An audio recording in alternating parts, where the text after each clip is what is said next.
Yo, yo, yo, yo, yo, yo, yo. How we doing today? Oh, man. We back.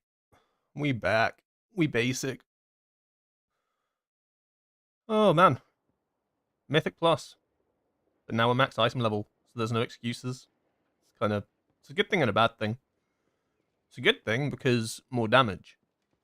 It's a bad thing because this is now my peak damage. I peaked. Oh, no.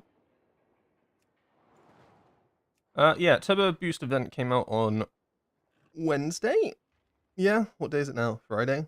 So we've managed to get this character to essentially max item level. I mean, it wasn't crazy hard, right? Because basically I had Mythic track most things, so essentially I just needed to. I think Valor Stones were the hardest part of it because you start off with 2,000 and then you spend all your gilded crests and then suddenly you have 0 Valor Stones. Kind of glad that they're being like kind of put in the bin in midnight because my god, Valor Stones are such a pain. Are you? Am I EU? Yeah, I'm in Britain, mate. Greatest country on earth. Yeah. Morning, Ryan. So yeah, uh, essentially, yeah, my character is max. What are we? We are 729.25. I think there's like one more thing that I could probably do to. It wouldn't change the item level or anything. Like, I think this is essentially the highest item level I can get, unless I got like a 730 neck. But the issue of stuff like that is it would have to be a good enough neck, and then I'd have to rebalance the stats with other things, and it'd be for such minimal damage increase in all content that it's just like, is it even worth it? I think the only thing I'd probably change would be making a crafted belt and then getting because I have mythic track legs, right? Because then the legs will give me more stats than the belt would at 730. It should do anyway. It's weighted a bit higher. But generally speaking, this is my final form for the entirety of the War Within, I suppose, unless they do Turbo Boost 2 Electric Boogaloo at some point. Turbo Boost 2 Electric Boogaloo. Hopefully not. I don't mind the Turbo Boost events, but my god, it's so much grinding. Like, it's good. I like Dinars. Dinars are cool, but the actually going out and then constantly having to repeat like dungeons. It's because it wouldn't be so bad if you could just like. I mean, I suppose you can just like go for score and stuff. Like I could do it with 17s, but essentially what you do is you just sit and do 12s for like hours.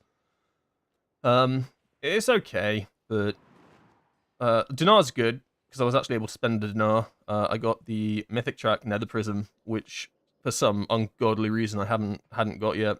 I've only killed Fractalus like 12 times or something ridiculous like that.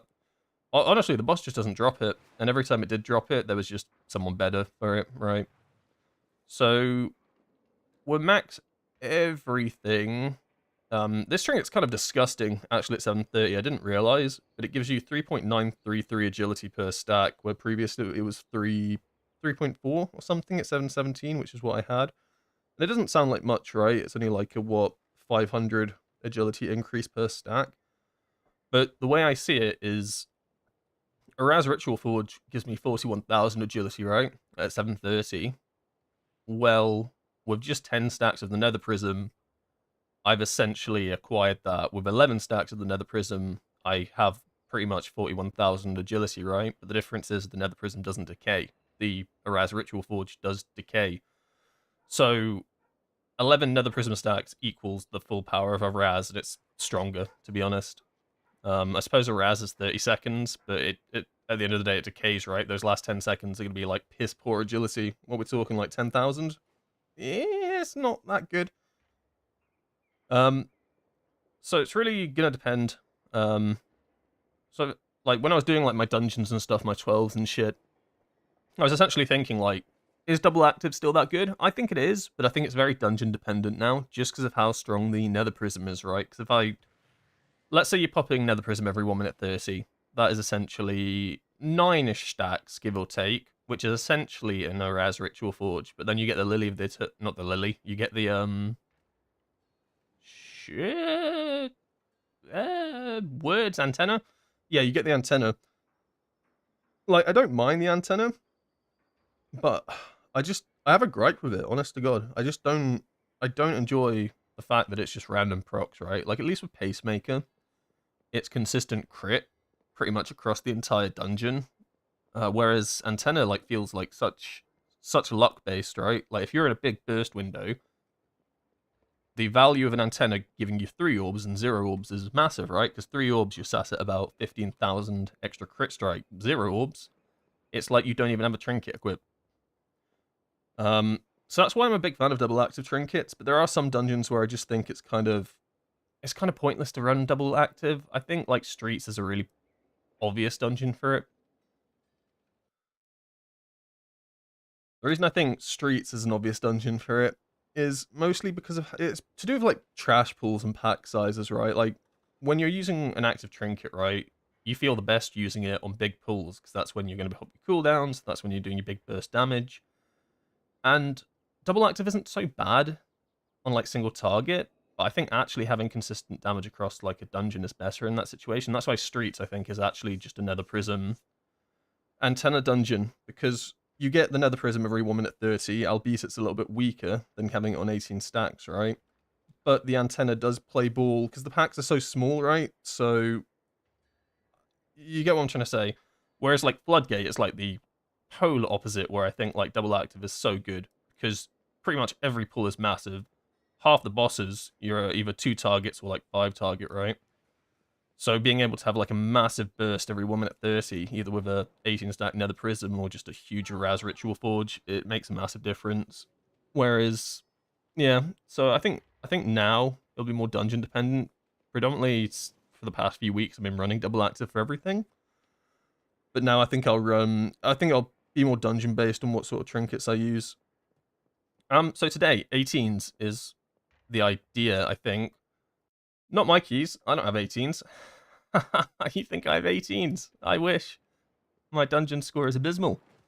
However, there is an evoker that is just in an Arakara right now, who I'll do some dungeons with. And they have 18 resilient. Some people say it's boosting, but trust me, it's not. I have to put in the work. That'll be useful, because they're down to do some keys once they're finished there, Arakara. And it will help me get some more, like... So I don't think I have any 18s, do I? Yeah, so I'm stuck at 17s at the moment. I'm in 17 hell, actual limbo at the moment. So if we can get some 18 resilience on the board, that will help with the score. And it will hopefully also push over the edge. Like, we do some, like, 18s, you know, Floodgate, Stormbreakers, Arakaras. Maybe not Floodgate, that's a pretty crazy dungeon. But yeah, it just means that I'm not going to have to... I mean, at some point they'll probably leave, so I will have to deplete my own key. Can't wait, hype. But once they're finished their dungeon, we'll be able to actually push some score that's actually not cringe. Because at the moment I have a 17 Priory, right? I just know exactly how that dungeon's going to go. For starters, already timed it. Seconds, it is a horrible dungeon to try and time. So I just know that it's going to be hell on earth. Can't wait, hype.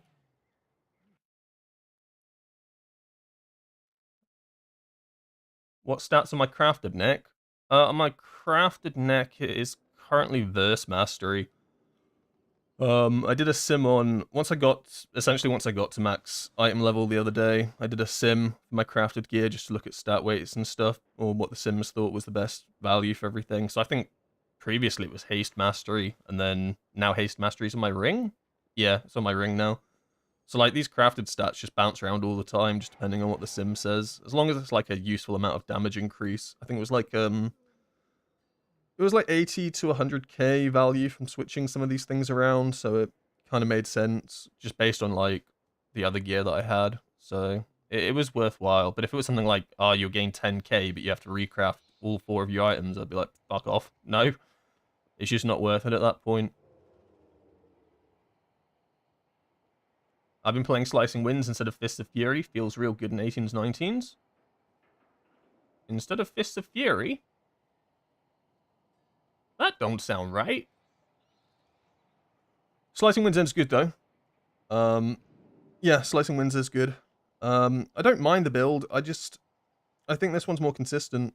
I mean, I say it all the time when I play just the standard Shadow Pan build.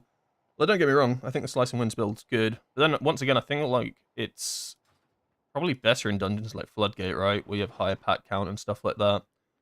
I think things like Streets, kind of similar to the Active Trinket thing I was talking about a few minutes ago, where Active Trinkets, I think, lose a little bit of value on less target count. Something like Slicing Wind, Strike of the Windlord, much stronger on big target counts because you're getting a ton more Gale Force value. Your Slicing Winds is actually hitting a lot of targets, so it's kind of carrying.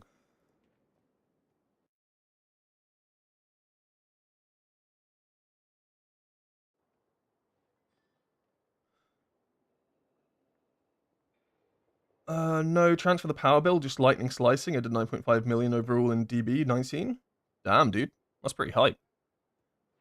I think, yeah, I have that build saved. Where is it? Slicing Winds M+. Yeah. Yeah, I get what you mean. It's the build where you obviously still press Fist of Fury, right? But it does absolutely squat damage. It feels like... it feels like... It's weird, because it's like fundamental ability, and usually it carries the damage, but it feels like it does absolutely fucking nothing. Just based on literally losing the chance for the power, which doesn't sound like a very strong talent. All it does is it essentially increases Fist of Fury by 30%-ish every so often, 3%, you know what I mean. But you end up losing so much damage, you're basically carried by Slicing Wind, Strike of the Windlord. Lightning's not too bad either. Not playing Fellowship? No, not right now. Right now it's M+ time. I love M+. I haven't played Fellowship for a few days now. I've been a little busy, but it's fun. I am enjoying Fellowship. I need to grind a bit more in it, to be honest. I don't have the level, so at the moment I'm doing quite low keys. Also, I'm a tank, which is fun, but my god, I was getting flamed the other day by a healer because I was going too slow. The issue is, right, brand new game comes out, you play tank, and you're just expected to know the routes. You're expected to know how much trash percentage you need. It's just like, huh? Is this game not even a week old yet? Hello? Absolutely getting flamed to oblivion because I was going too slow. I'm sorry, I'm learning. I have 70% haste with 727 item level at the moment, playing Shadowpan Slicing Winds build. How much haste should I have for trying normal Shadowpan build? Any recommendations? Honestly, sucky answer, but it is always just sim it, right?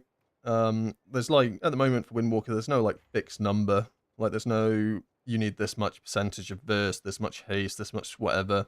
It generally just comes down to how the sims stat balance you. So at the moment I'm on 25% haste, right? Would I recommend 25% haste? It depends on what other gear you have, right?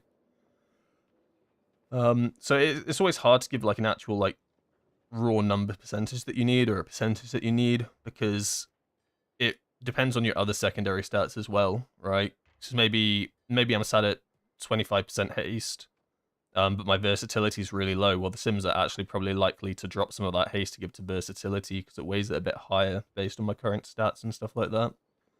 But 27% will be fine. You'll be able to play this build fine with it. I mean, you're able to play this build pretty fine with like 20% haste.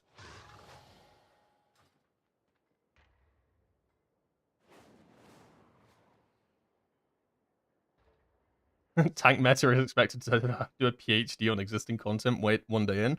Honest to God, it feels like it. It's fun though. It's I mean, it is a complete rip-off of World of Warcraft in a good way, I suppose, because I feel like it'd be hard to do like a Mythic Plus simulator without kind of ripping off World of Warcraft. So like UI and stuff like that, which is fine, but then, but I didn't think they'd go as far as to like essentially like copy like class fantasy, I suppose. Like the monk itself splits itself into clones, which is just crazy. You've got healers shouting Ironbark. Oh my god.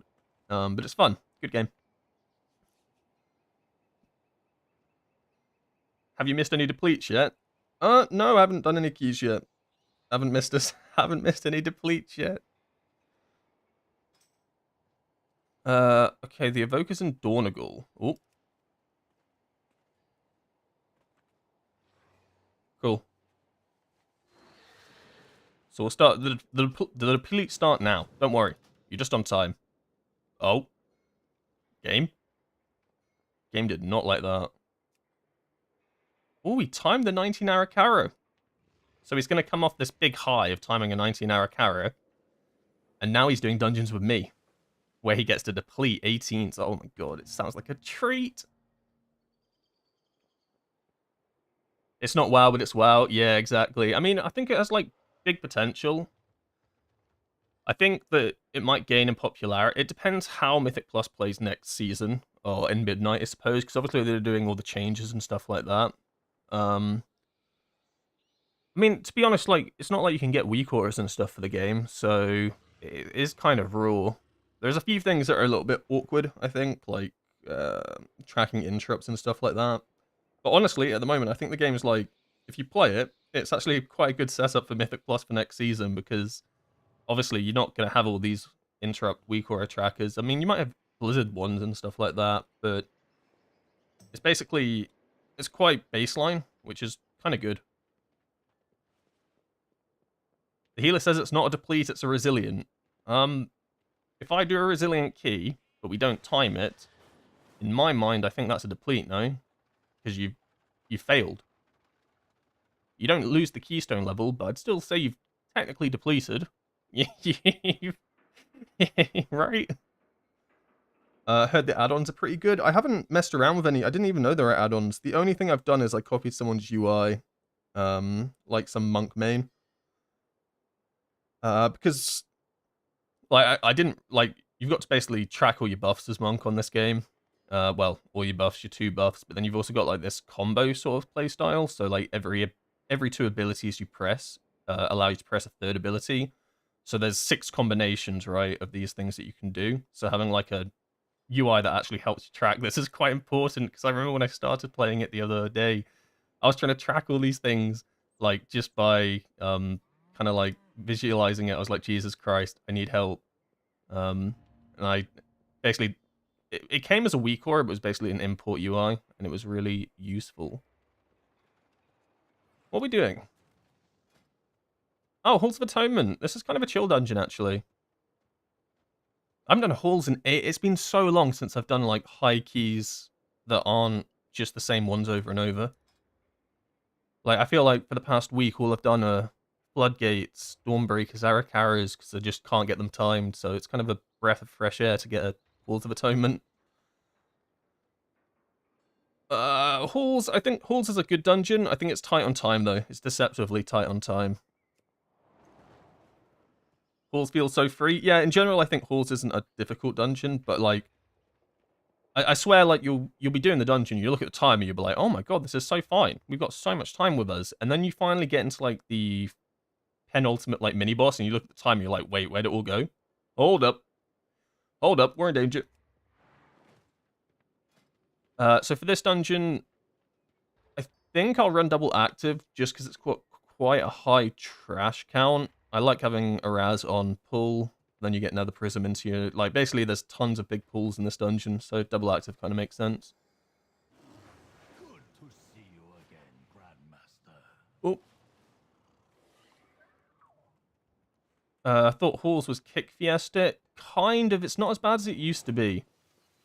Before they nerfed it, it was a horrendous Kick Fiesta, but they, like, nerfed a whole bunch of the interrupts that you have to do, a lot of the casts. Obviously, there's, like, you let Loyal Beast go off, your tank's not very happy. He's probably on the floor dead. But generally, per trash pack, there's only, like, 1 or 2 casters. I'd say Floodgates... not worse. I'd say Floodgate's about on par with it, cast-wise. What dungeon is the worst for casts? Maybe Gambit? Although Gambit's like a really easy dungeon. Gambit's got a lot of casters. Arakara... I wouldn't even say Arakara. I mean, I suppose. But, like, when you think about Arakara, most of the casters come at the very start, right? If you're thinking, like, the end of the dungeon, you've maybe got, like, 2 casters per pack. It really depends how you pull them, right? I mean, you can pull them with, like, infinite casters, yeah? Floodgate... Dawnbreaker's fine. Dawnbreaker's got a few... Actually, Dawnbreaker's got some egregious casters. They don't do much damage, but they cast a lot. It's got the sort of casters that you'll interrupt, and then they'll just start again. You know what I mean? Like, you're like, okay, I've kicked you. It doesn't care, you just cast it again. Which is the worst sort of caster. Oh, Priory, what am I talking? Priory's got some insane casters. Yeah, no, Priory. Priory wins.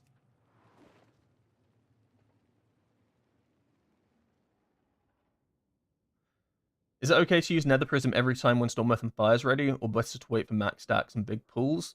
So the way you want to try and play Nether Prism is to line it up with Zuin. So you don't want to send Nether Prism with every Storm Earth and Fire, because then you're sending out Nether Prism on like really low stacks. But you do want to send it out with every Zuin, because with every Zuin you're always going to send out a Storm Earth and Fire, right? So essentially, you try playing Nether Prism as 1 minute 30 if you're playing Nether Prism. So then that allows it to stack up to roughly 9 stacks, maybe a little bit more, maybe a little bit less, depending on if you send it exactly at 1 minute 30. But you don't have to let it stack all the way up to 18, otherwise you're basically sending out cooldowns without a trinket. For this dungeon in particular, you will see me stack it up to 18, but that's because I'm running double active, so I'm playing them as 3 minutes. So for my first Zuin, I'll send out Araz Ritual Forge, my second Zuin Nether Prism, my third Zuin Araz, my fourth Zuin Nether Prism, kind of in like that ordering. So it's the only time that you would really want to stack Nether Prism up to 18 is if you're running double active. But if you're just running like one active trinket and then like, let's say, I don't know, Astral Antenna, then you just send it out with Zuin regardless of how many stacks it's at, but it'll be roughly about 9-ish.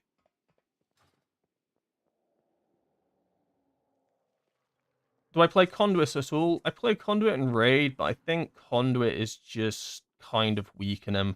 Like, I played it a little bit, but I feel like as the weeks have gone on, I just find Shadowpan to get stronger and stronger. I don't know. I feel like the strengths that Conduit had last season, Shadowpan just has now.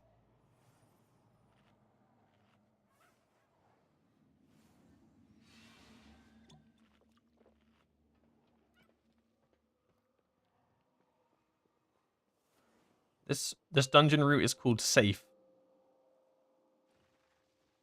Okay. 5, 4, 3, 2, 1.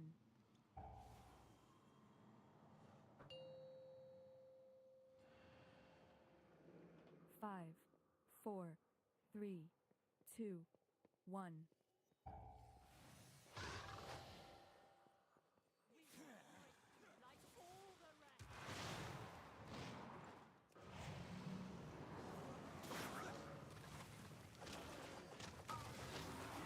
I want to try wait for a sec for everything to stack. Close enough.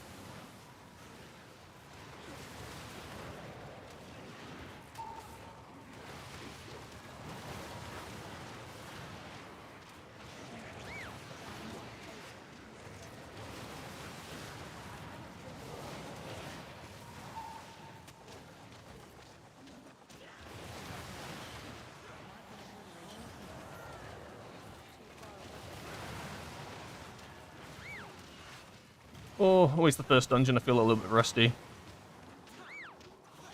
Yeah, get back into the groove of it. Ideally, don't die to that.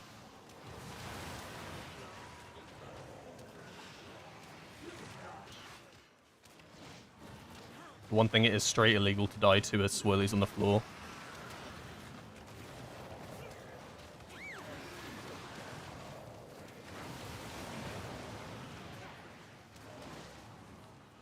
That was close. Pack took a little bit longer than I thought it would, but it's not the end of the world, because it just means my Zuin's about to come off cooldown better. It's kind of why I like higher level keys, actually. I find when you do lower level keys, your cooldowns are never up for the next pack, or come up halfway through. When you do like higher level keys, your cooldowns are just up all the freaking time. Feels so good. Try not to touch anything.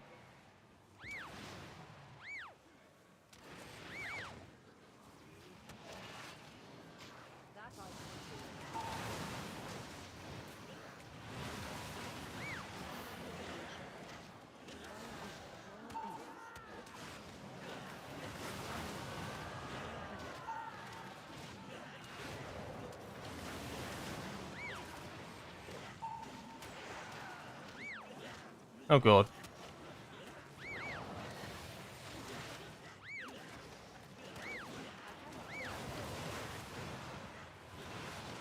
What you never want to see. You never want to see any of the mobs go yellow.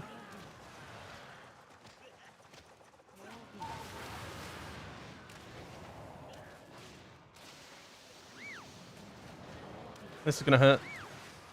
Ow.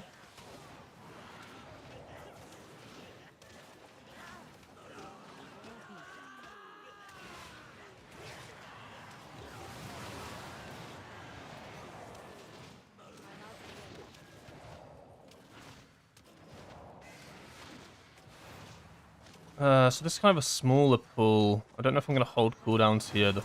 The other thing with double active is that you kind of almost want to send cooldowns on cooldown. Otherwise you start getting overlaps. And overlaps aren't great, because it means that you're starting to delay cooldowns. Or you're starting to delay your trinkets. So hopefully we pull this into something quick. Oh! Don't get caught by that. Yeah, okay, we're pulling it in, which means I don't have to hold for too long. It's not, like, egregious. Otherwise I start, like, stacking Nether Prism up, like, overcapping it.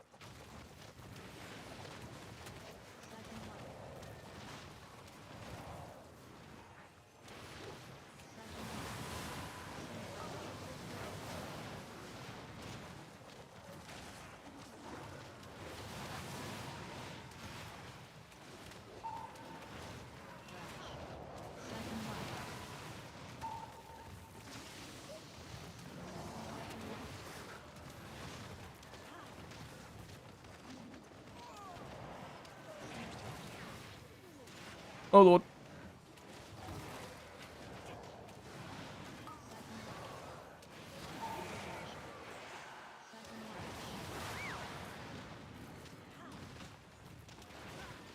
When you're in the Whirling Dragon Punch animation. And suddenly an AoE effect comes out. Panic. I think we save Storm Earth and Fire here. This pack's half dead. We'll need it for the next one.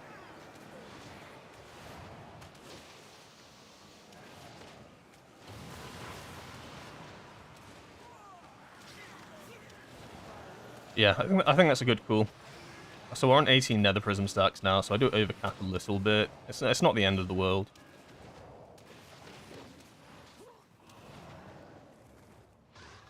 That's going to be a massive, massive damage spike on this pull, I think. Please don't. Please don't. Bro's just gone. Okay. Mark of obliteration.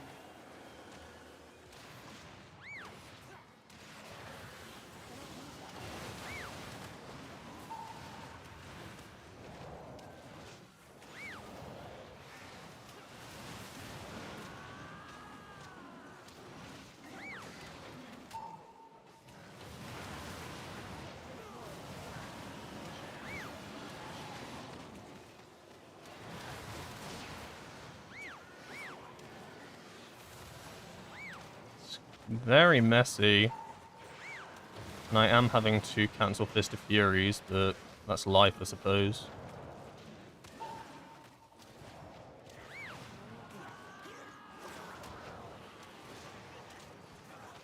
I'm glad everyone else had CC there. I was just out. I did kind of scuff a kick there, though.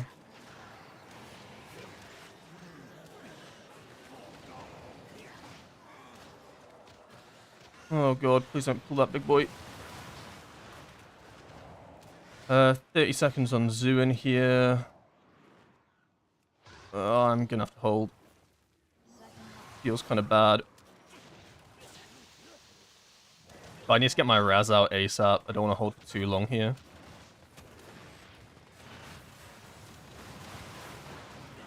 We'll get it about halfway through.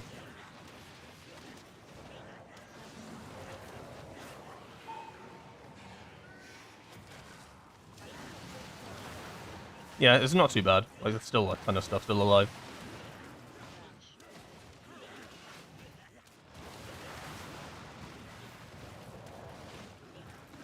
And it all spreads out, so I do no damage.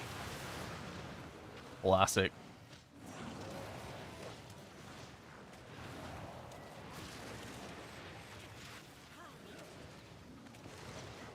We will overcap the nether prism a little bit here.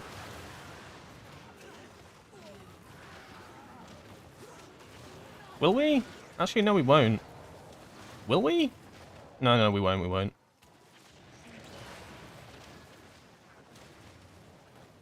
You don't have a permanent augment rune? If you're out your mind if you think I am doing the fucking world quest till you get rep. My rep is actually so low.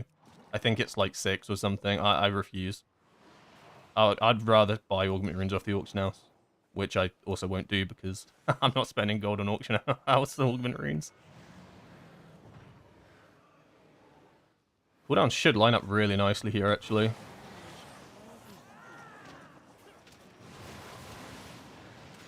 So we don't want to send until the boss spawns anyway, otherwise, you know,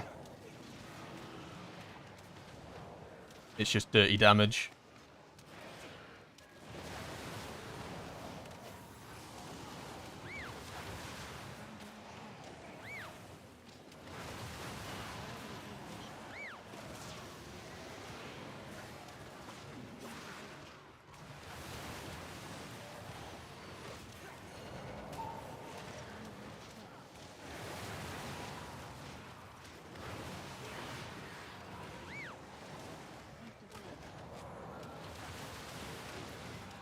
All these Gorgons are wild and my tank's in danger. Call an ambulance.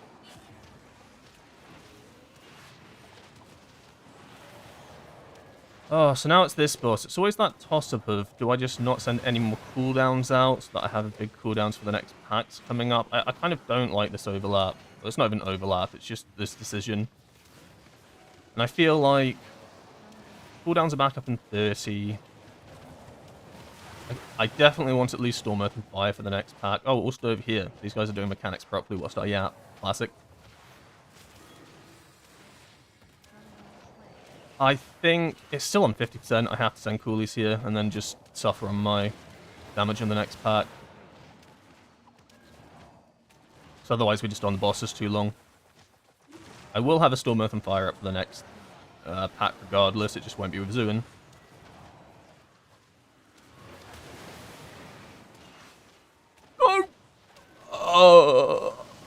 I'm not saying I was inside of that, but let's just pretend I wasn't. I was 1,000,000% inside of that, though.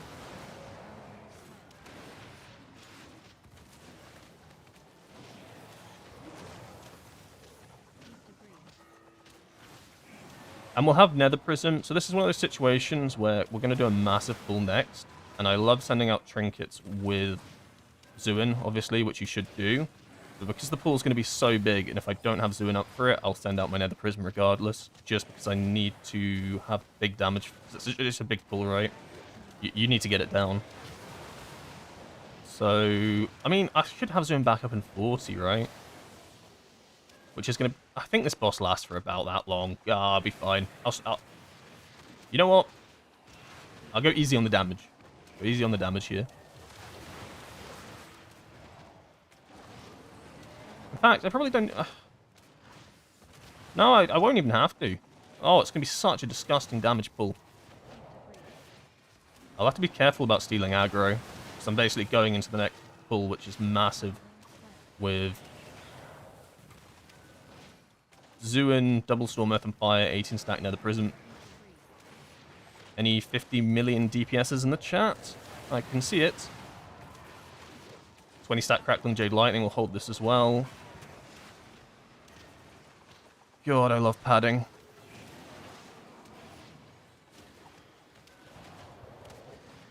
We'll also not send out the Tiger Palm. We're guaranteed Shadow in the first 3 that we send out here. Oh my god, it's going to be disgusting. Right. Just don't die.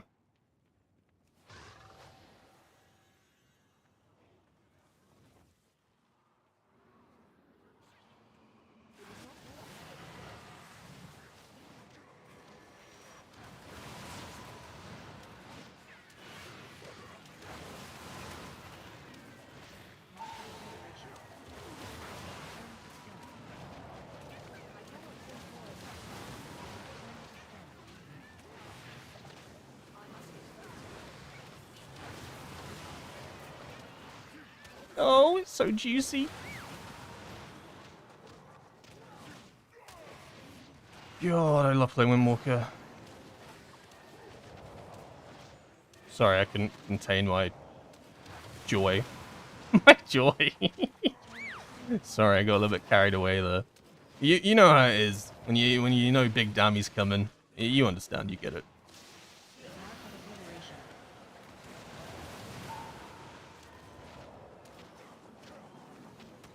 Oh, interrupting Fist of Fury so that I can help out my team. Oh, I hate it. Ah, no, I've angered him.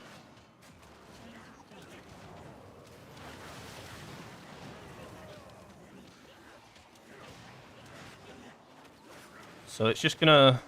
Oh, kind of wish I had bring a piece up for this.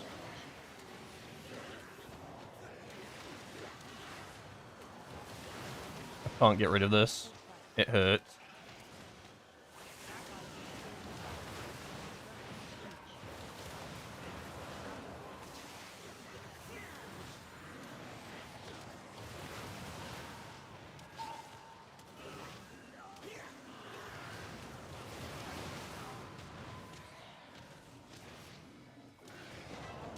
$50 million? Yeah, I think I did hit 50 million.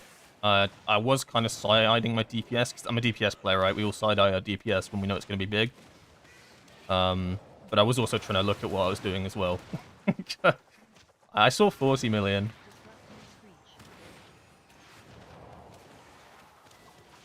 Alright, so we're going to have a big nether prism for the next one, which just means that... Oop. Try not to die when we've got the big nether prism. Oh, I don't know. I'm going to send lightning here. And I need to build up stacks really quickly. So having lightning for these ads is kind of low-key important.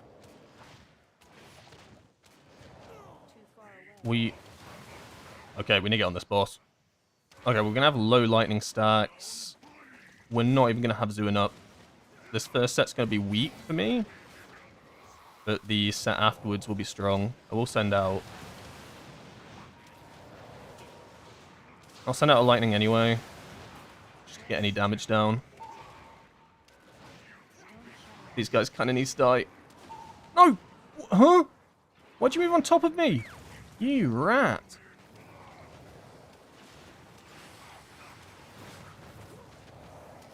Ratter.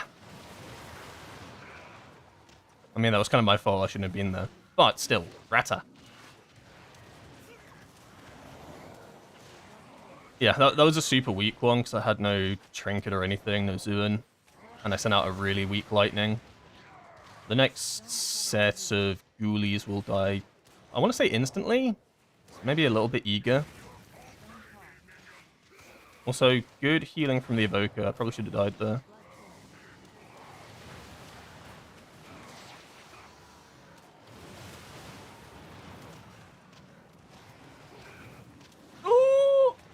Oh, I didn't send out my nether prism. Oh, I know what I did. Yikes, that's gonna cringe. Oh, that's bad, actually. I didn't press it fast enough. It's because I have a... Right, I have a Raz macro to Zuin, and then I press nether prism ahead of time, so that's just a misplay. It means I'm overstacking this nether prism like a bitch, which means I'm just going to send out my next Storm Fire with the nether prism. Otherwise, I'm sat at 18 stacks for God knows how long. I'm not stacking anything. It's just kind of cringe.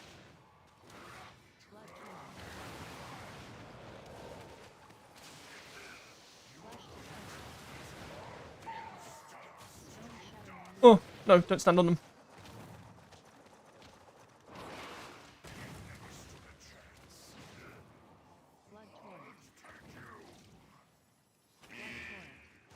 Hello? I didn't send it out again? Is my keybind broken?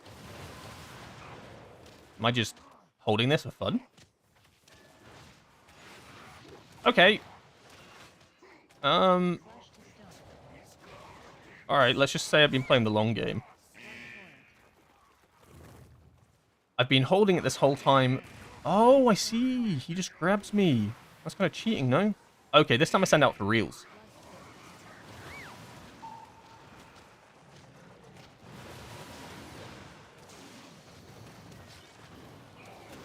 There we go. It all paid off in the end.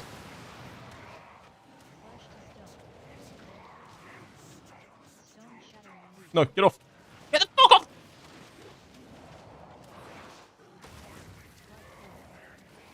When the DPS player runs at you with a big circle.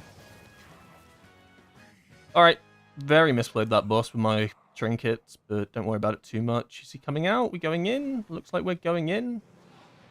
I kind of like it when they pull it out, because I can actually see what's going on, but this is fine too.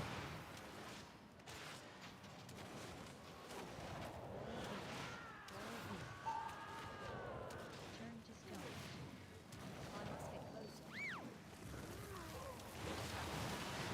I must get closer. I have nothing for this.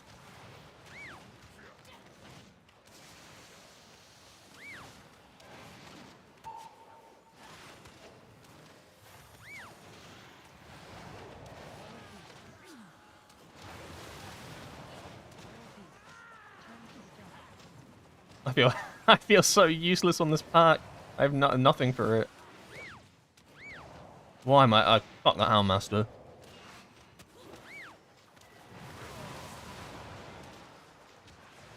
I could send now. Oh, it feels bad. No, I'm not gonna send now. I'm just gonna sack off my trinkets. So I want to send out on the boss and the 4 ads that we bring into the boss. I think that's way more value. Probably should have sent a Storm, Earth, and Fire. Oh well. Life. Sex Walker.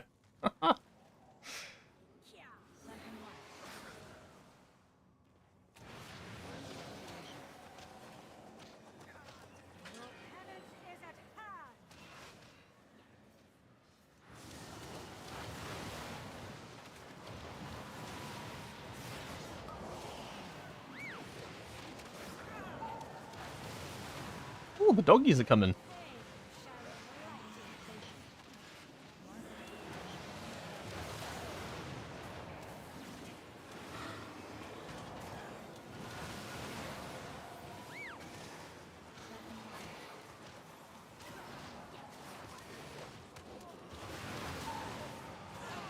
Yeah, I think the cooldowns were better spent there, I'll be honest.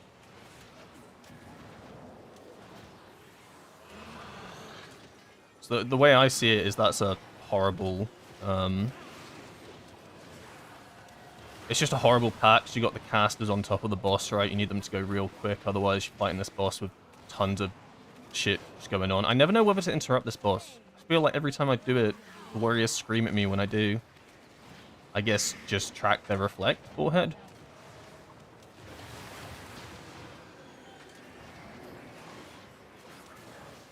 The reflect was on cooldown. You gotta trust me. So I know that their spell reflect can really go hard on this. Voice crack.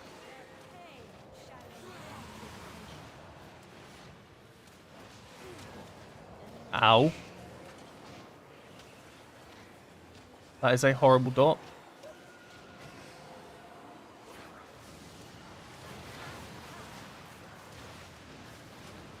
And then we'll pop cooldowns again here.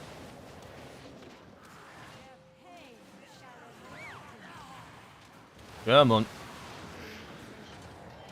I'm gonna miss diffuse magic, dudes. It's not gonna feel the same without it. It's such a good defensive. I feel like losing it next expansion is gonna feel really bad. But it's okay, we get a really cool passive magic shield. Ooh, that's gonna be really nice. I love passive magic shields that I can control. Wait, I can't control it? Oh, nice.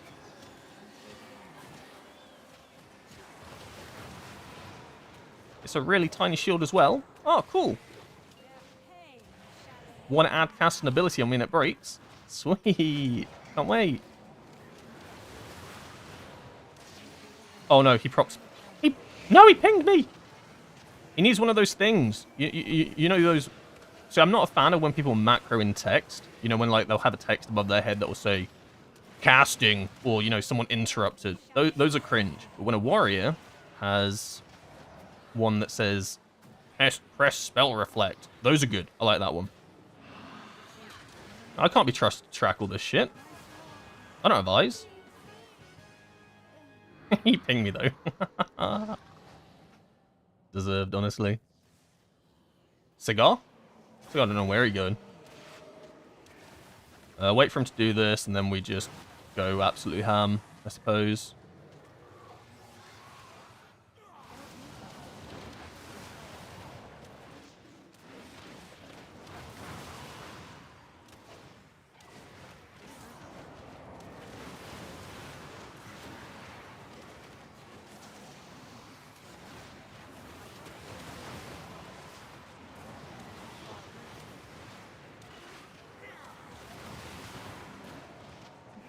Are you winning, son?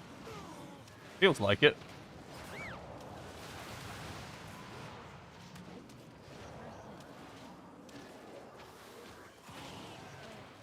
Is the Slicing Winds better than the normal one? I think they both have their strengths. I personally just prefer this one, because I feel like I play it better. Doesn't mean it's better. I think the Slicing Winds one's probably, you can probably get more value out of it on, like, high target dungeons. But I don't know, I feel like every time I play it, it just doesn't have the oomph that I think it will. It always disappoints me. But I've seen other people play it, and they will pop off with it. So I think it's just personal preference, right? Like, both builds are good, and you can go what you want.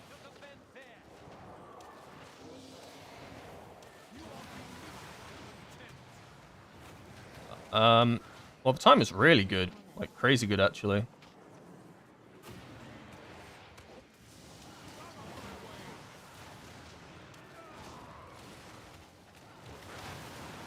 Oh, we haven't had a single death, that's why. I can change that.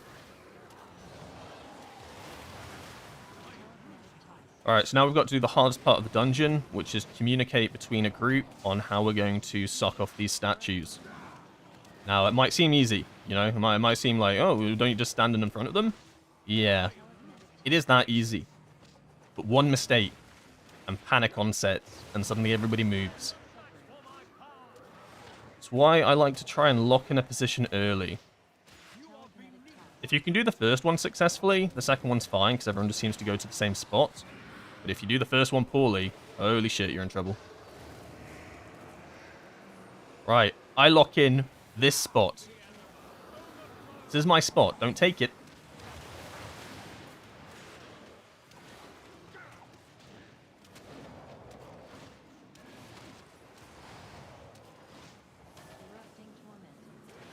Alright, step 1, complete. Step 2, pump damage. So I'm going to get one more Zuin out in this entire fight. So I'm going to send it out when he does that mechanic, I think. Like, I could send it out now. But I'm going to overlap with the mechanic and maybe have some downtime. Maybe not, actually. This guy's... he's kind of healthy, no? Yeah, I thought his health would go down faster.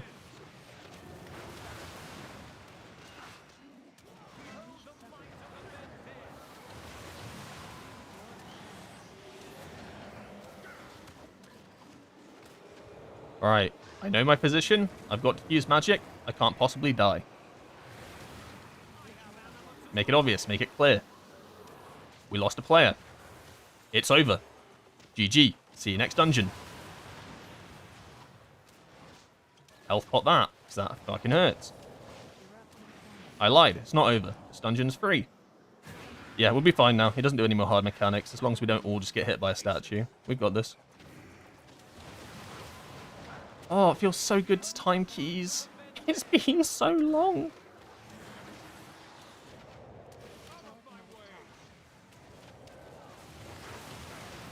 I want to try and get 11 million damage, so that's kind of cool. Let's breed a little bit. I was out of that. I was out of that. You got to understand.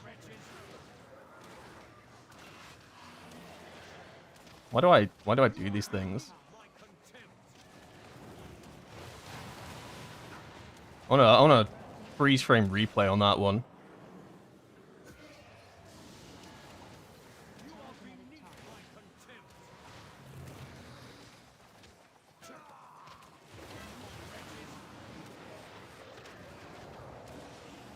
You know what, actually, I'll allow that death on the basis that I should have died earlier on to that mechanic that I told you I was the beam on the first boss that I was 100% in. Yeah, alright, I can't cheat death twice. That's fine. Deserved.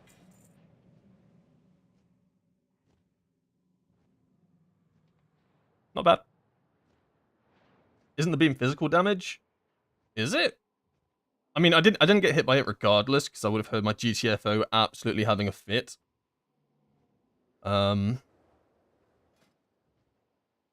Potentially physical damage. What's it called? Light of Atonement?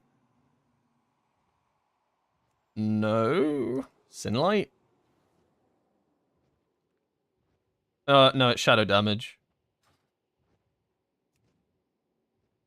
Oh, we have an 18. Oh.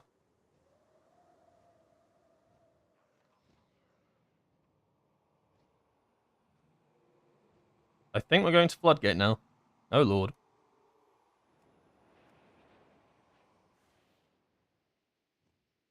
Oh, the soak on the last boss? No, I don't think so. I have to use diffuse magic there, and it absolutely slaps. What's it called? I don't even know what this ability's called, I'll be honest. Ritual of Woe, it's shadow damage. A lot of shadow damage in this dungeon. What race do I play? I play Void Elf. Mostly just for aesthetic. I actually kind of like Spatial Rift. It gets me out of a few kerfuffles here and there. And more or less the passive where you do like 5% shadow damage or something like that. Kind of lines up with cooldowns. It's all passive though, so I can't decide it. So like something like Maghar Orc, where you can actually press the button yourself and then line it up with cooldowns, probably better. But Void Elf was good. Alright, we're going to try a 19 Floodgate. The key word here is try.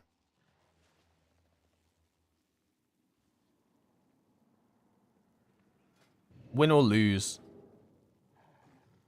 It's okay. Can I show the damage recap? Yeah, sure. So Flurry Strike's just absolutely hard carrying. It's kind of not even close. I mean, I suppose when you add in, like, Fire and Earth Spinning, Spirits to maybe Fist of Fury, it kind of climbs a little bit. Is there a better way to do that? I mean, even like that, when you look at the damage like that, Flurry Strikes is just about 3 billion damage, right? So Flurry Strike's doing about 3 bill, and then Spinning Crane Kick is behind it, but it's not even close behind it. It's like half the damage. A third of the damage.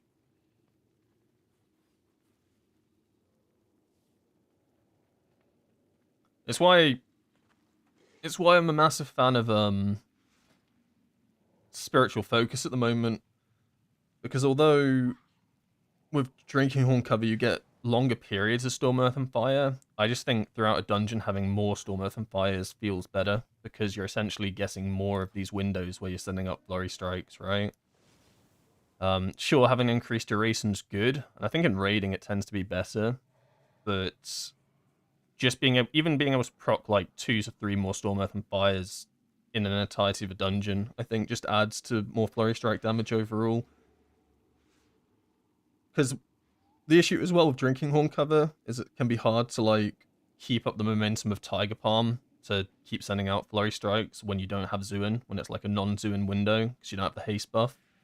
But usually, if you're playing around Storm, Earth, and Fires on a shorter cooldown, you can set up your energy to be a bit better so that for the 15 seconds that you do have it up, you tend to be able to just constantly Tiger Palm to get a lot more Flurry Strikes out. That's why I prefer Spiritual Focus now. Just because Flurry Strike damage is just disgusting when you get like big pulls.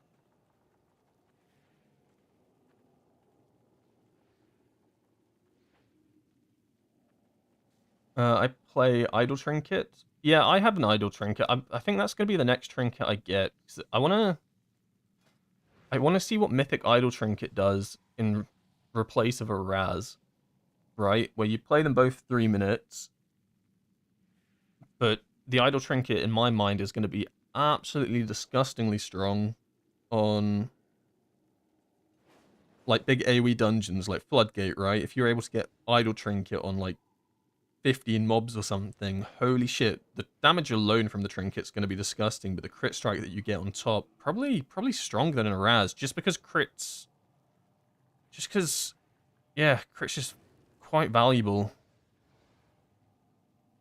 I don't know if it would be better than a Raz, and I think in some dungeons it's probably weaker. Like, let's say, I always say streets, right? But if you're using like an idol in streets, it's probably the worst one.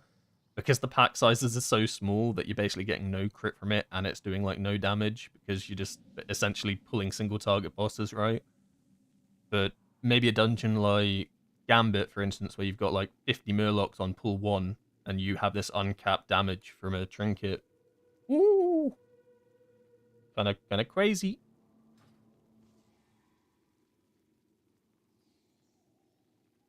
I'm a bit low in Flurry Strike damage on big pulls. I was trying to understand what to improve. Generally, I think it comes down to just... I find, like, the most common thing is just not enough Tiger Palms. So, like, it's kind of a degenerate playstyle in the sense that if you have a Fist of Fury, or you have Rising Sun Kick, or Whirling Dragon Punch, Spinning Crane Kick, your mind, like, instantly thinks, well, I should be pressing these, right? And that's technically what you should be doing. But the issue with Storm, Earth, and Fire is that those abilities are just not as strong as sending out Flurry Strikes, right? So during a Storm, Earth, and Fire window, whenever possible, Tiger Palm should be pressed in between every other ability. So whether it's Tiger Palm, Rising Sun Kick, Tiger Palm, Whirling Dragon Punch, Tiger Palm, Spinning Crane Kick, the only times that you wouldn't press Tiger Palm is if you just don't have the energy for it. And that's the main one I see, is like people will essentially press Tiger Palm, then press, you know, Rising Sun Kick into Fist of Fury. But the issue with that is that it sounds like the correct thing to do, but you've essentially lost yourself 1 or 2 Tiger Palm presses, which means almost 1 or 2 Flurry Strike send outs. And that's enough for Flurry Strikes to just lose some damage overall. So, like, yeah, it's just more Tiger Palms. If you're able to weave in Tiger Palms in between every ability during the entirety of every Storm, Earth, and Fire, it's not always possible, but as much as possible, Flurry Strike damage just goes up dramatically.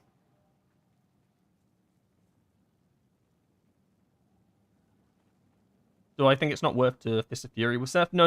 I do think it's worth to Fist of Fury with Storm, Earth, and Fire, but it has to be like in between a Tiger Palm, right? So it couldn't be like a Tiger Palm Rising Fist Tiger Palm. It has to be like a Tiger Palm Fist Tiger Palm. But the issue with Fist as well, like, the only time I think it's good to Fist of Fury generally is near the end of the Storm, Earth, and Fire, so you're still getting the benefit of the buff, or when you've got enough time still on your AAO. The issue with Fists is, or when you're waiting for energy, which is a big one as well, because energy regens at a very set pace during Fist of Fury. So, like, that's why sometimes you'll see me sat on 10 stacks of Fist of Fury, and you might be thinking, what the hell? How's this guy not even sent out this? But I'm still pressing Tiger Palms and stuff. It's just because I'll be thinking, if I press this Fist of Fury, I'm going to drop my stacks. Or if I press this Fist of Fury, I'm going to fail to get this final Flurry Strikes out. In my mind, it's more valuable to get the final Flurry Strikes out, then send the Fists, with the bonus damage I get from having got that Flurry Strikes out. So it's not a don't send Fist during Storm, Earth, and Fire, but it's a... You kind of have to think, what does this cost me? Or am I gonna... How many Tiger Palms do I lose as a result of this? Or is this window big enough where I gain the energy back to cast the Tiger Palm? But yeah, definitely the big mistake, I think, would be Tiger Palming, pressing any other ability, and then pressing Fist of Fury, right? Because Fist is such a long channel. I mean, it's not a long channel, but it is in the grand scheme of things. Like, in a 15-second Storm, Earth, and Fire window, it is a long channel. So it usually has to be, like, the only button you press in between a Tiger Palm. Whereas you can usually get away sometimes with, like, Tiger Palm, Whirling Dragon Punch, Spinning Crane Kick, Tiger Palm, because you can cast the Tiger Palm during Spinning Crane Kick. Like, Spinning Crane Kick's one of the most generous ones. If you are ever going to, like, double press an ability in between Tiger Palms, it's usually always better to press Spinning Crane Kick as the second one, because you can cast during that Spinning Crane Kick. So, like, Tiger Palm, Rising Sun Kick, Spinning Crane Kick, and then you Tiger Palm, like, halfway through that Spinning Crane Kick. Okay, off I go to Floodgate. Honestly, one of the changes I like the most is having Flurry side to Fist or Energy. It is a good change. It's really degenerate how you have to play it at the moment. It just kind of... It's counterintuitive to how you would expect the spec to play. You'd expect the spec to want to be shooting out its heavy hissing Fist of Furies, or, you know, getting Rising Sun kicks to allow you to Whirling Dragon Punch during Storm, Earth, and Fire, but it's essentially just Tiger Palm, Tiger Palm, Tiger Palm, Tiger Palm. It plays very differently to Conduit, right? Conduit essentially rarely presses Tiger Palm unless it has to. And then, well, I suppose Conduit's a little bit degenerate in Fist of Fury, but then at least it feels like the correct ability to be pressing the majority of the time.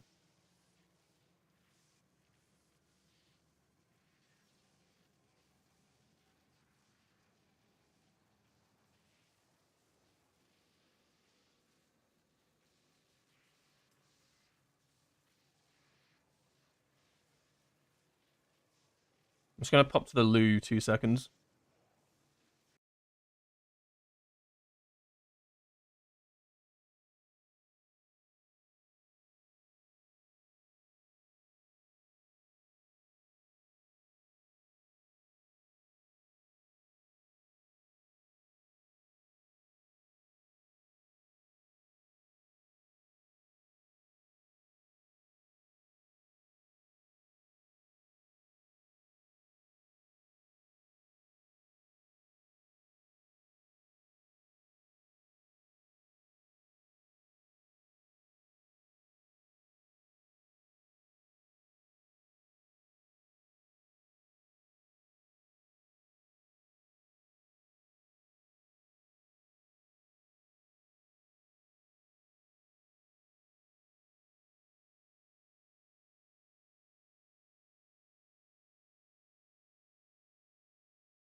Hello.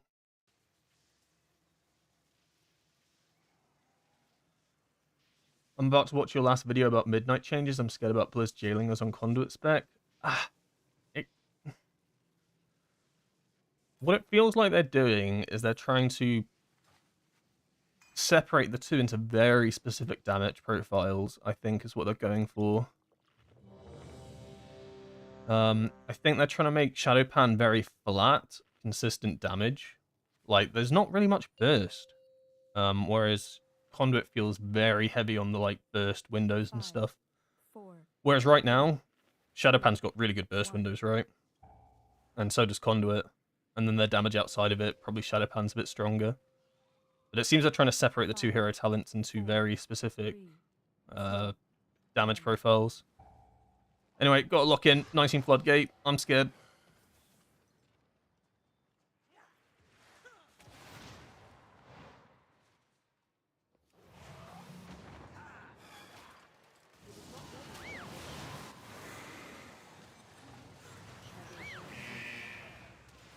Flamethrower. Shredation.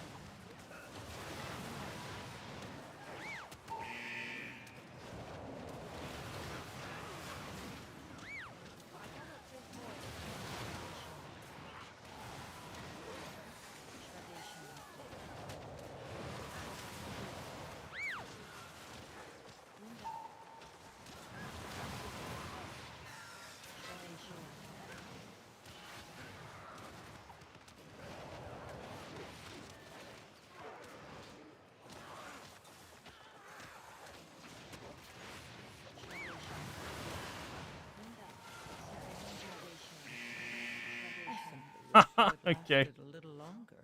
Oh, deserved. Where are we going today, Grandmaster? Flamethrower.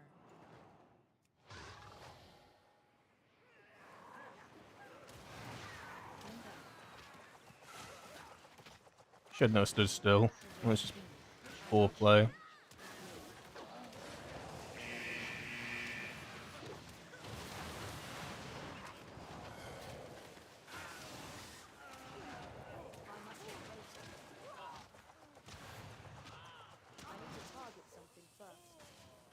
I think I died to the shred there. I just stood still during a crackling.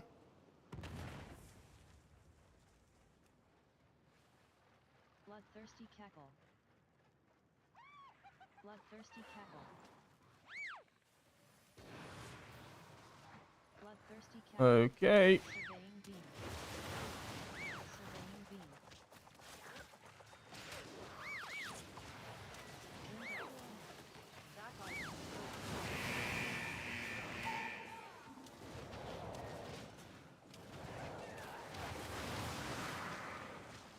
Bloodthirsty cackle. Surveying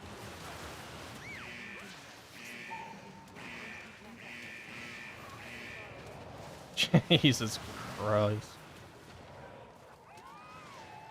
Rapid construction.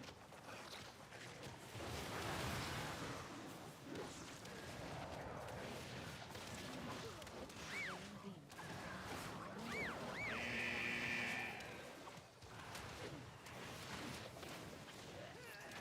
Whoever invented these loader bots, I need a serious word with. They're just disgusting. Range don't even know the woes of the loader bot.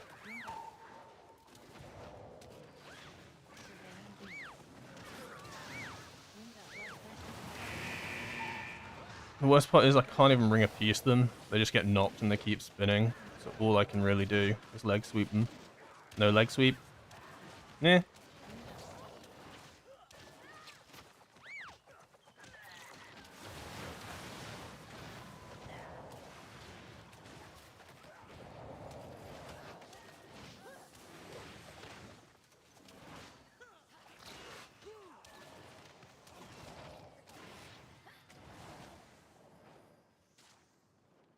Bloodthirsty cackle. Why are we taking these hyenas? Bloodthirsty cackle. I guess we're bringing from the next pack. I'm probably just going to nether prism this. It's on 15 stacks, so it'll be stronger. Bloodthirsty cackle. Oh, yeah, root me. Sure, I love it. Yeah, root me.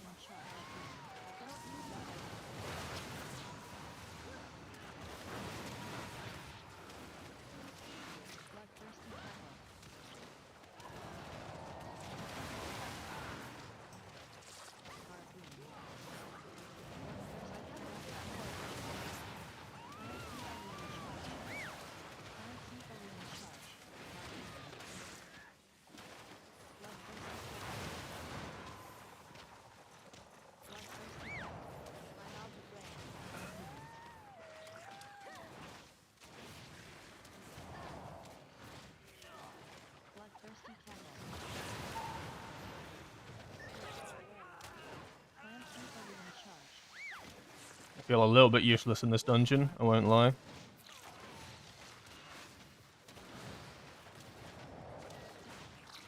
mean, at least the scary pools are over. I think those are some of the worst pools in the dungeon.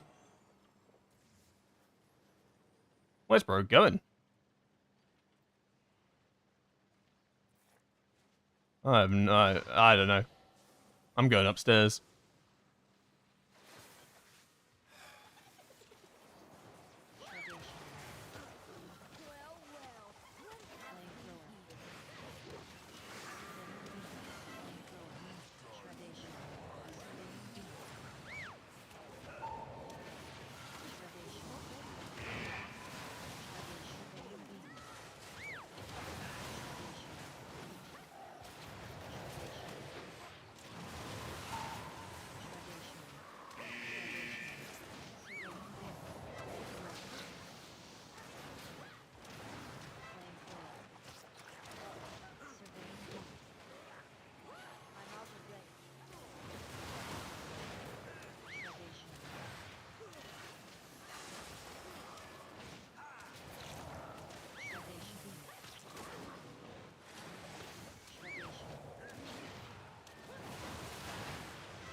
Ow. Only the strongest survive.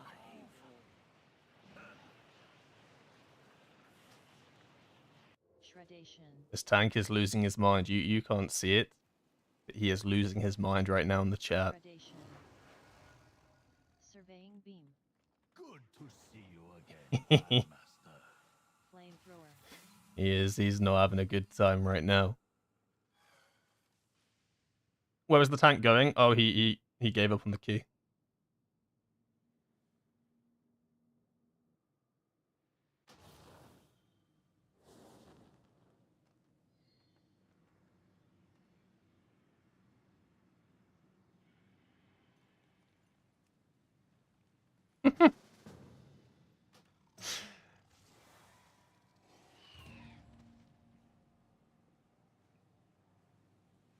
I need to change this image because we have hit 3.5k.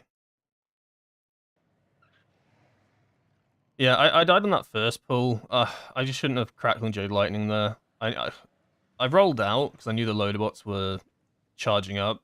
So I rolled out. That was smart. Smart move to roll out to then Crackling Jade Lightning. Bad move to Crackling Jade Lightning as the shredders came in. Because essentially I was just locked in the animation. Well, I could have moved obviously, but the shred hit me so quickly and I didn't realize how hard it hit on this difficulty that I couldn't even health pot in time. So my finger was over the health pot, and I think I died in sub 1 second. And I ain't got the reaction skills for that. I'm an old man. So that was poor on that one. The rest was okay, I think. My damage is just... It's just... I struggle so much to compete with other specs on this dungeon. I swear to God, hunters are just made for this place. I don't think I've seen a marksman though. They usually go isn't it usually BM here and they just carry with bleak powder? Am I crazy? Is that marksman? Either way, someone carries, not me. I'm just a passenger. In any case, thanks for the deplete. We appreciate it. That's all right. And technically, that was a deplete because it was a 19 into an 18. So yes, this was truly a deplete. What did I get with my dinar? I got the Nether Prism on Mythic track. I think I've done Fractilus like maybe 10-ish times now, 10 plus times, and I just haven't got one yet, so I insta-bought it.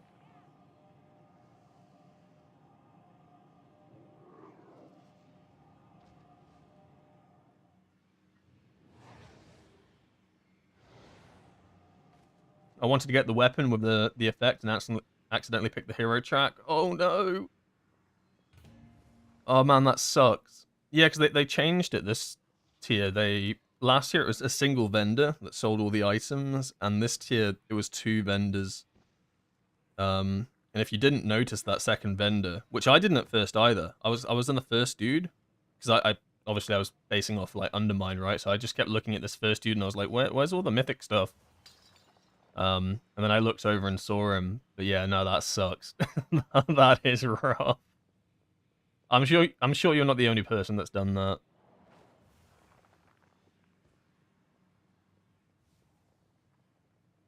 Did I see they removed Zuin on PCR? I did, Assign. I made a video about it. They've removed it for Shadowpan, not for Conduit. I think it's... There are pros and cons to it. The pro is that Conduit still has it, right? The con is that Shadowpan doesn't have it. The pro is that 2 new talent slots are now open for new talents, which might be good, potentially. The downside is that Shadowpan... Well, Shadowpan just kind of has lost a bunch of buttons, right? Like, Shadowpan in general didn't have that many buttons. But next tier, there's going to be no Zuin button, so this one's gone. And then if you liked your Strike of the Windlord Slicing Winds build, well, you'll have to choose between Strike or Whirl and Dragon Punch. So essentially, 1, 2, 3, 4, 5, 6, 7.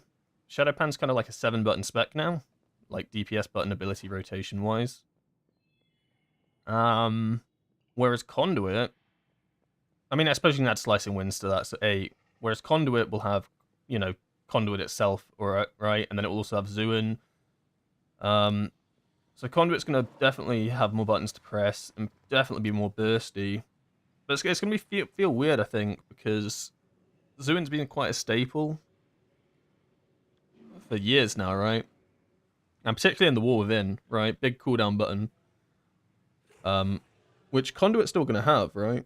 Conduit's going to still have your big Zuin button, because you have to press Zuin to press Conduit. So Conduit, I'm not sure how it works exactly, but Celestial Conduit's the ability, right, where you channel and do your AoE, boom, boom, boom, shit, you know? You can't press that until you press Zuin. So Zuin, by pressing Zuin, that allows you to then press Conduit itself for the next minute, which is okay, I think. I don't, like, it's fine, because you do that anyway, right? If we're being, like, real about it, you're not pressing Conduit before you press Zuin in this season. You're probably not pressing Zuin before you press Conduit, or Conduit before you press Zuin in Midnight. So I don't think it's much of an issue that you have to Zuin to activate Conduit itself, because you do that anyway. But I feel like the damage profiles are going to be so different. Because, like, what is Shadowpan's burst next tier? Weapons of Order? Well, Conduit also has Weapons of Order. Okay, well, what else does Shadowpan do that has some nice oomph burst? Oh, it doesn't have, you know, Wisdom of the Wall anymore. It's now just a little clone that does, you know, consistent damage. Oh, your Shadow Flurry procs are now consistent damage. There's no real, like, oomph, I'm gonna absolutely pummel something now. Whereas Conduit has, you know, Zuin, Conduit itself, Heart of the Jade Serpent Windows, Weapons of Order. So I'm, like, it's hard to say without actually being able to test it and being able to play it myself. Because I don't have alpha, haha. But to me, just from looking at how the two are, Conduit's going to be the sub-rogue sort of one, right? The mini burst windows spread throughout, and then massive burst windows when you, like, have your cooldowns. And Shadowpan's just going to be the consistent, maybe not flat, maybe flat's the wrong word for it, but it's going to be a lot flatter. It's going to be very much like Shadowpan from Season 2. But without Zuin, even your 2-minute cooldown isn't that strong, right? Because you don't have the replicate damage from Zuin anymore. It's just Weapons of Order every 1 minute 30, so it's even flatter now. 5, We'll have to see what talents they add, but they're 2, definitely defining the 2 hero talents into their, like, separate roles. Yeah, I guess it's up to you if that's a good thing or not, right? Where are we 3, going? Like, I don't mind them having their niches, 1. but to me, it almost feels like, why would you not just play Conduit? Does it not just sound better in every possible conceivable way? I must get closer. Unless Shadowpan's numbers are really good. Bloodthirsty cackle. Cannot use that much radiation.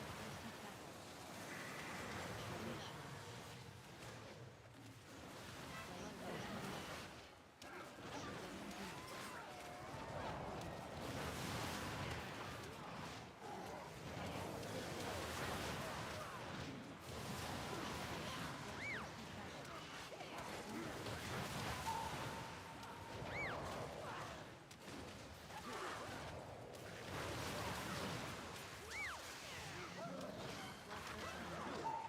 Oh, look, they're all doing 45 million DPS. What am I doing? Spoiler alert, it's not 45 million DPS. Oh, I fucking hate wind up. Oh, I fucking hate saws.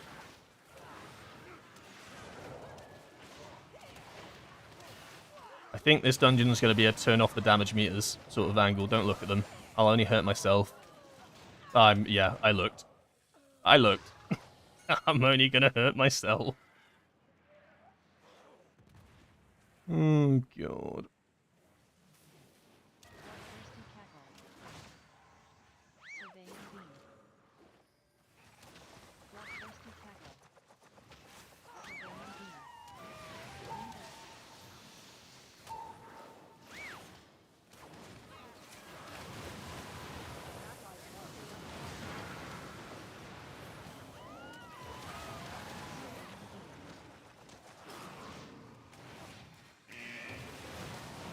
When you try your best to not interrupt Fist of Fury, but you have no choice.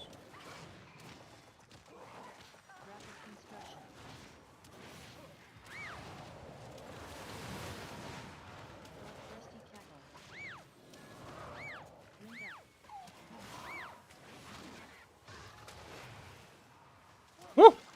Get the fuck away from me, you bots!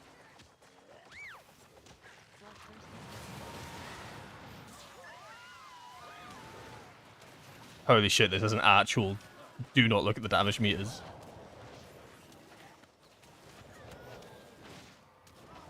That's actually despicable.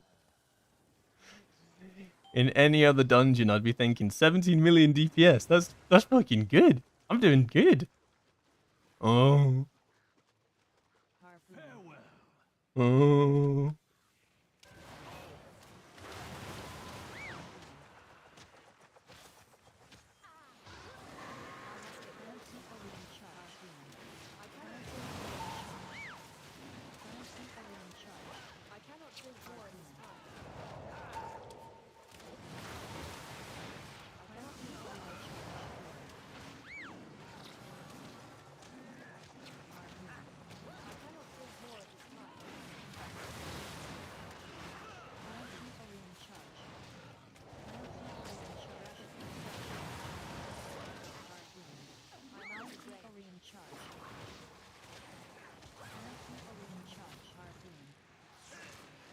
I did not like my positioning there at all. I was on the wrong side of those bombs.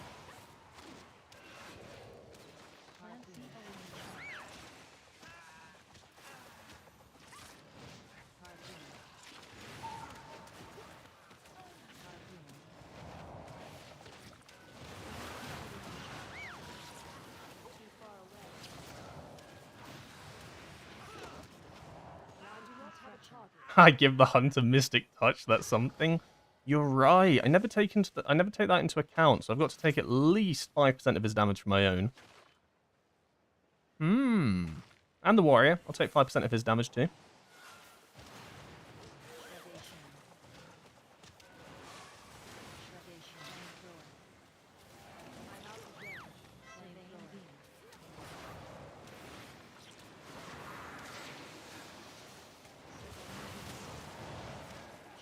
Broken surveyor, get into the pack. Trying to do some focus target damage here. Meanwhile,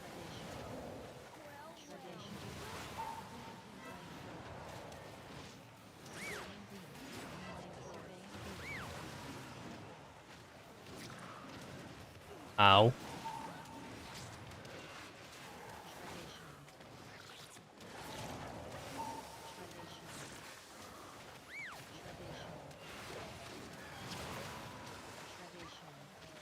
Don't worry, I pull it back on Big Mama.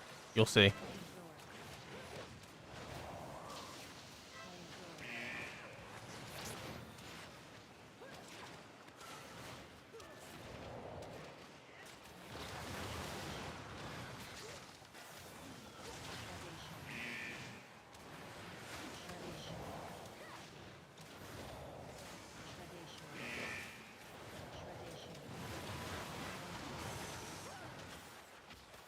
I've only got to make up 7 million. Yeah, I'll find it somewhere. I'll pull it out of my back pocket. We have a big Zoon coming up, but it lines up awfully with this boss. Of course it does. I'm pretty sure it lines up with when they piss off. Oh, that feels so bad, actually.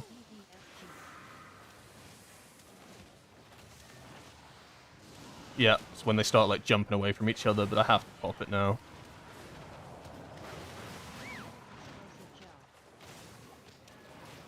Oh, I mean, I'd like to blow up that one, but you decided to stand on top of it. Okay. Sure. Fuck me, I guess.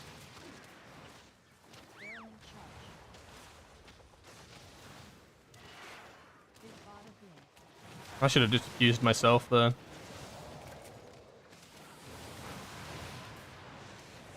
My thinking was, I want to pop it right here, because there's 2 bombs on top of those, and then the tank fucking slotted himself right in between it, and I was like, I don't want to end up killing the tank because of this. But then I remembered he's a tank. Ah, close.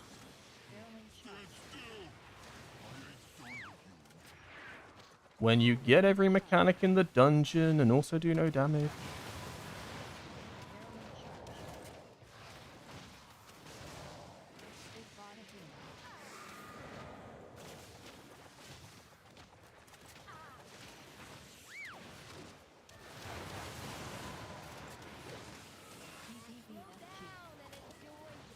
Go on, hit me with it again. I know you want to. See, I've got cooldowns again now. Oh, this lineup's so bad. I got to send. Oh, fuck you, Brunt. Woo!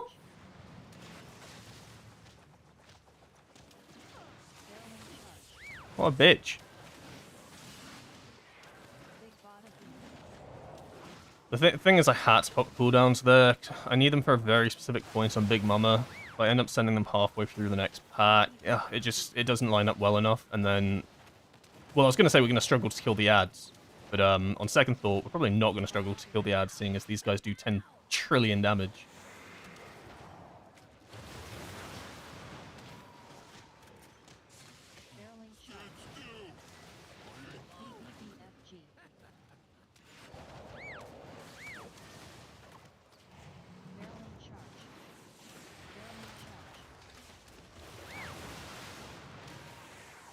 Kill them. Kill them now.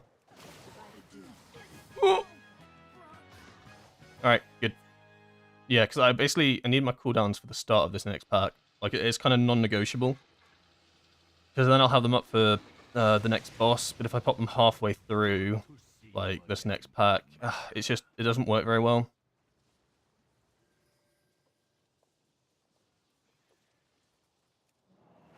Holy shit, he's pulled everything already.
This is so messy. Another RPG.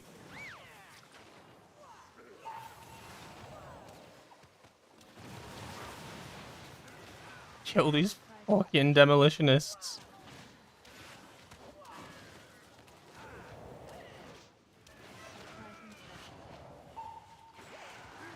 I mean, shit, it not clean, but we did it. And I have my cooldowns up for Big Mama, so this is what we kind of wanted. Unless we're not pulling Big Mama, in which case I've been pranked. No, he pulls us in. Yeah, he brings it with. We essentially want everything up for this.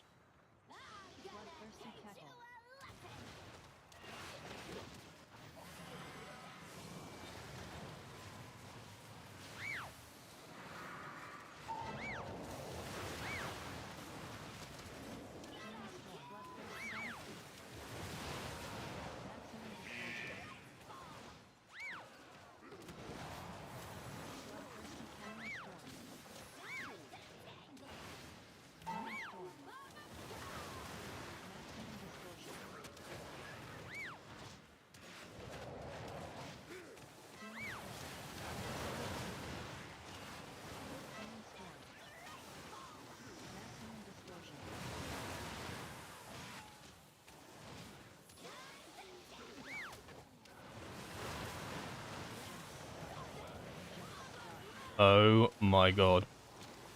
Big Mama, please. Big Mama, please.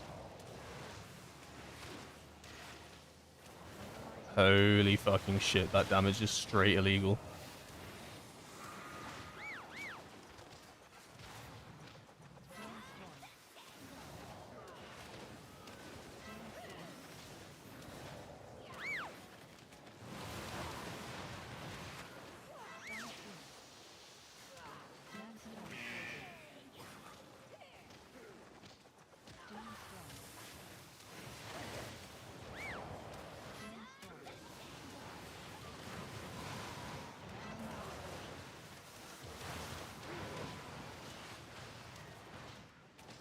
I just popped Fortifying Brew there. That was bad. I'm so dead on the next boom. I don't know why I did that. Instinct? Bad instinct? I'm genuinely so dead.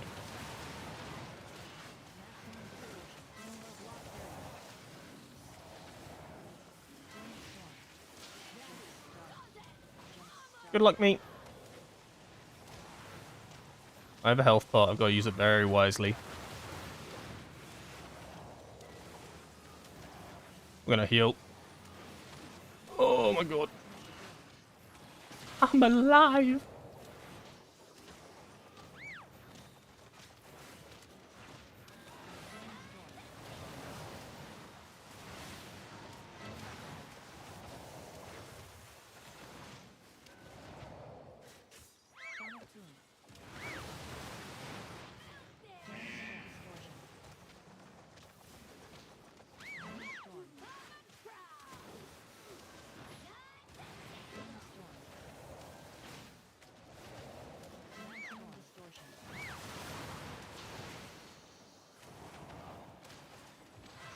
I mean, don't really have anything for this.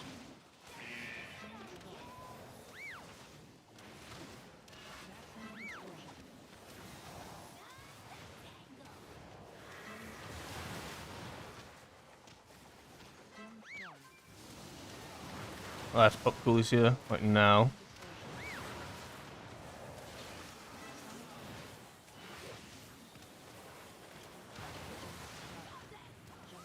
I don't think those were great cooldowns, but if the ads didn't die, like, it was just over.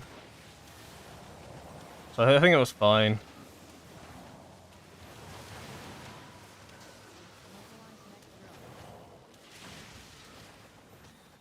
Like, you go from Halls of Atonement with bosses that shoot out beams that you just dodge to this fucking whatever this is, you know? Insane fight. 4-minute marathon of a boss. With like tight timers on killing ads and stuff like that. Like this the difference of some of these bosses in these dungeons is insane.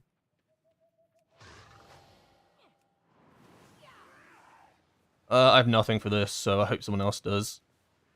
Hunter has coolies. At least that.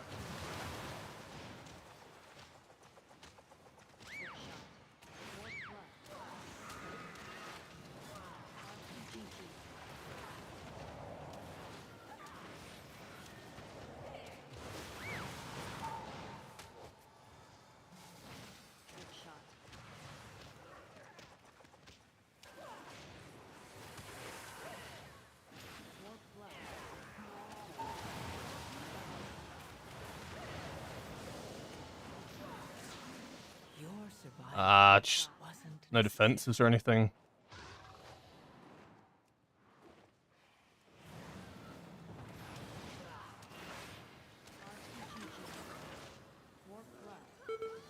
Okay, I mean I was out of it, but sure.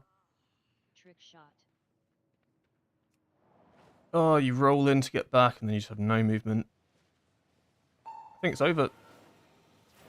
Maybe. I don't know. Time's okay. It's the fact they put this fucking disgusting trash pack after the boss that you expend all your cooldowns on. And then after this one, they put an even more disgusting trash pack. So when you're done with your cooldowns here, then you got whatever the hell this is. Good luck. Good luck. If I don't die here, it's actually a miracle. Straight up miracle if I don't die here.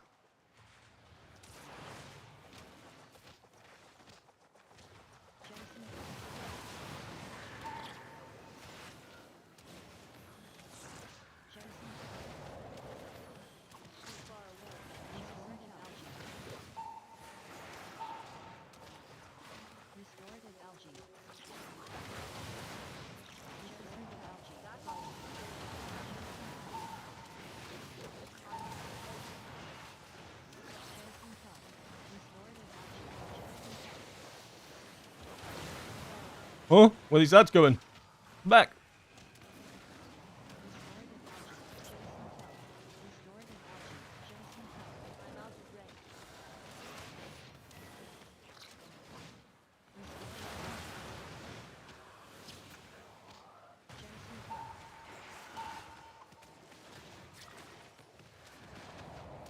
I didn't die here? Wait, it's not over. I'm speaking too soon.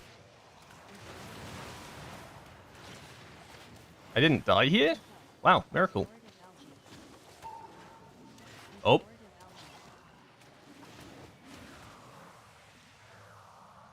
I'm a blue for diver. What does that even mean?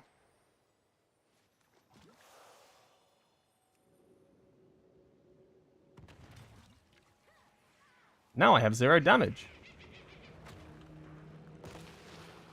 Unlucky.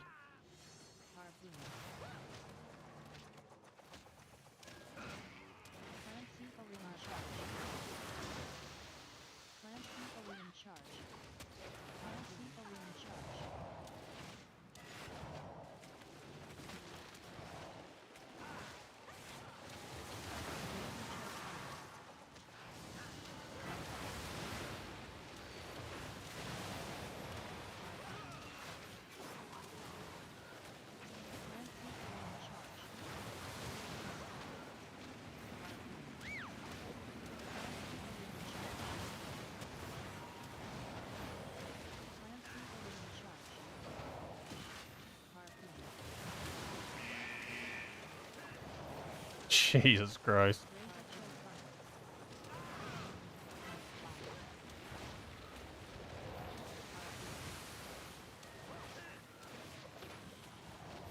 I think divers with this boss just feels demonic.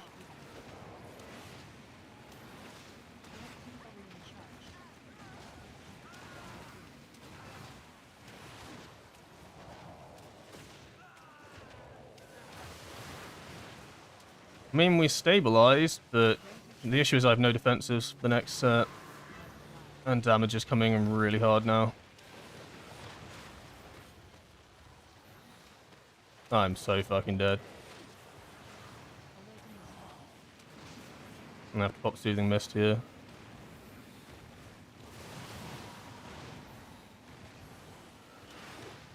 Yeah. Soothing Mist was the only way I survived that.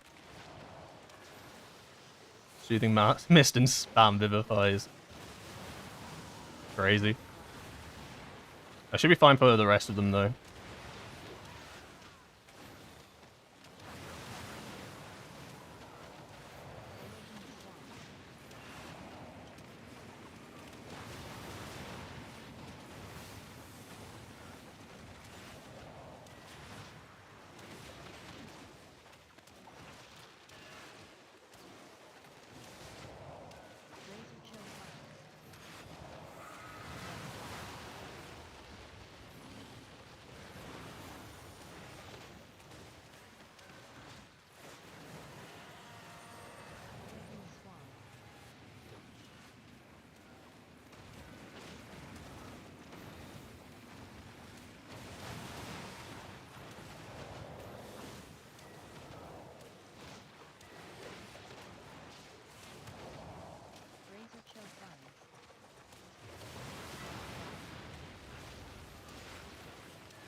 I'm not having fun. But at least I'm not playing healer. I can't imagine playing healer on this boss.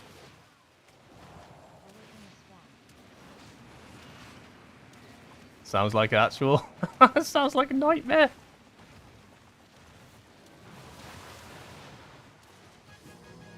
Oh my god. Actually, like, I couldn't imagine playing healer on that fight. It sounds like hell on earth. Like, if I'm having a bad time. If I think I'm having a bad time. Bro's fucking RP walk into the next trash pack.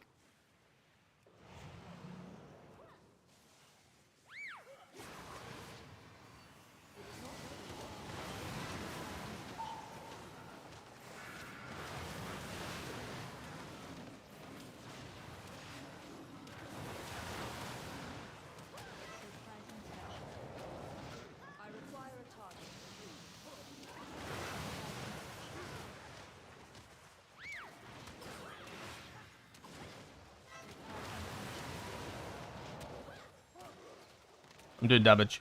Screenshot it. Send it to the press.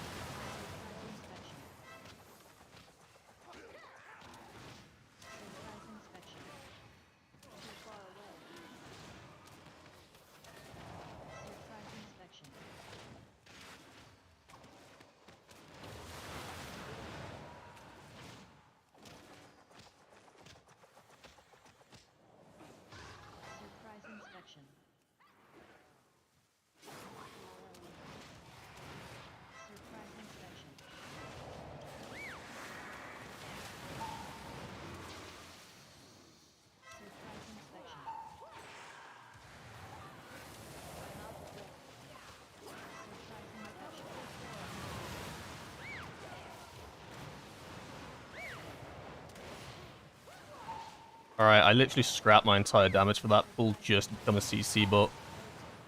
That was my singular purpose in life. And the tank's dead. And it's all for nothing. GG! Only the strongest survive. I interrupted so hard there.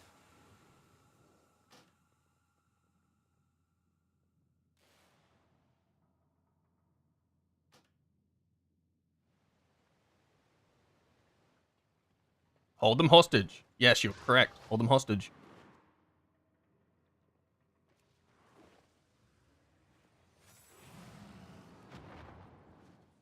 Five minutes is too tight.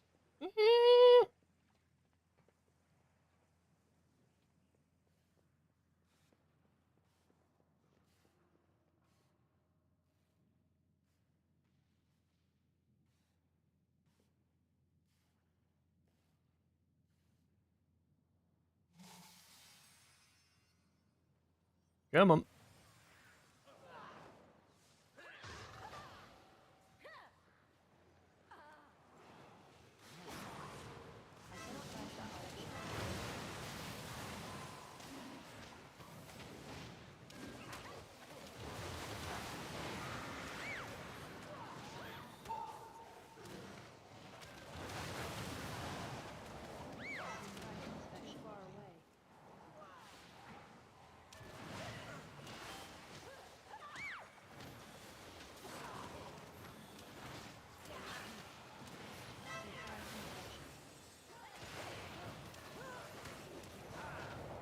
God, it must be so nice playing a range sometimes. I can just imagine this hunter just chilling on the outskirts, dealing with none of these frontals. Oh my god.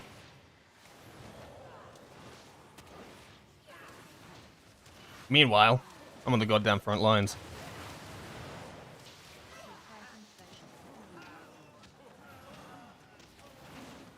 Ah, that's a shame. I don't think you can do the last boss in like 3 minutes.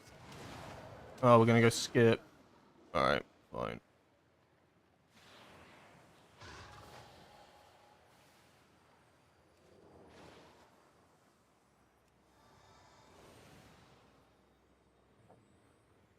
Maybe. I mean, we got aggro. I simply wish you had lasted a little longer. Oh, unlucky. It was a good attempt. I just feel like I do nothing in this dungeon. Genuinely just feel so overshadowed by the other DPS.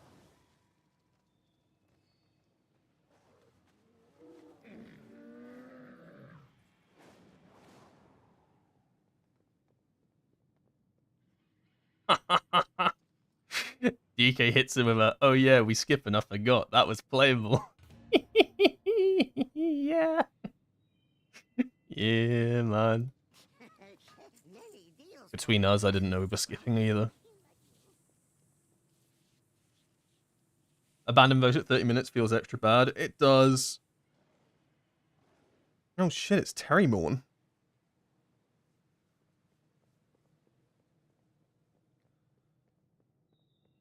I mean, I do think it's probably still timeable. Maybe not. It would have been so tight. I think, like, so I'm trying to think if they didn't do the abandon vote, everybody ran back as fast as possible, everybody knew we were doing the skip, we still would have probably only got to the boss with 3 minute 30, no lust. I mean, it's not impossible.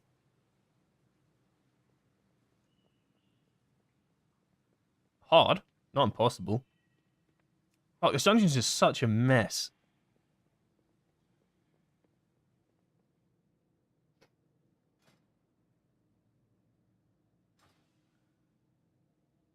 What will we get better in Midnight? Copium? I don't know. Midnight's so long away, you know? Still in the alpha. I mean, I'm sure we won't get worse.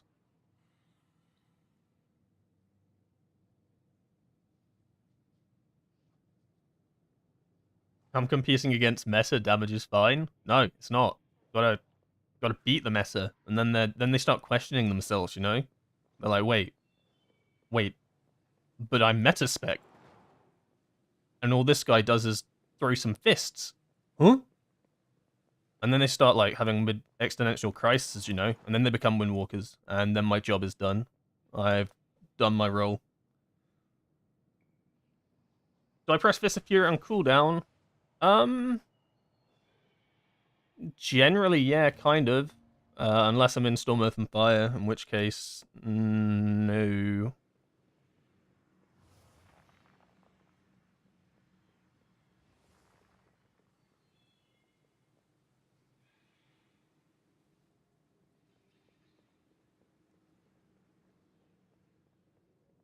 But I swear, more and more, I wish for interrupts to not cancel Fists of Fury, because, my god, I swear every time I press it, something starts casting, and what do you do? Let the cast go through, or keep damaging, you know? Like, Spinning Crane Kick's a good one, because you can interrupt during a Spinning Crane Kick, and that doesn't cancel it. It used to. I used to. But they fixed that for Season 3. It just feels awful because your biggest tick comes at the end of Fist of Fury, and then so I'll be like channeling this Fist of Fury, looking at the interrupt bar go over, and I'll be like praying that I can just finish off the fist before I have to interrupt, but it never happens. I'd say that's one of the biggest downsides. I'd love to know how much damage you actually lose, generally, because you can't really play around it. You like, because there's the argument of, well, just don't Fist of Fury when something needs interrupting, right? But like then I'm holding Fist of Fury, like that's just insanity.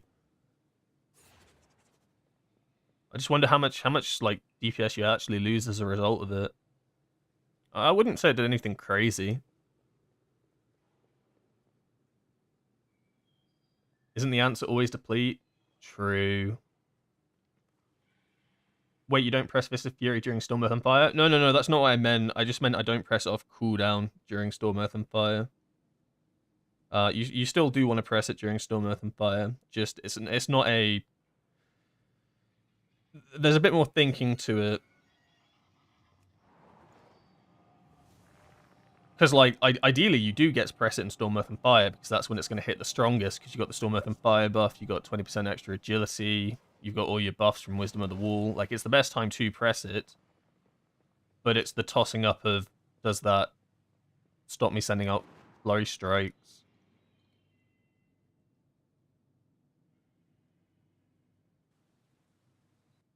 The amount of people who are surprised that Windwalkers actually do damage hurt. I mean, it's funny because any spec does damage, right? But people like literally get so like shocked Pikachu face when like a non-meta spec does damage. It's like, well, any spec can do damage if you know how to play it. You got gear. Yo, this guy's got a broomstick. Wait, do I have a broomstick? What's it called?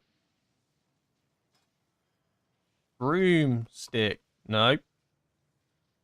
Firebolt. Nope. Witch. Nope. Broom? Nope.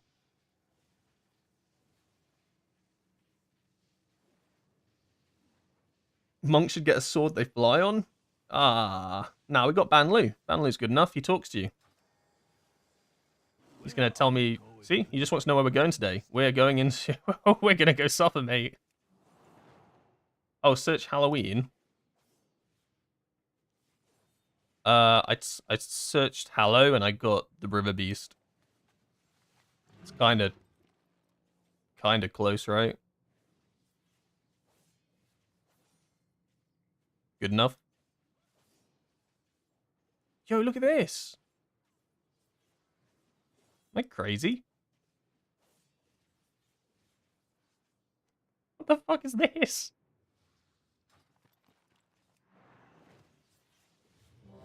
River Beast is nature's broomstick. Oh, I remember getting that. I was so proud of myself when I collected that one. I don't even think it's hard to collect. Back in WoD when I cared about mounts.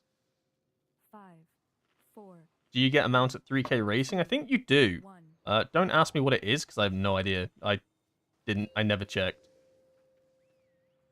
I'm a simple man. 5, I have Ban Lu. 3, His eyes glow now. 1. I ride Ban Lu. Good luck, Grandmaster.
No, this happened before. I learned from my mistakes. No, I haven't. Holy shit, what is hitting me? Fuck melee, dude. I hate being all melee. Give me some ranged. Wait, we have 2 ranged.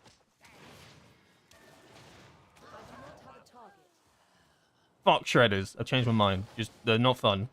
Oh.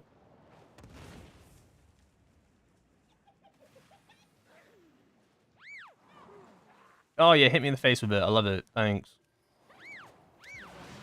Oh yeah, just root me. Yeah, I love it.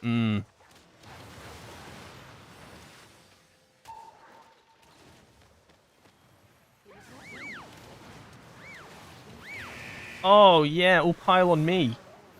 Yes, and then get rooted. I fucking love this game.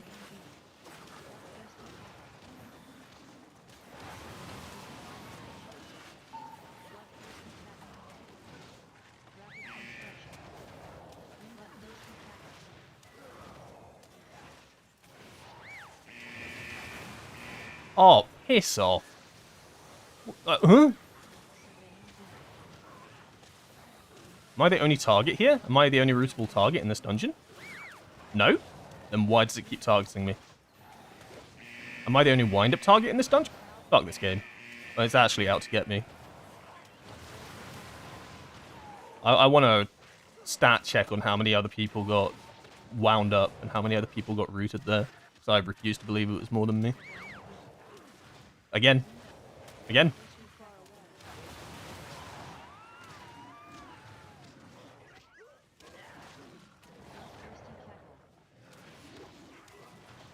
Swear to God, I'm going to re-roll to Night Elf. What's that? You cast Wind Up on me? I'll just go invisible and then you'll target someone else. Unlucky. Floodgate tries to break you mentally. Oh, it doesn't need to try. It just does it. I'm already mentally broken. It won. It doesn't need to try anymore. He won. And I'm instantly rooted. Cool. Oh, go on, do it again. I can do it again. Thank you. Yes. One more route for old time's sake.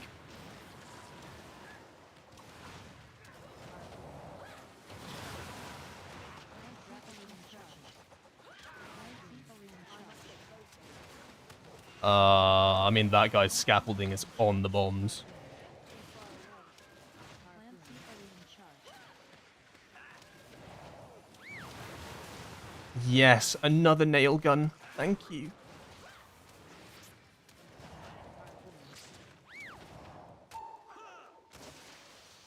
Clancy Alien charge.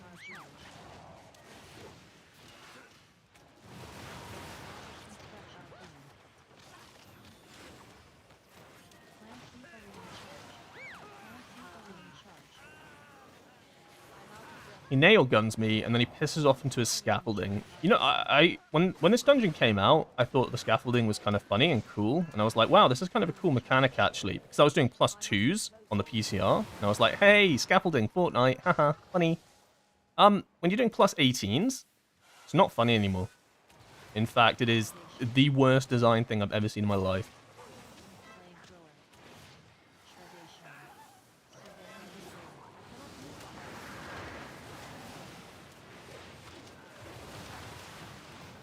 Surveying beam.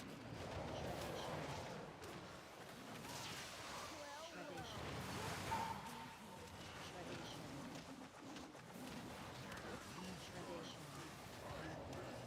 Surveying beam. Flamethrower. Surveying beam. Flamethrower.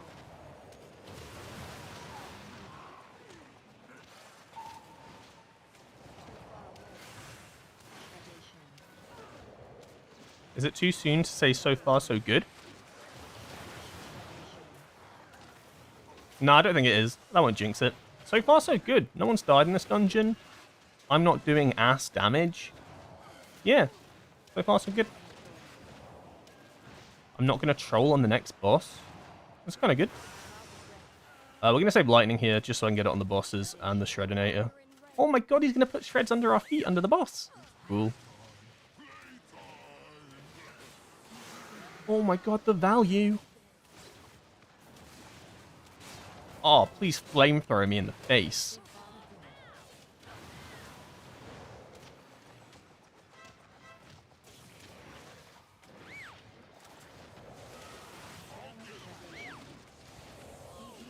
DDEFG. Shredation. Isn't necessary. Okay. Barreling charge. Pull the Shredinator into the boss. Didn't even know I died. DDEFG. Couldn't even react. Big shredation. Big body boom. Oh, I love this game. Now Zuin's going to be removed. How cooked are we? It's only half removed and not that cooked. Like, no joke. I actually don't think it's that bad. Because you still get Zuin for Conduit, and it opens up two talent slots for new talents. We don't know what they are yet, but you know they're later talents on the talent tree, which means they should impact gameplay, right, and be quite powerful. Because the issue of Zuin on the talent tree was the fact that it still kind of sucked, right, without Invoker's Delight, which made Zuin quite powerful, but you probably still would have taken it on Step Aside Wind Shredder. I will if I notice it. So it took two talent slots without Invoker's Delight. So for Conduit, you would have had to take it anyway. So that felt kind of bad for Conduit because you'd have to take 2 talent points regardless. For something you had to take that kind of felt bad now. Now you don't have to take 2 talent points, 5, and you get it for free essentially by doing the hero talent. 2, And Shadowpan isn't forced to take it either. Where I think you'd be surprised how weak it probably would have been for Shadowpan. Going into next season. Like, Invoker's Delight cannot be understated. That's the thing that gives it haste, 5, or gives you haste when you cast Zuin. 3, A massive part of its damage comes from that, and that was removed removing Zuin from the talent tree.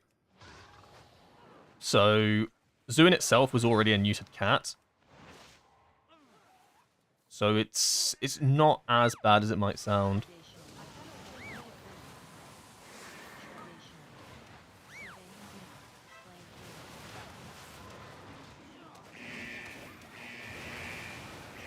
I fucking hate this pool so fucking much. Like, what's going on?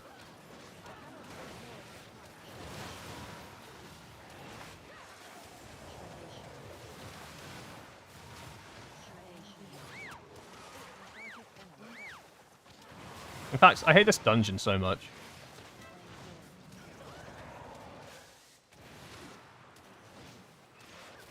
It's just chaos.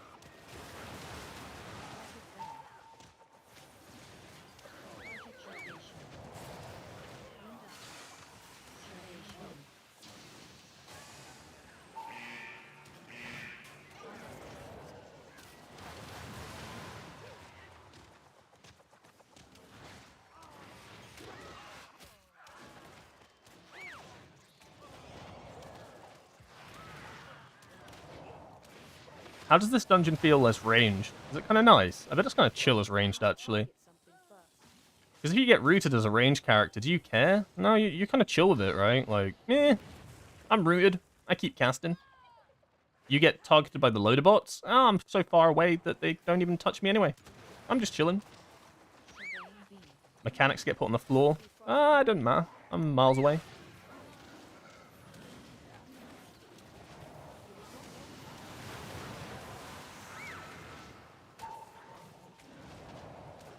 They should make a ranged Windwalker spec. Call it Windwalker. Because it controls the wind. Ooh, okay, now we're cooking. It shoots wind waves. Okay, Windwalker shoots wind waves.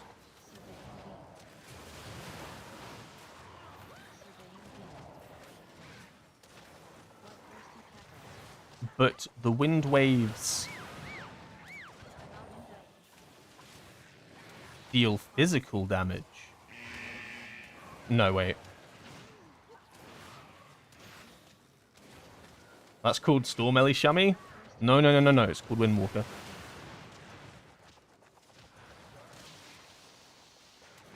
Why are we called Windwalker when we neither fire out the wind nor walk on the wind?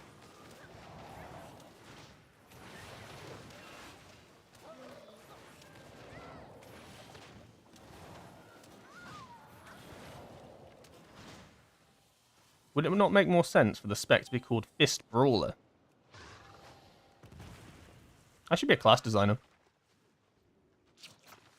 Harpoon.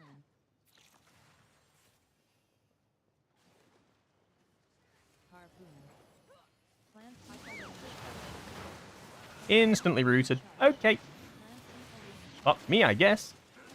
Plant cycle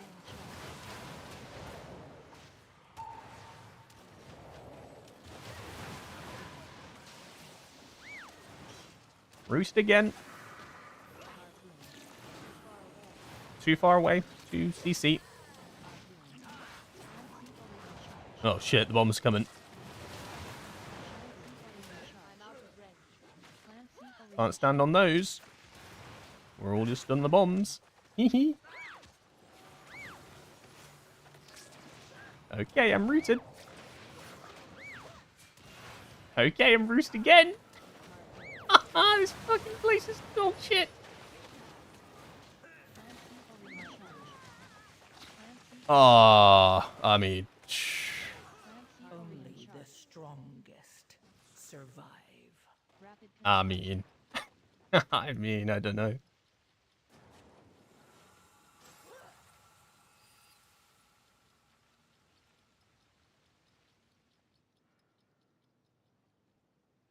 I think if you target platform, you get insta-rooted by default.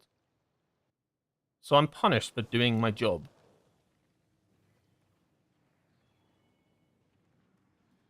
Alright, noted. I'm never targeting the scaffolding again.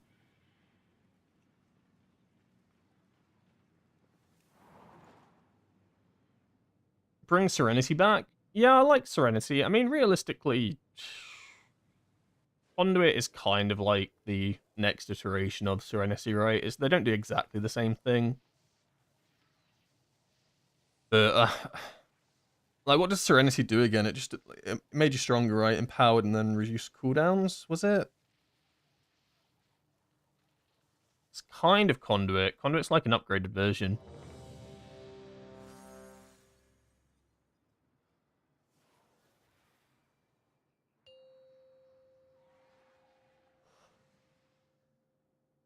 5, 4, 3, 2, 1.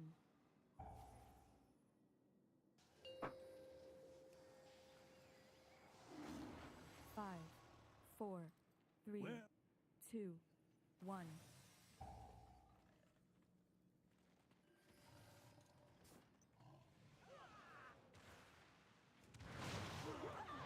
I love doing this pull over and over again. It gets better every time. God, it's so much fun.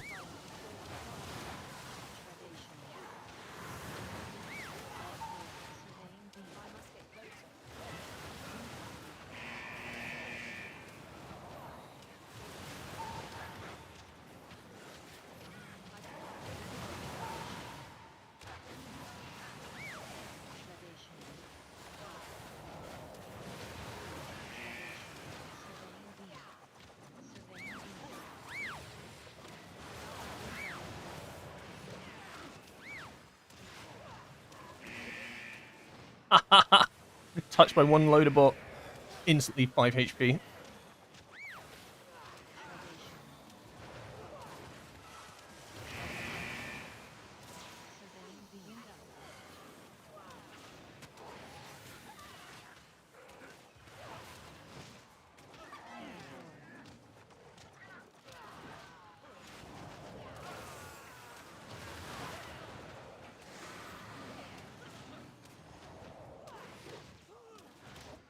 What are you supposed to do with them? Stun them? Yeah, you are just meant to stun them. I do not have a target. It has to be hard CC though. Like, Ring of Peace won't work. I mean, you can Ring of Peace them, but it knocks them onto other people. I have killed people like that before. You're right, I target the scaffolding and he gets fucking pissed.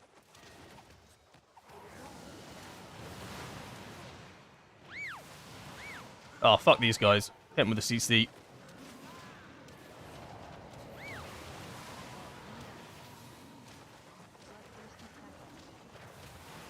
They're coming!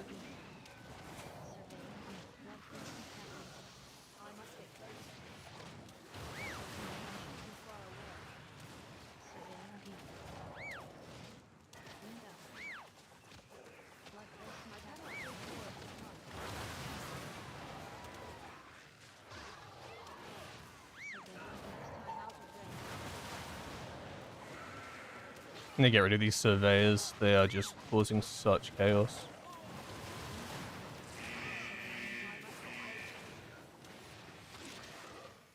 I think the wind-up...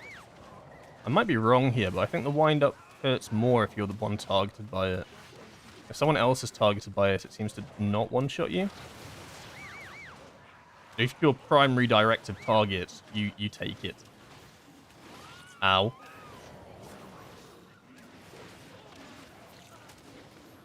I could be wrong there. I'll have to test this theory out.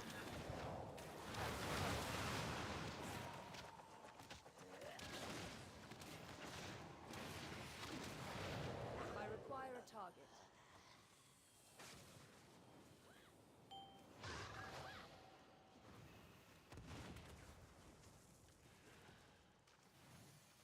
Harpoon.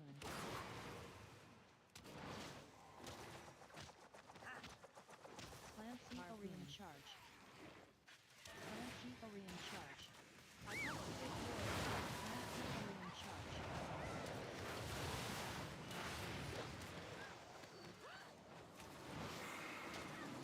Let the bombs hit the floor.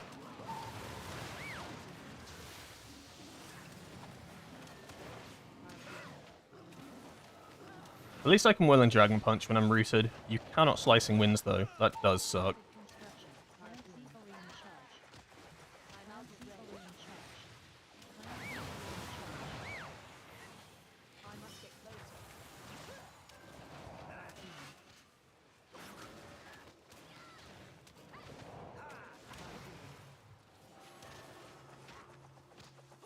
Harpoon.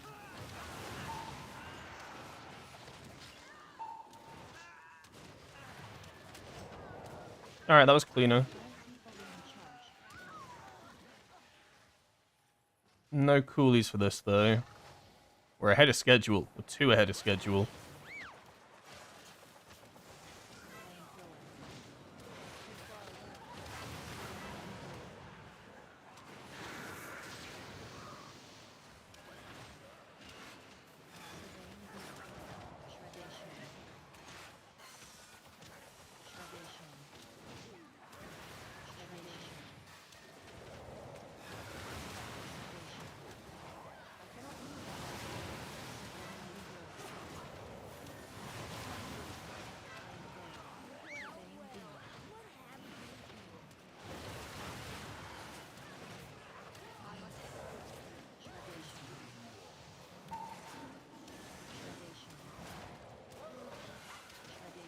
This does make cooldowns a little bit awkward. Alright, remember to watch your feet. Don't get double shredded. Haha, couldn't be me.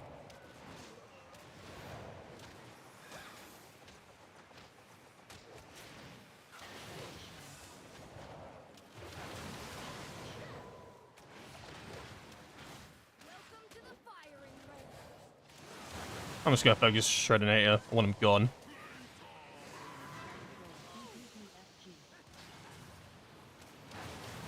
I want him gone. Can't get shredded if he's dead.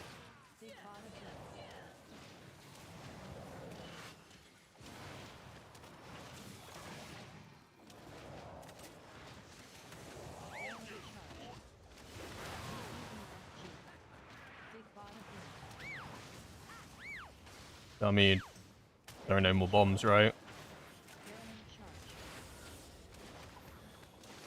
The bomb spawns on this boss are also just so RNG. Sometimes you like get God's gift to bomb spawns, sometimes you get the worst ones in the world.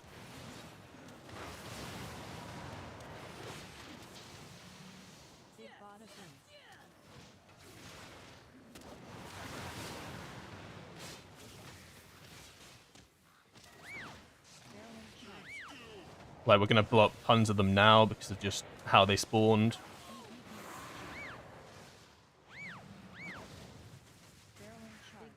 Yep.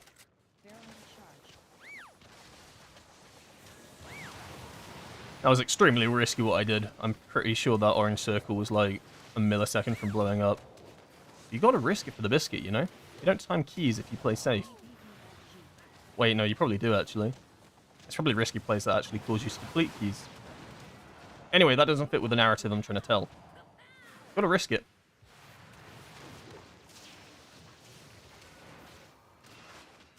See, these bombs are mega spread out now. So this one's awkward. Can maybe hit 2 here if I weave it like an absolute goddamn gamer. Oh, I'm so good at this game.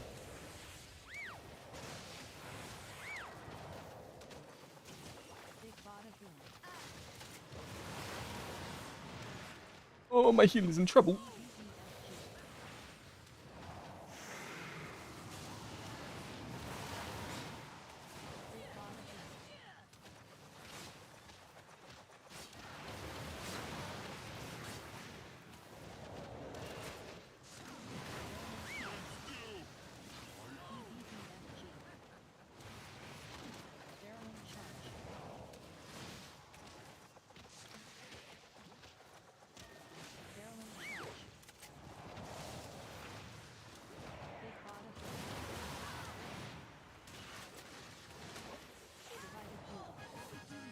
Alright, that was a good takedown. The issue is I did have to put cooldowns there, which is kind of bad, as we went over in the 19 a while ago.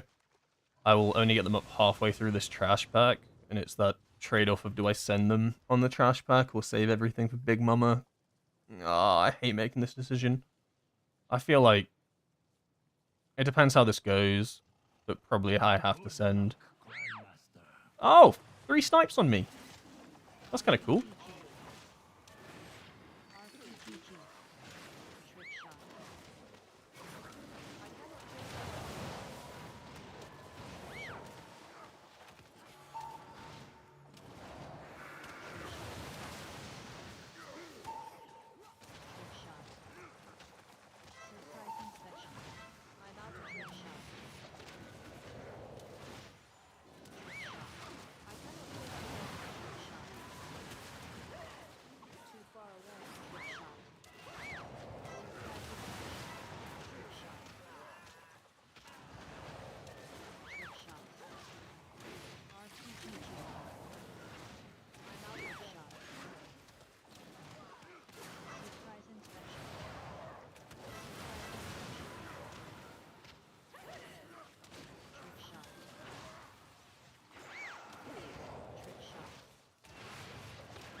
Of course, I press lightning and its surprise inspections right behind me.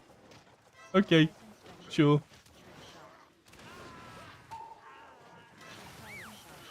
Uh-oh.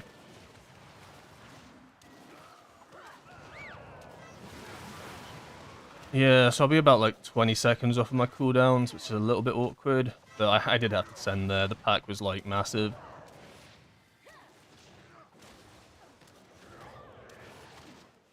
Surprise inspection. Actually, no, I get the map. Wow.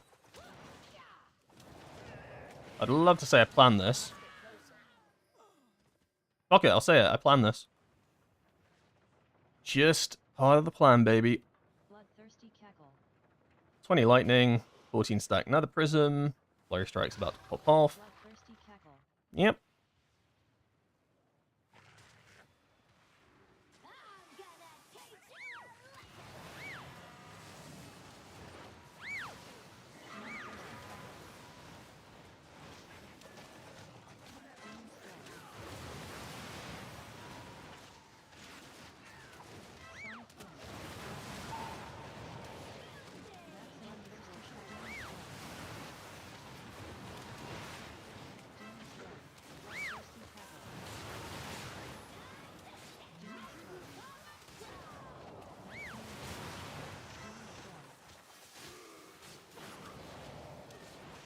That was scary.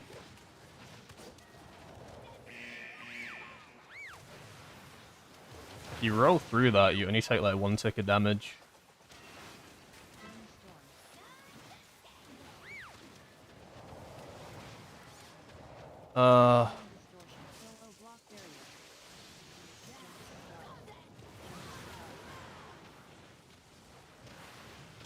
Alright, we'll fought through Karma this one, diffuse the next one, fought through Karma the next one, diffuse the one after, kind of in that order.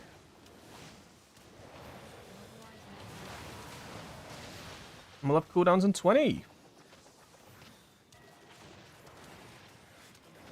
Where the hell are we going?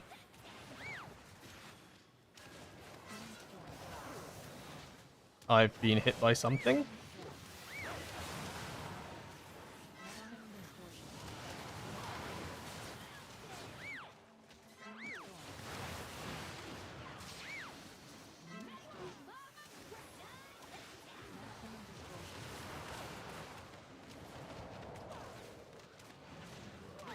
I pop my cooldowns and everything's still on full health. That's not good.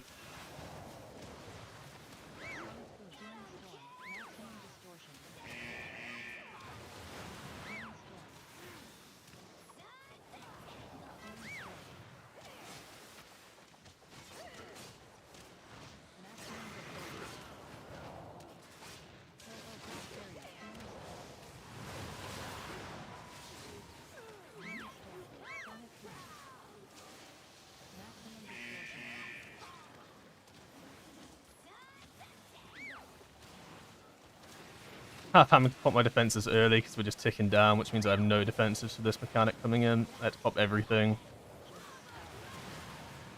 So we just were not fast enough with the ads. I wait for this shield to go down and then Karma now. Hopefully this carries me through.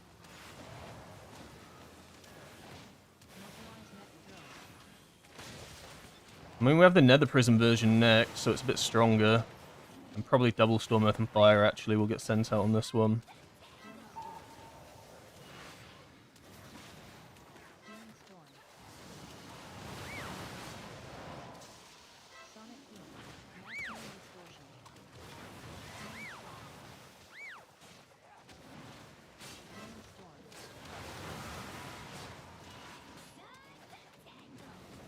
Yeah, we're going to double Storm, Earth, and Fire this.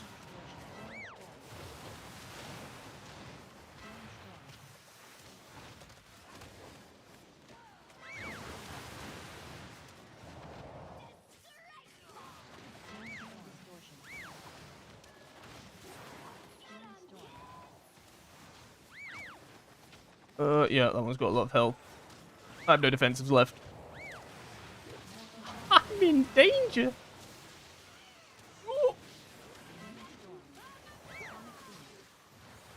Okay. Fuck me, I guess.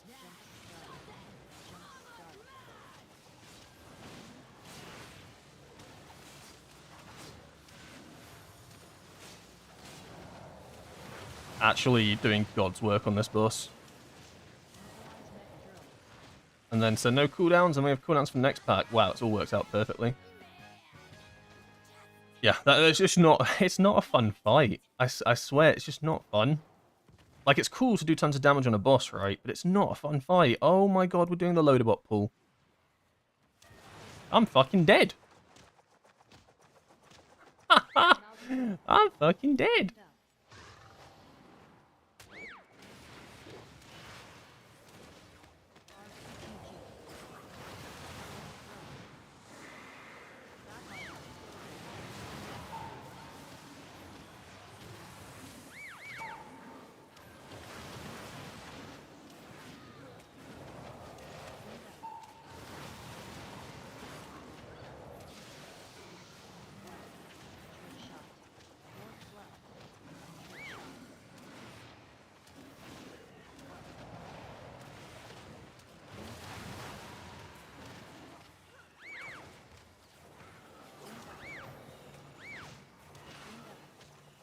We just don't have the damage for this? I'm gonna have to send out Nether Prism, Storm, Earth, and Fire. This feels awful, but...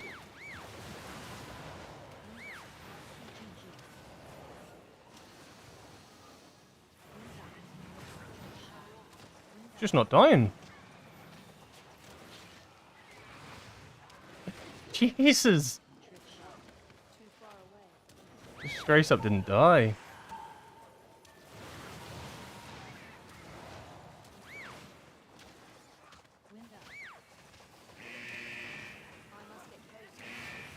I hate wind up so much. I have cooldowns for the horrible trash pack next. I just don't have CC, and I'll be real. I'd rather have CC than cooldowns for this next trash pack. They, like, I'm not even joking.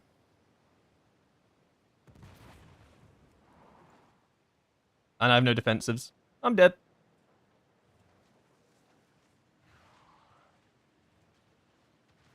I might actually hold here for 20 seconds just to get the Araz Ritual Forge rather than a 5-stack Nether Prism, because 5-stack Nether Prism is just absolute garbage.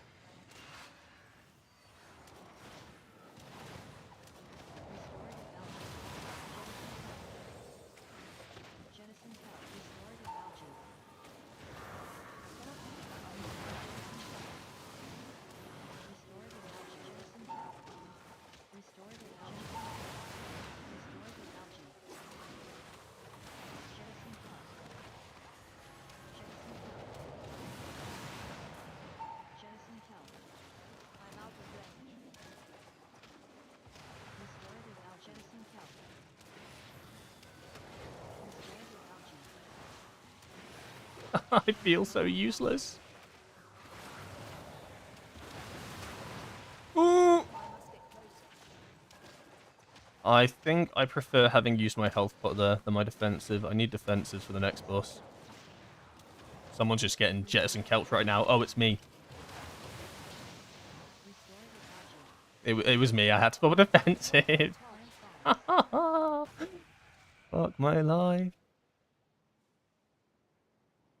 Hunter died on pull. Yeah, he did die on pull. Honestly, I thought we were going to deplete the key then and there. Like, getting two casts off on that mob feels awful. I think we had 4. Like, I tell you right now, 4 does not feel fun.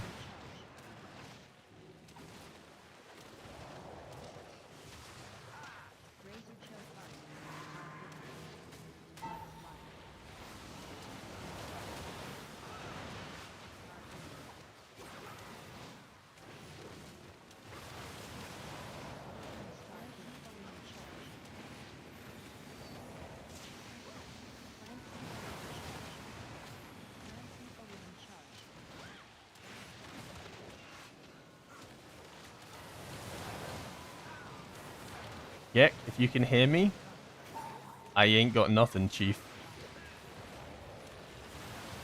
Use that information wisely.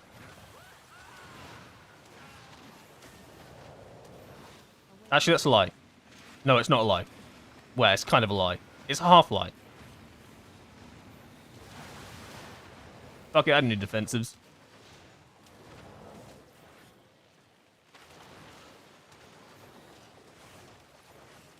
Am I running Zoon's Bond? Yeah, 1 minute 30 Shadow Pan. I genuinely don't think I could go back to playing 2 minute Shadow Pan in dungeons. It feels just too slow. Maybe too slow is not the correct word. Like, just not enough cooldowns throughout the run. Like, 2 minutes just feels so bad. I'm alive?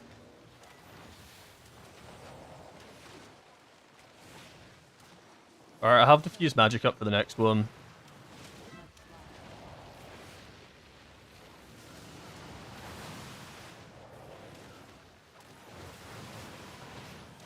If I survive to the next one.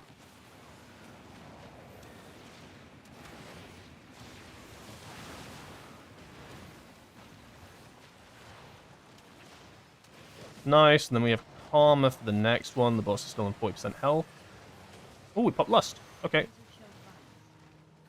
From my understanding, if Lust is popped, the healer does not need me to press defensives. Just heal me, forehead. I'm gonna pop a defensive.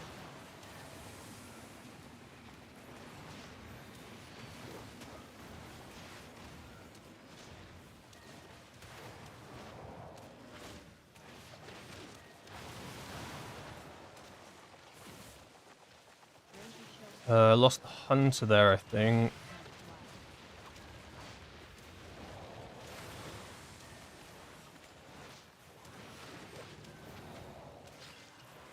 Fuck it, I'm sending Stormwrath and Fire here. We need to get this boss down now. I don't think I can deal with another cycle after this. Ow! Bad dragon. Well, I mean, you define. Bad monk.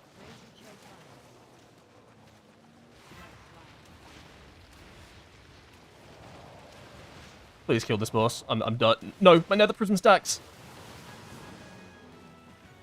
I wasn't concerned. I wasn't worried that I was about to lose, like, 80,000 agility. No, no, no.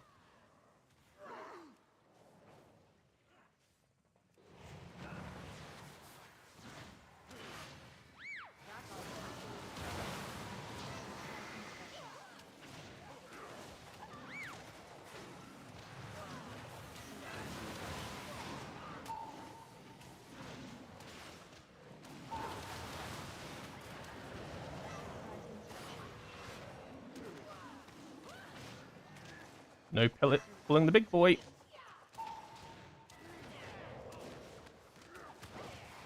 Alright, I'm going to say it because no one else will.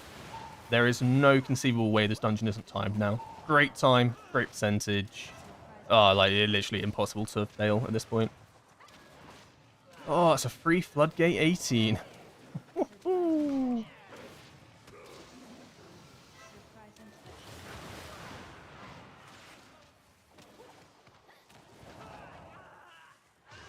Nothing could possibly go wrong in the next room.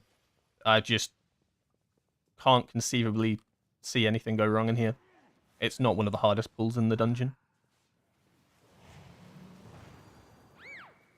Surprise inspection.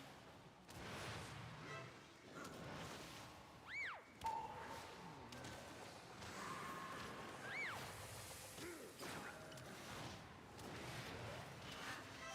inspection.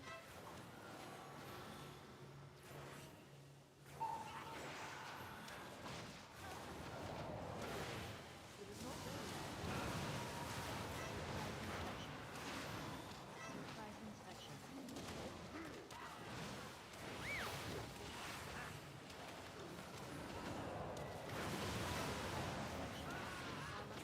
Surprise inspection. Oh, hate being melee. So clean. See how cleanly I played this room? I wasn't absolutely sketching out. And that's because I just knew it was free.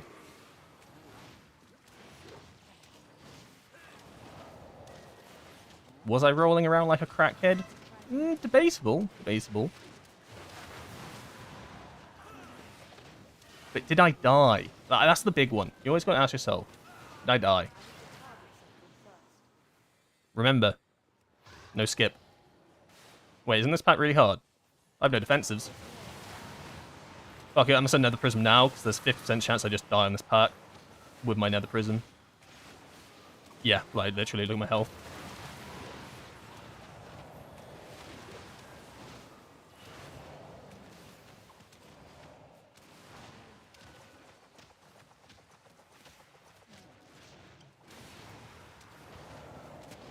In hindsight, I shouldn't have sent the Nether Prism, but, like, being realistic about it, there was a super high chance I just died there, and if I died with the Nether Prism stacks compared to just sending one of these two, I think the toss-up's fine there. I really don't want to send Diffuse, because I kind of need it for the next boss. It's kind of non-negotiable. Alright, we should be fine, and we should have a Raz Ritual Forge for our coolies, so I think that was a fine decision. Far away.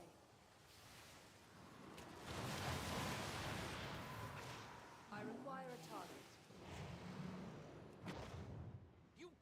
God save us all.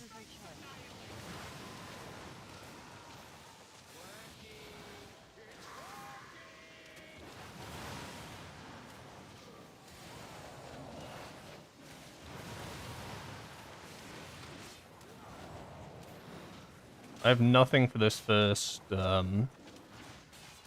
zap, which means the game isn't going to give it to me. God, don't do it. Don't do it. I got nothing. Oh, Blizzard. John Blizzard, you're a real one. And now I'll have defensives for every single zap afterwards. It was just the first one I couldn't deal with. Oh, Blizzard, sometimes you listen. I appreciate you. Oh, we're just going over here. Alright. Bet. Oh, we're just going back over here. I bet. Is it me or did my DK not move? Did he just not have to move? Can he immune it?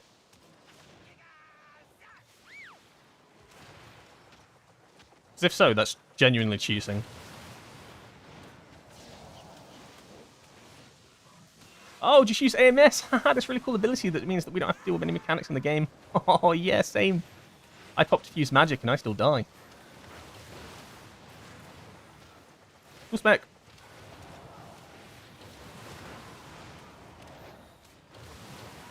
I have no defensive for this, so John Blizzard, if you're listening. Thank you.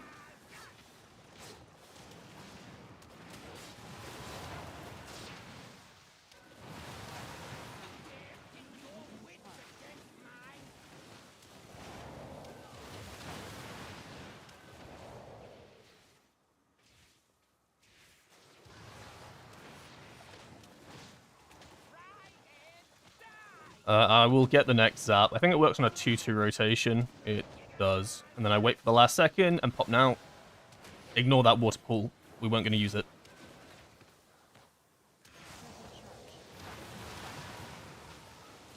If you time the diffuse magic at the perfect second, you can take the brunt of the full, like, hit. And then you can take the entire 6-second dot afterwards, but it has to be very precise. I'm dead. GG. I'm not dead.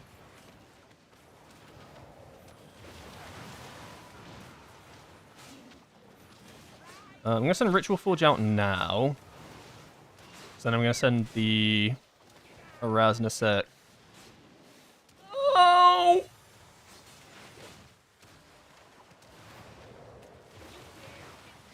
We'll send the... Ah, it appears I'm in a predicament. Psych. Oh, I still got to roll around. It's kind of cringe. Should have put a Transcendence down there. Thought it looked a bit cooler. Oh well. In my mind, it looked cooler than that. Oh, freest dungeon in my life. Couldn't possibly wipe now. We'd all just have to simultaneously get hit by a beam. That couldn't happen. Whoop. Whoop.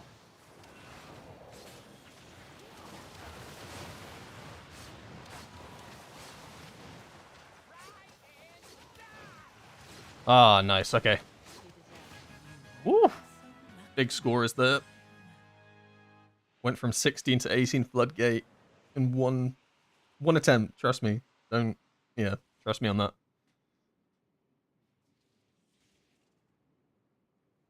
Good damage as well.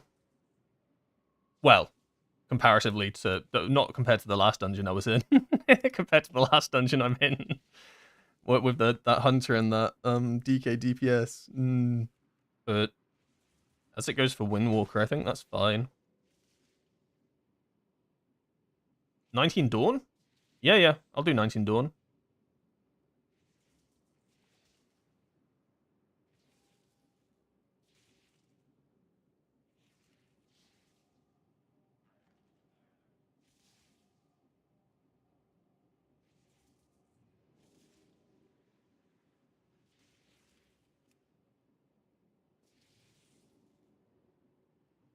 Yeah, I think the damage was fine there. Well, I mean, once again, it's Flurry Strikes, right?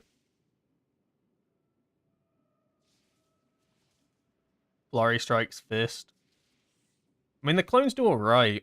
I mean, yeah, I mean, I say that, the clones do alright. They're only with 3rd and 4th highest damage.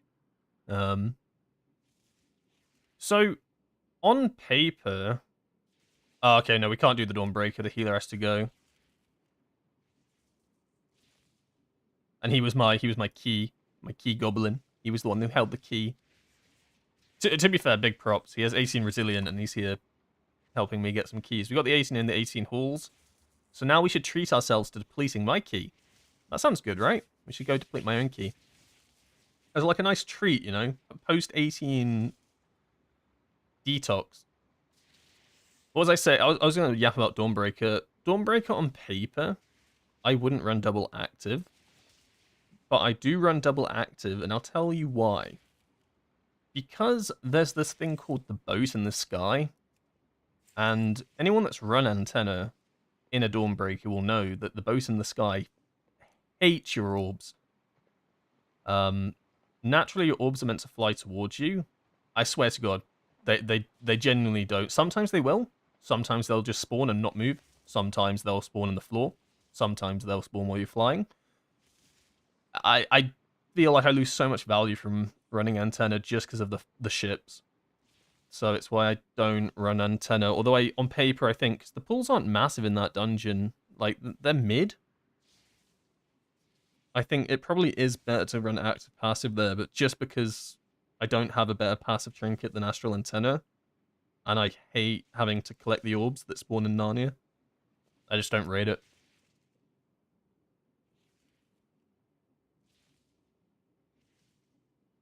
Alright. We're going to try Q for an 18.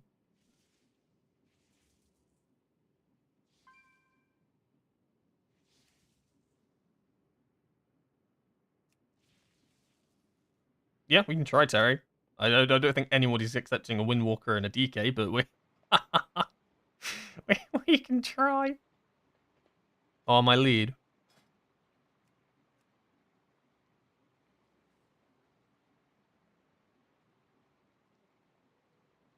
Oh shit, there are like no 18s at all. Well, there are. These are just 18s that fit the com.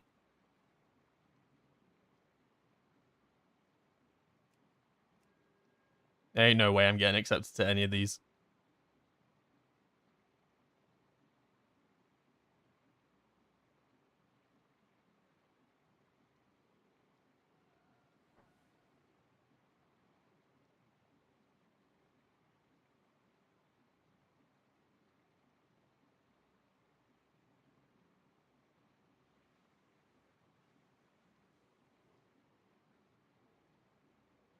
Yeah.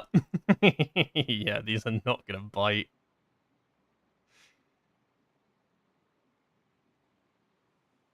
Like trying to get a Windwalker into an 18 is already like actually harder than completing some of the dungeons itself. A Windwalker and a DK, you'd be easier off getting a DK solo.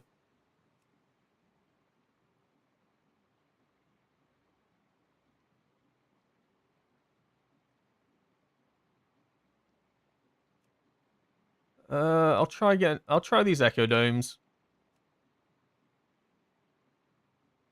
I think my biggest fear going into Midnight is just Windwalker's general rotation feel and our damage profile. I think it'll be. I honestly think it'll be fine. Um, like realistically, Shadowpan's just kind of gonna go back to how it felt in season 1 and season 2, for better or for worse, which was more of like a flat, consistent damage profile. With like its only burst window is gonna really be Storm, Earth, and Fire, which will be a bit bursty. It's gonna feel very similar to how it was previously, right? Where you pop Zoo in and Storm, Earth, and Fire, and then you got a bit of burst damage of Shadowpan, but it never felt like that good. It's probably just gonna feel weaker. Like it's gonna really depend on tuning if Shadowpan's playable. Because Conduit's got all the buttons, right? Conduit's got all the zazz, all the panache. It's got all the burst. It's got all the like cool abilities, right? The flavor, the fun. But it likely won't have good flat, like consistent damage. It's going to be very heavily dependent on heart window damage, big cooldown damage, and outside of that, I feel like it's going to be relatively weak. So I think tuning is going to depend everything, right? Like realistically, that's how it is now. Shadowpan just plays better because it's got better just damage tuning in for the content. But they're going to be very different play styles. I think that's kind of like just confirmed in how it will be.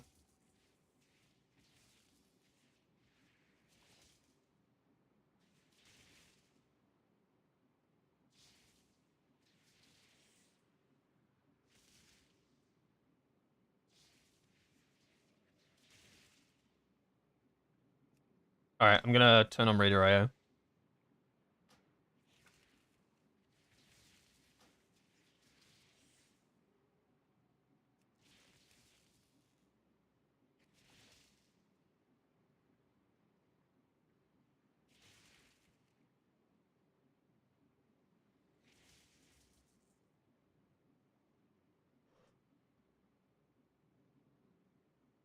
Our flavor and theme are fucked.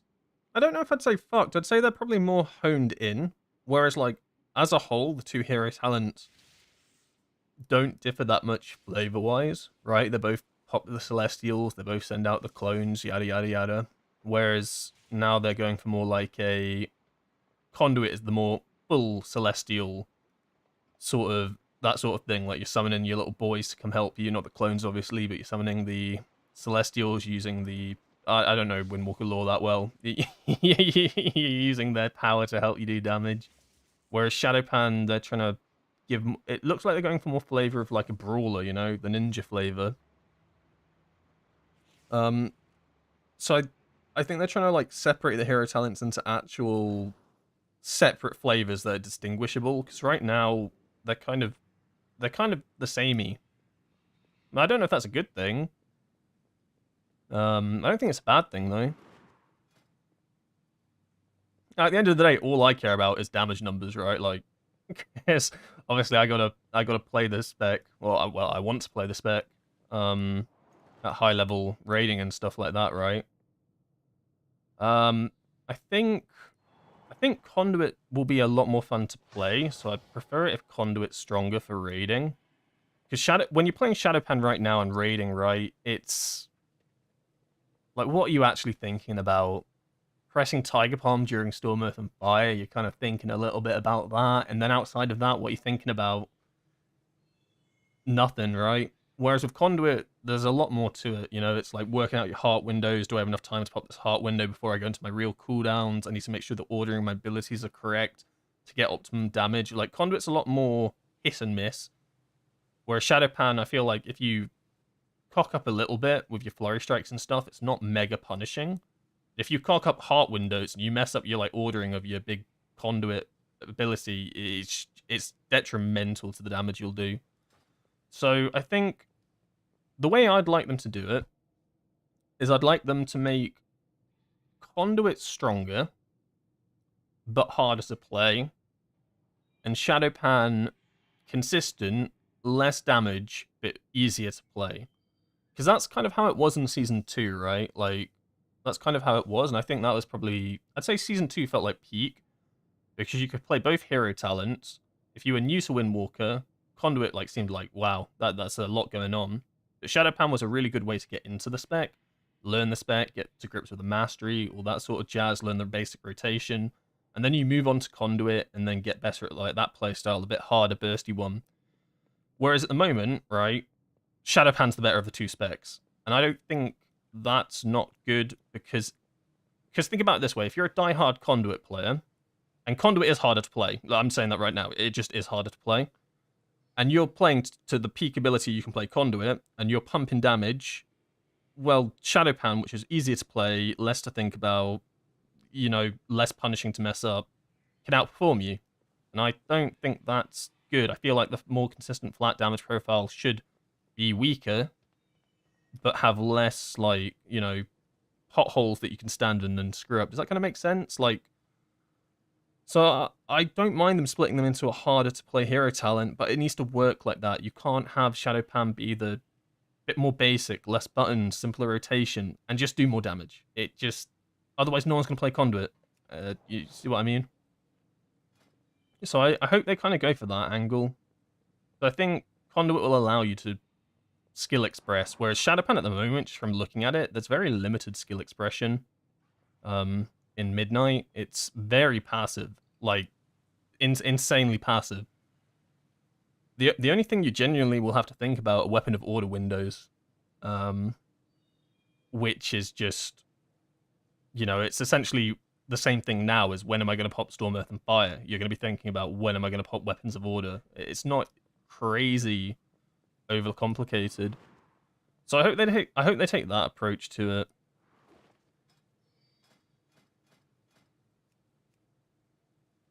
All right, what do I have? Oh, it's a floodgate. Oh, I thought I had I'm not doing another floodgate. I've done floodgates all fucking day. Right, we're gonna try and get into some 17 Arakaras. Nah, I don't want to do my floodgate. That's not fun.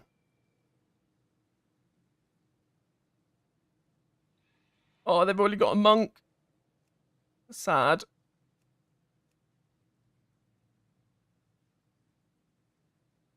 Actually, I'll do 17 to 18. I might get invited to 18s if I'm mega lucky. So it's everything but floodgate and halls.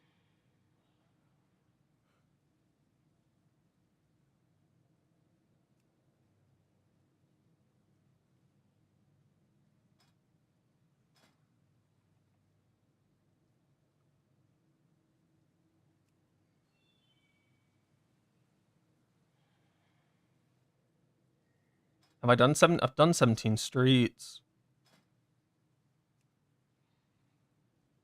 Oh, I wish I could re-roll my key. They should allow you to do that, right? If you have a key that you've timed, I mean, obviously you can at the end of a dungeon, but they should make it so that you don't have to finish the dungeon. Because if you have a key that you've timed, and you have the same keystone level, just let you re-roll it, you know? What's the... I don't think that's so bad. Why do I have to, like... Because I now have to suffer with a 17 floodgate. Oh, I should have re-rolled it in the floodgate. I just did. I just didn't... I thought it was a priory. Oh, I had the opportunity. Fuck my life.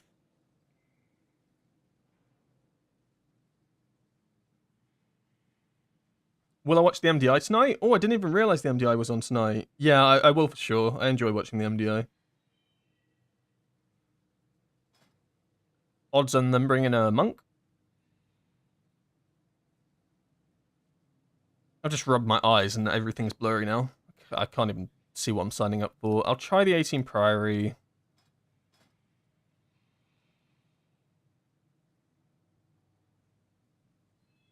I'll try the 18 Gambit.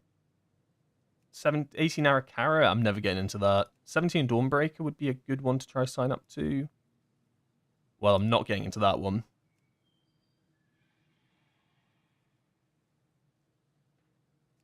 Dawnbreaker with 2 monks? Thoughts? I think it will work.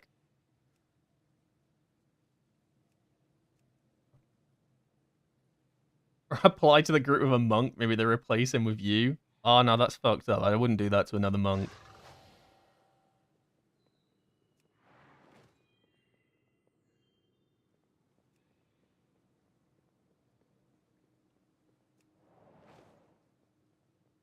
I already know how hard it is to get into keys. Like if I see a Windwalker in a dungeon, good job. They've hustled. They have they've hustled their way in.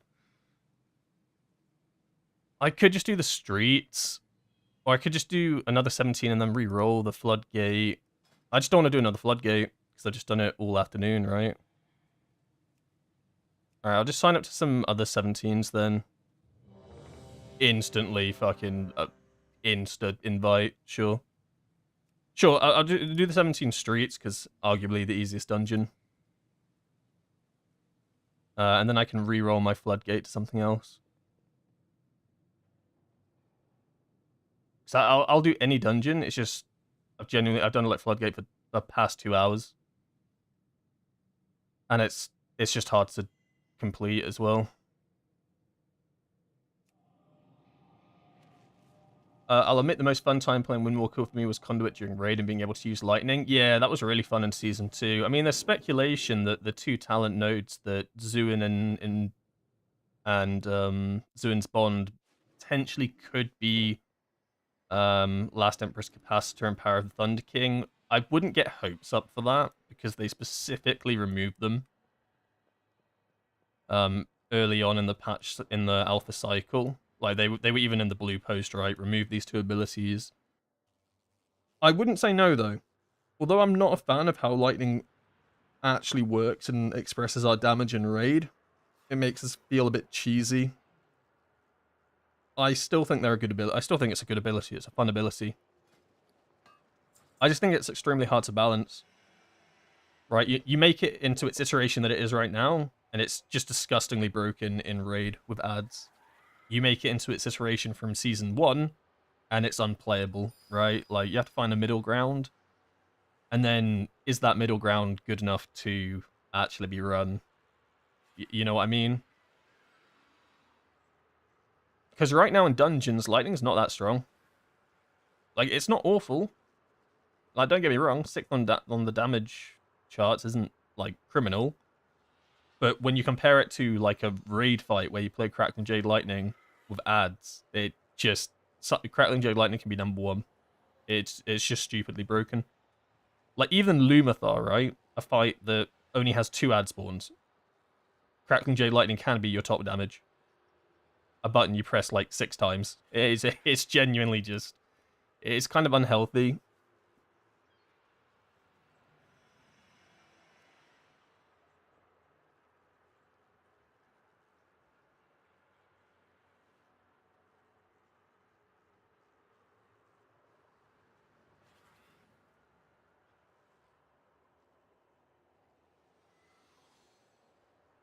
Do I think it can be worth to buy a Raz hero and replace my Astral Antenna Mythic with it? I currently have Astral Antenna, Mythic, and Nether Prism hero.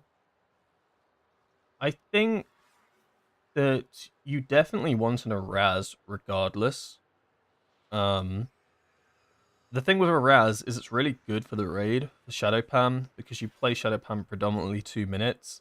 Nether Prism's not bad, but a lot of the fights are quite short now. So the big issue with Nether Prism is that you don't get any trinket on pull, right?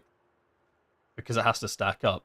So it gets stronger on longer fights, but on short fights, anything like below 5 minutes, which the majority of the fights are now, right? You kind of end up in this situation where you don't have front-loaded damage with trinkets, and that's why Raz is really good, because it allows you to have that trinket on pull when you lust predominantly most of the time. So I don't know if you'd replace necessarily Antenna with it. Like, a lot of the time in raid I'll run Antenna a Raz. The only times I really run a Raz Nether Prism is M+ or Demencius. So kind of answered your question. I definitely think about maybe taking the Ritual Forge just because it's a really good trinket to have with Shadow Pam. 5, 4, But I don't know if I'd necessarily 2, replace it with the Antenna, which you have at Mythic, because the Antenna is still really good. Entry is restricted. Surrender your weapons and 5, follow me. 4, 3, Surely we can come to an 1. alternate agreement? There will be no agreement. Why are we pinging here? until force authorized. I did not listen to whatever we're doing. What the fuck?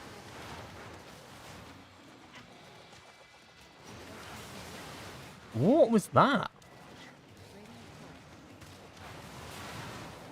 Does anyone understand what just happened there? I didn't read chat. But I think they were discussing something prior to the dungeon. Probably my own fault. I have no idea. Pinged over there to start. Tank jumps in, and then no one was attacking. I didn't know what was going on. I assume it was so he could get threat. Ah, shit, I don't know. But honestly, above my pay grade.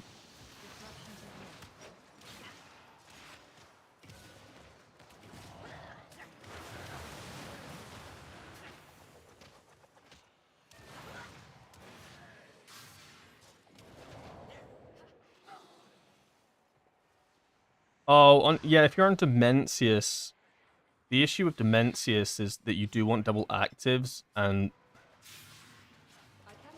the downside with Antenna on Demencius is that it's just really hard to pick up your orbs.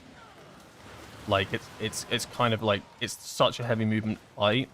A lot of the times your orbs will spawn in places you just can't get to. Like, think about P1, right? If they spawn in the middle when you've got to go left, well, you can't collect them. For platforms, you are constantly moving. And then P3, you are constantly moving, right? There are very... That's not good. There are very little opportunities where you can actually get away with going and breeding and picking up an orb, right? So unless they spawn in, like, the perfect direction, you kind of get a little bit zucked. It's why a load of Windwalkers will play double active on Demencius. Like, don't get me wrong, I've seen Antenna played. But it's also the fight lines up really well for double active. You basically essentially play both trinkets kind of 3 minutes. Like, you play them like I do in M+, right? Pop one, pop the other, pop one, pop the other with Zuin.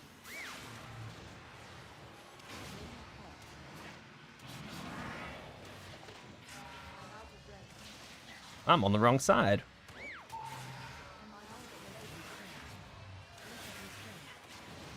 I'm so on the wrong side. Alright, we fixed it. Going from Floodgate to this, oh my god. They're such different dungeons. Like, what? Like, like, this is so relaxed. Just dodging some lines. Taking a whole bunch of damage. Actually, it hurts a lot. Tanks run off with the mini-boss.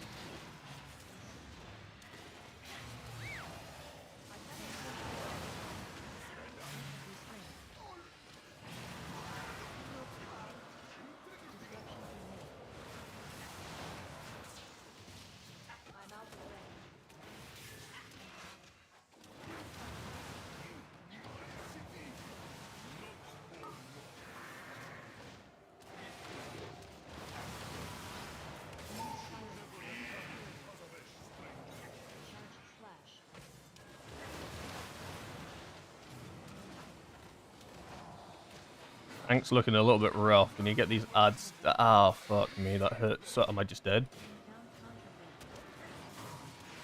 That's such a crazy hit.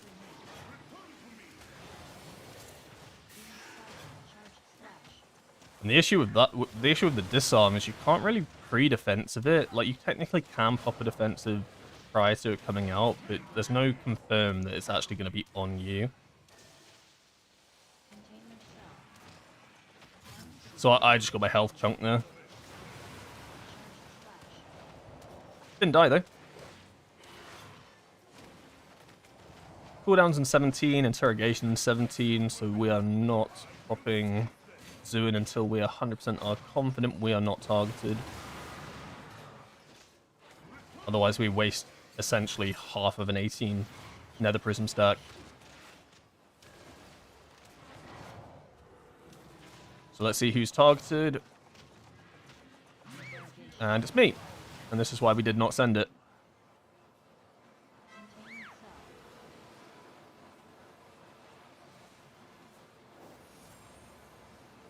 You tell me I didn't jump far enough. I thought this was fine. I trusted everybody. Please, guys. Not even close. Next time, I am jumping to the other side of the map. Actually jumping into the next boss room. I was like, this is a little far that I've gotten. Was not far. Oh, Found contraband. yo, the suns are kind of doing a lot of damage. Holy moly.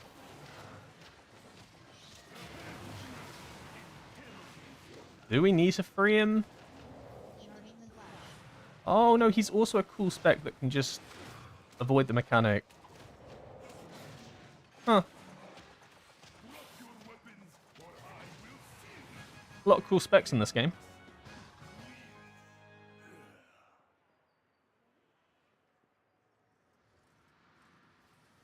If she escapes to your world, the artifact she covets will be in her grasp.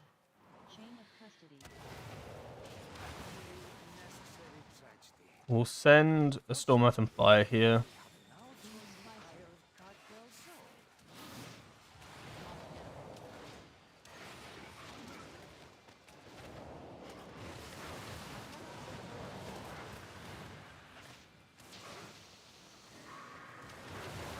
Gotta be careful here. We need a stack. Nice.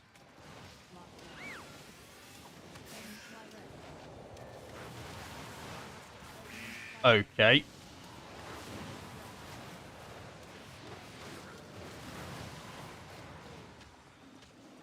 We need to kill this like yesterday.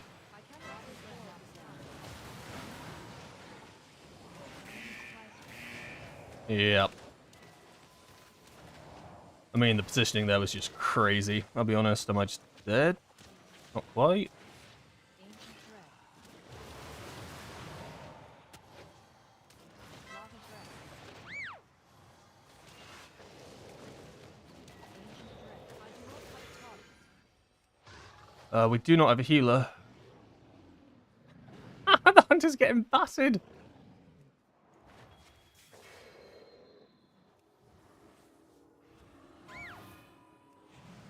I need to get over here now. I couldn't quite make it. Oh, I did. Okay. He teleported. Sure.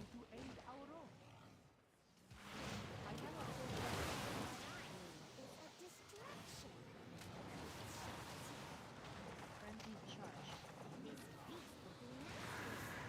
charge.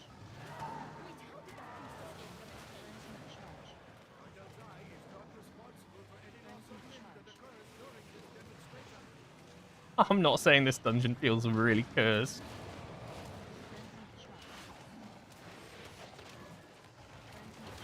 But it feels extremely cursed.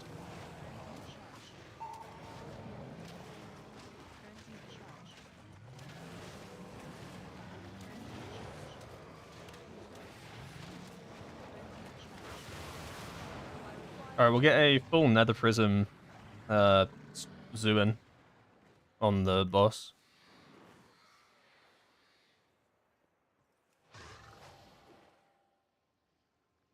Phalanx field. Phalanx field. Oh god. So we're not going to send out just yet. We've got to wait for it to do its full in mechanic and then send. Otherwise we lose a lot of uptime.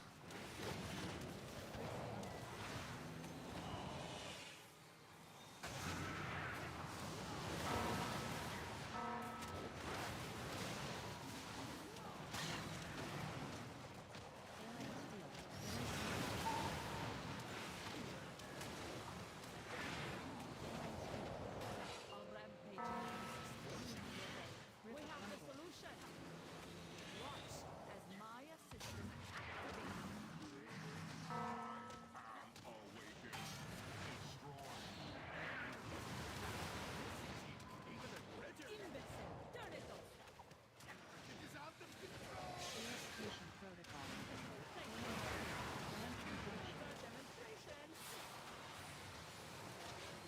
Phalanx field. Don't worry about that.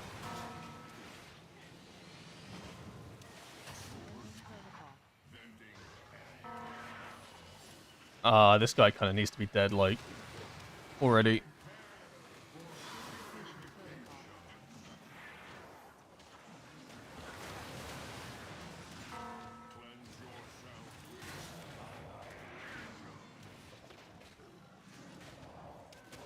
I'd like this to kind of bounce to me. I'll be real. If it bounced to me, I can get a lot of these orbs.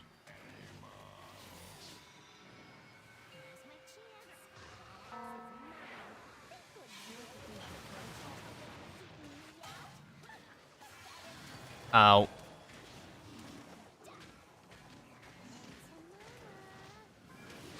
I mean, it bounced to me at the, like, completely wrong time.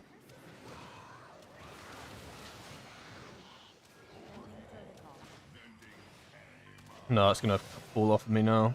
Need to be careful. Yeah, it's off me.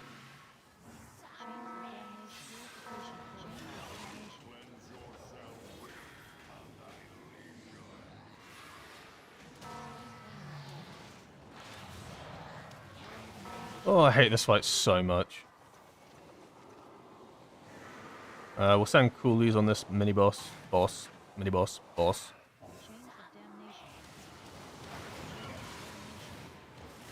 Thank you for the follow. Appreciate it.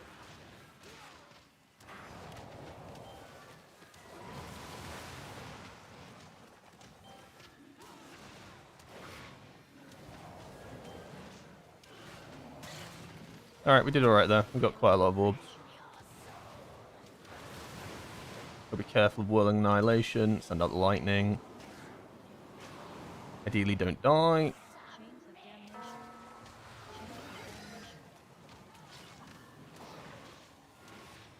I mean, at least it was clean. I don't think anyone died in the boss.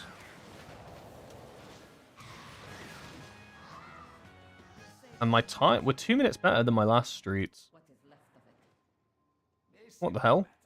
That was one with all Windwalkers. This isn't right. Alright, we're gonna lust this next pack. I don't have Zuin for it. We'll wait 20 seconds. I don't have me coolies.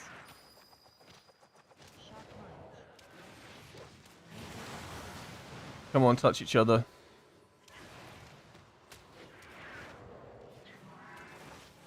We'll have coolies in a sec. We'll be fine. Back to another prism now.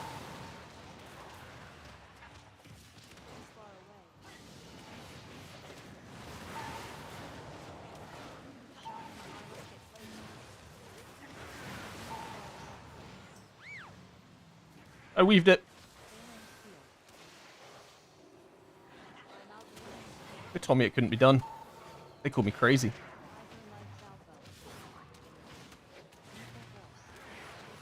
Fuck, I hate healers, dude. Just come melee. Urgh. Oh, that's not even that's not even the healer. It's the hunter.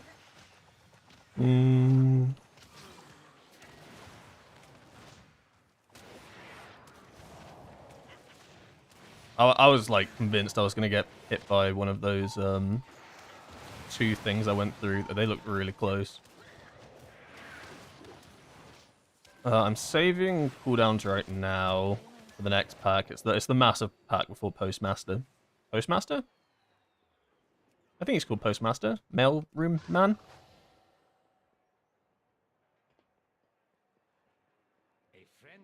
Basically, I want everything for this. We're starting the RP.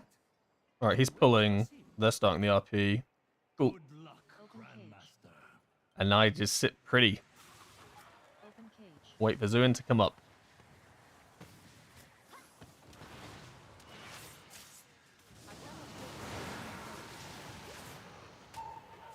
Full aggro. I love it.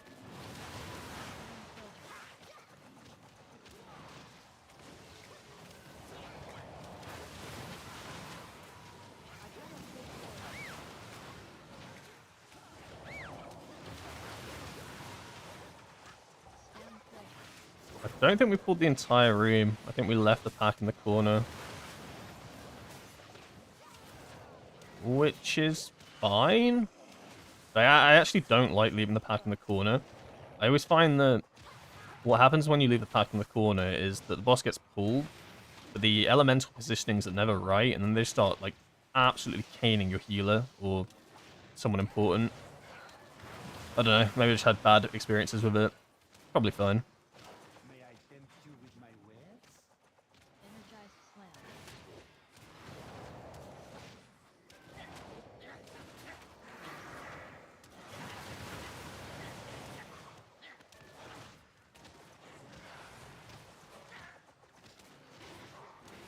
We won't have cooldowns for the next trash pack. We'll have it for the last one, which is the one that actually matters, right?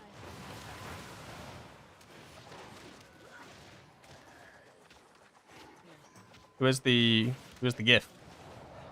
Shit, ain't me. I'm out of range. Did we pick it up? Someone's got it and they don't know they have it. I know this because all the time I pick it up and I don't know that I have it. Has value. I will send coolies here. I wasn't going to, but... So I want them up for the boss. Or the trash pack on the boss, should I say. And I don't want to overstack. I didn't even send Storm Open Fire. Don't worry, all part of the plan.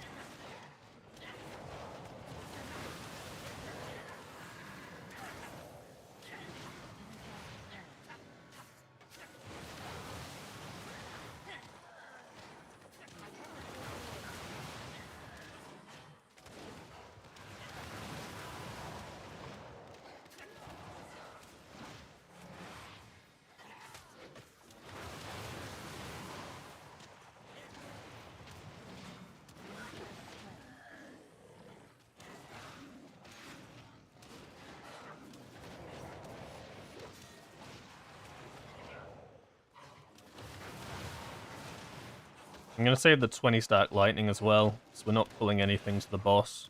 And I'll get a lot more value from shooting at the 5 targets the boss spawns than from just sending at this Overseer. Fire a target. Oh, unless we're doing Postmaster next? Ah, everybody has a different route, I swear to God. But you said he pinged here. He pinged stay here. Good to see you again, Grandmaster. I think he's bringing them over. Oh no, I've seen this one before.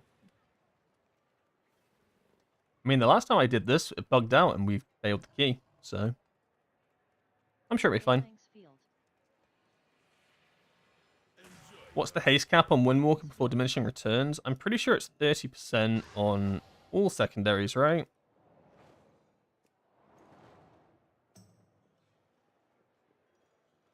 Correct me if I'm wrong. But I'm pretty sure it is 30%, right?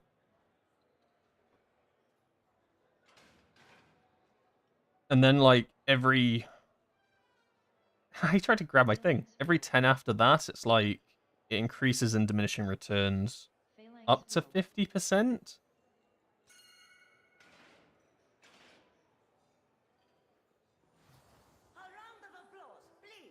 Oh shit, where do these guys come from?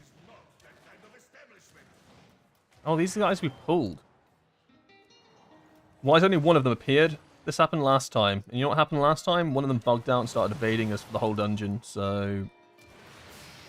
Okay.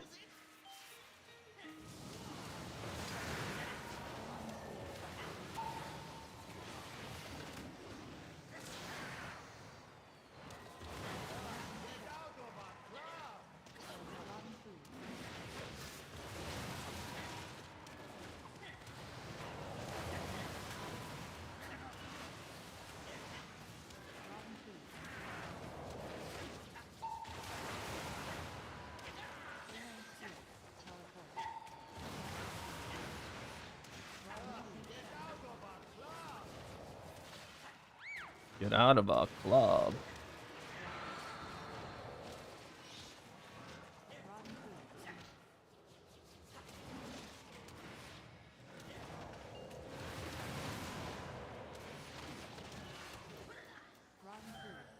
Oh god. Get the notes.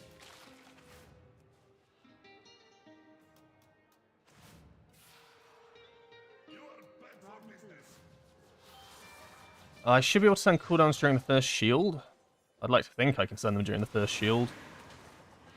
It's about 20 seconds away. Actually, it's health-based, isn't it? What am I on about?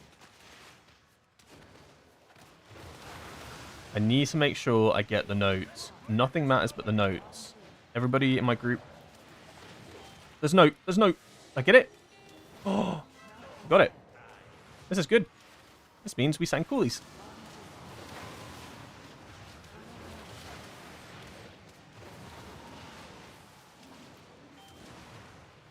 Notes? He's actually doing the mechanic for a change? Okay. Okay. Thank God I am, because this thing...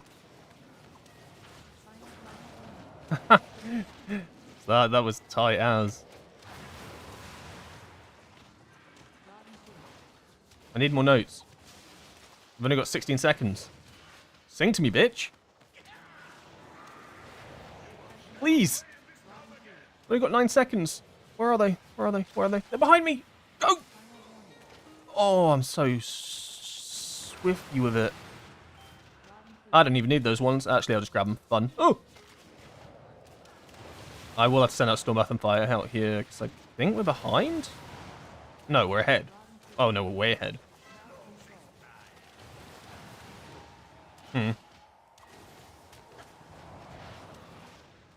That's fine. I wasn't going to send out another, Zoo-in anyway on this boss.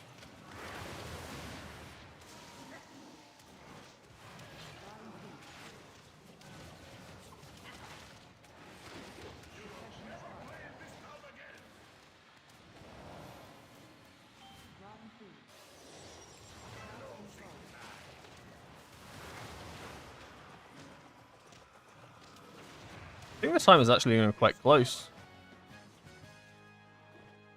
We've got about 10 minutes. 10 minutes for 2 bosses. So it's not end of the world bad, but it's closer than you probably like it to be. Apologies, Almiser. We desperately need your signature. I see so many people playing with so many different stats, wasn't sure how to gear. I mean, generally speaking, the best thing to do is just sim your gear. Using like raid bots, it's what like a majority of the people that you probably see with different stats and stuff do. Just because like all gear's different, right? Everyone's gonna have different gear setups, and it's gonna like stats are genuinely just gonna be based on like what sort of gear you have at that current time, right? Do the Sims think you need more crit? Do the Sims think you need more verse? That sort of jazz. So it's why there's like no. I'm a fucking chicken. Cool.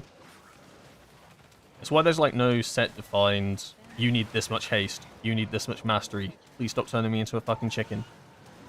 Okay. Do it again. Yeah, do it again. One more time.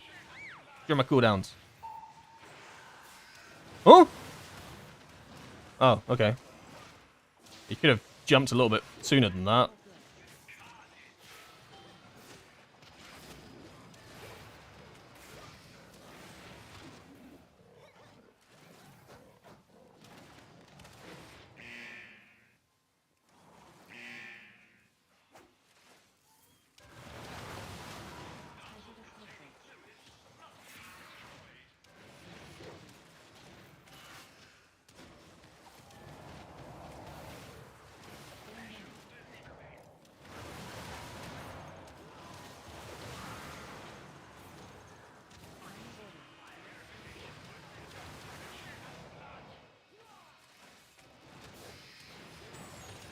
Oh my god, my healer almost got one shot.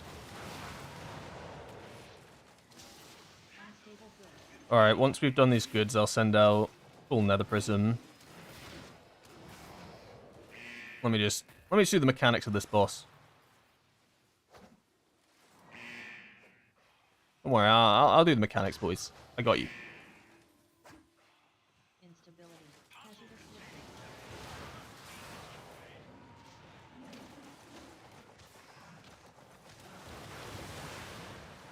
This just means that our last boss is going to be a bit weaker. It won't be that bad, but usually I like to send the nether prism out on that boss rather than this one. My god, what a fight. Unstable goods. Why's my bot talking about a belt? Also, whatever belt information it's telling you, it is outdated. Do not run the Delph belt. Well, I mean, Spilled liquids. run the Delph belt if you have no other belt. But, Hazardous liquids. like, 9 times out of 10, I love how some people are just not doing the mechanics here. Fuck it, not my problem, dude. Bone marrow. Spilled liquids. Fuck it. Instability. Let's hope that the Windwalker got all of those bombs. Oh, what's that? He did at the last second? Yeah, I'm not a mad DPS. Crazy. Crazy business. I'll find them. I'll find them in the logs. I want video recorded proof on if that DK actually moved.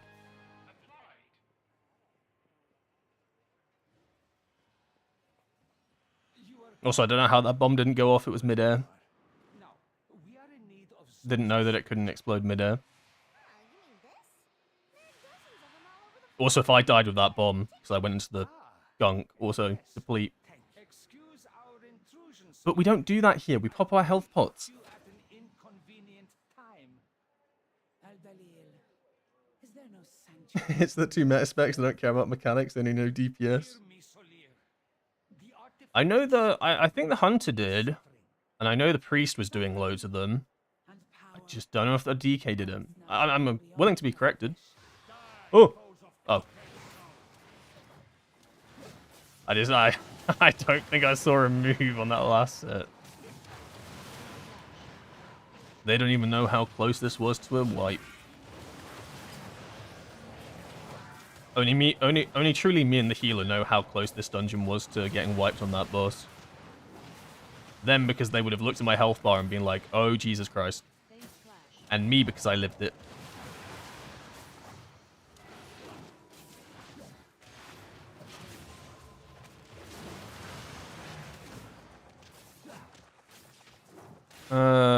Triangle? Shapes are hard. No, he's dividing! Phase slash. Bro, where are you taking this boss? Double technique. Oh, you bitch. Where's triangle? Oh, here. Double technique. R.I.P. DK. Oh, we left that to the last millisecond. And that's how you should do it. Phase slash. Alright, we'll have a big damage window coming up in a sec. Once I've done this, this set. Phase slash. Oh, go on, Zuin. Come off a cooldown a little bit quicker.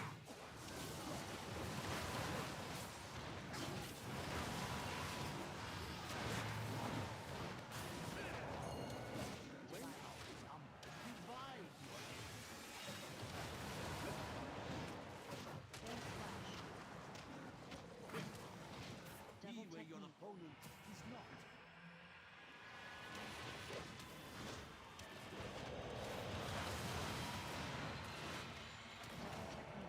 technique. Just realised I did not have to spatial rift that at all.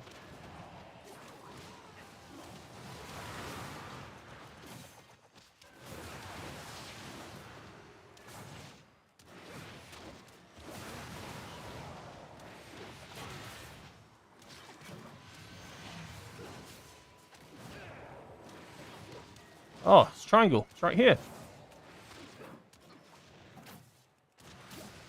Alright, I need to remember to reroll my key. Oh, that's the only reason I'm here.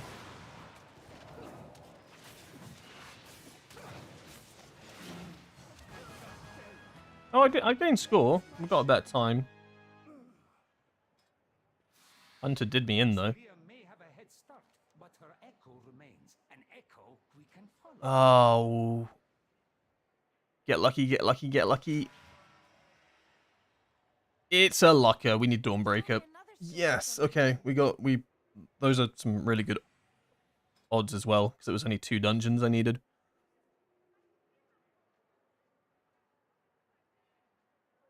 Alright, we're gonna go get that Stormbreaker 17 done now.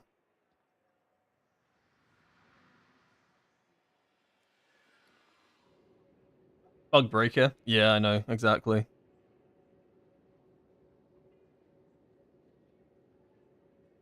I didn't even notice what the name was. DPS your mum. Oh, good name. DPS your mum.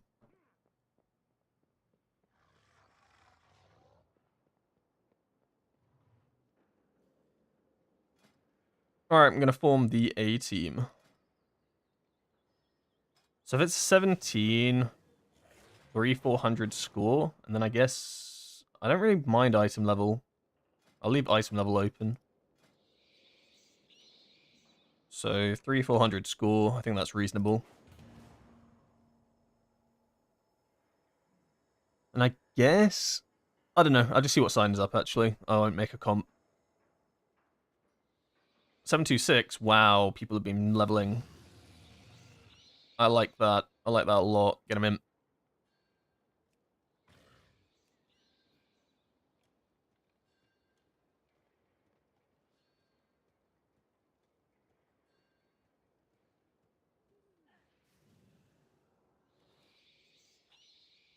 At this point, I think we can literally just get away with timing dungeons through item level. Which sounds a little bit cheesy, right? But I genuinely think you can. This guy has done 20s. Do I take the DPS that hasn't done them for a guy that's done 20? I'd rather have a good tank any day over a good hunter. Yeah, if my tank can play the game, you're good. Thumbs up. And now it's dealer's choice.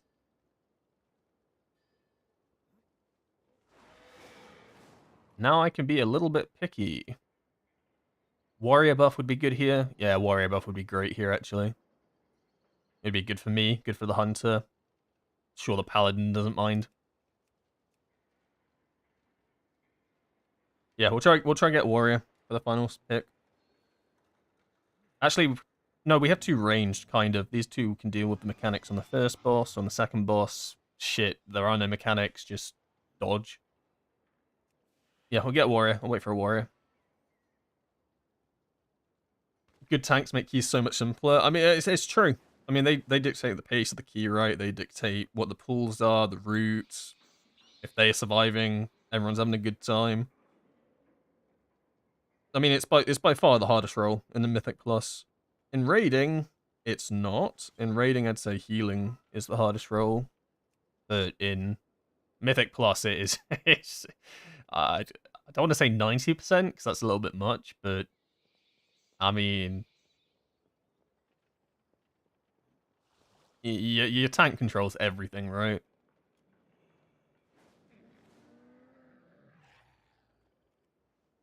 Just reached 722 on my Windwalker and Pally yesterday. Hype. Yeah, I mean, with Turbo Event now, you can essentially just get as many guilds as you want. And with so many crafted pieces as well, right? You can just... If you play the game, I suppose you can just get to whatever... You can get as high as you can. Like, you can at least get to 727, right? Just through crafted.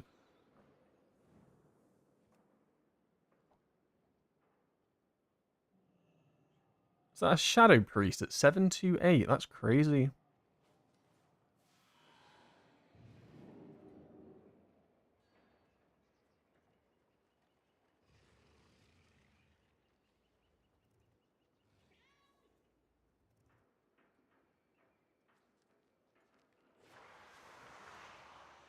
I think if this was a feral, I would have invited them.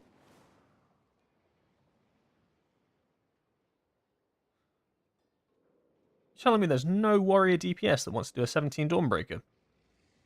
Really?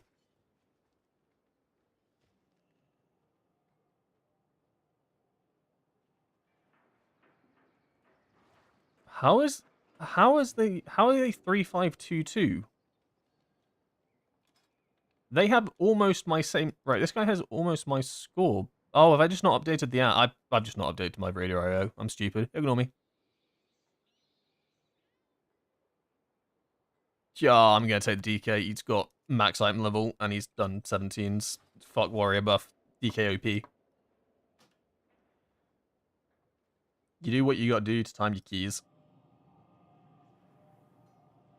Max theoretically is 730. True. I mean, technically, if you have the items in your bags, you can portray yourself as 730. But realistically, because we do want crafted pieces, you can't get 730, right?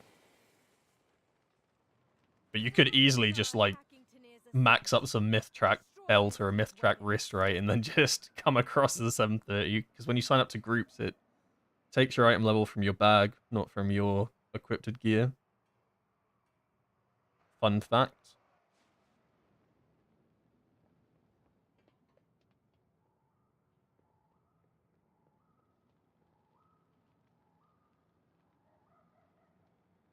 Only for it to be squished down. I think the item squish. I think squishing is good. I'll be honest. I think numbers are way too high at the moment. It's surpassed Legion, and it's by miles. Like Legion was in like the early millions. Where now you have hunters and Windwalker monks doing 50 million DPS on pull. It's just stupid numbers. Like imagine if I had numbers on my screen, right? Like I wouldn't see anything. I just the number they're just too big. It's just too much.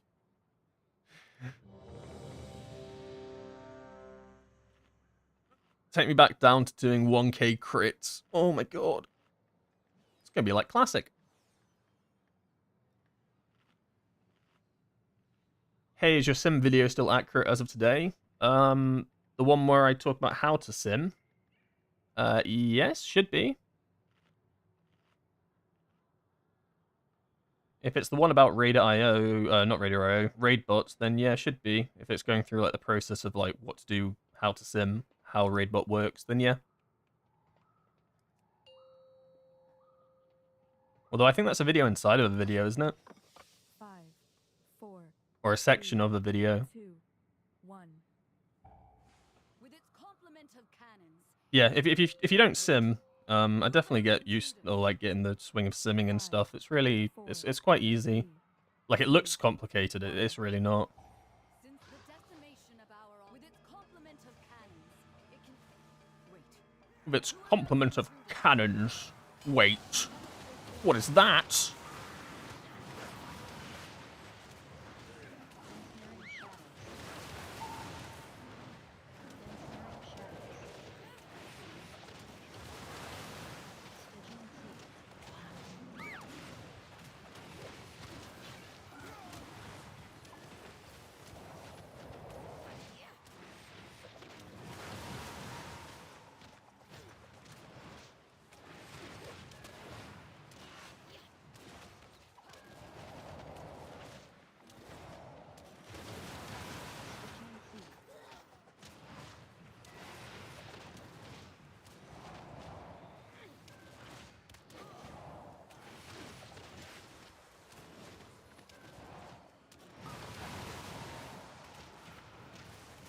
I don't want a defense of this. Alright, cool, didn't have to. Target something first. Seal the flagship. Because we're gonna lust here, I want my double Storm Earth and Fire. So I think it's fine to overstack here. I cannot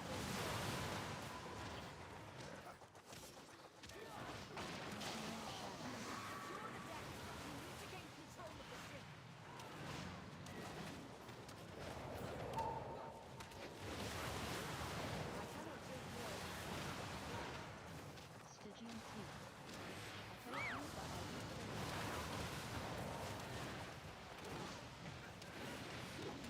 Airships approaching. Be careful, Alexander. Those aren't ours.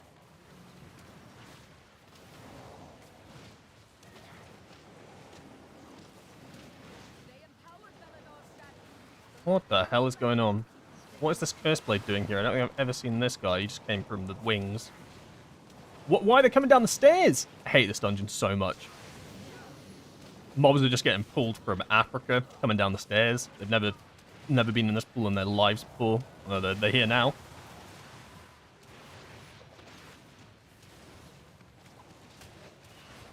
I don't even think they add to the mob count, I'll be honest. Oh, I need a health pot there. I don't trust it. Which means likely no health pot for the first boss, which I don't like at all. I hate not having health pot for the first boss. They've webbed the dawn bridge. Alright, that was a bit longer than I thought it'd be. I think we just pulled a lot of extra stuff. They've got us When in doubt, blame the hunter. It's always them. doors to fly to them. Probably their pets doing some things.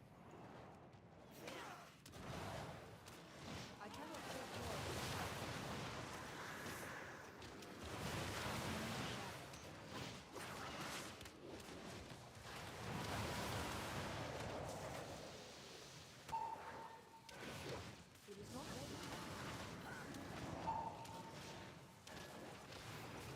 A little desync there. Not good.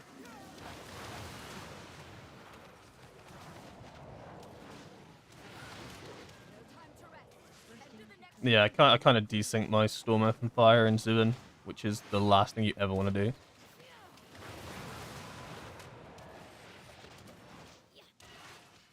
But I want Zuin up the boss, so I'm just not going to send it on the next boat.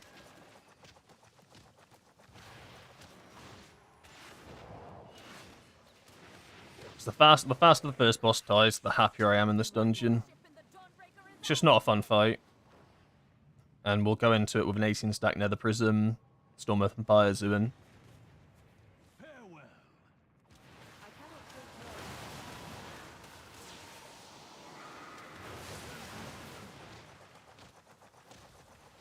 Yeah, I should have delayed Storm, Earth, and Fire there.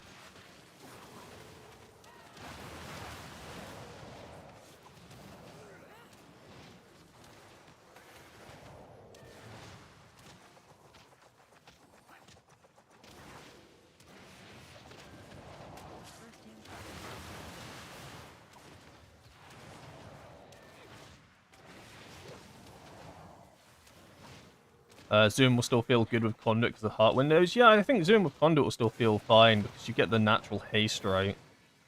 Because they're bringing that over. That's why I don't think it's necessarily a bad thing that Shadowpan doesn't have it. It's going to feel weird, but I think Shadowpan, if Shadowpan had to run it, it's going to feel really bad. It would have felt like really bad.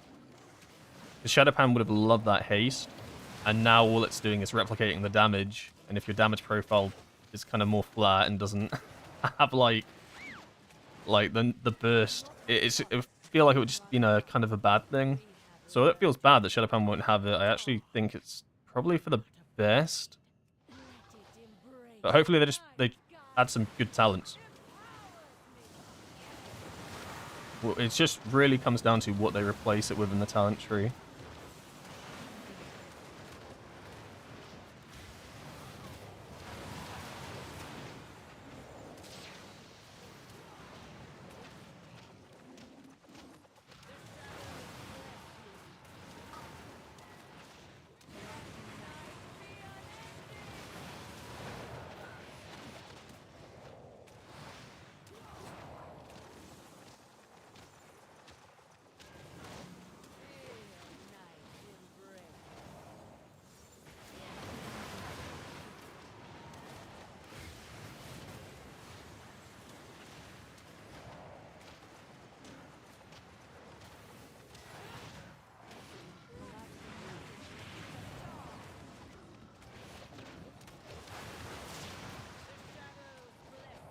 Alright, we want to try and make sure that we don't overlap this boss's intermission with getting the absorb shield. I don't think we will. I almost got one shot. We might be able to just avoid it here. We got to kill it real quick though before it finishes the cast. Oh no, we're fine, we're fine. Yeah, that's fine. This is like the perfect time to basically finish it. So if you get the absorb shield out at the same time, oh my god. And then people start jumping off the boat, your healer starts to have an aneurysm.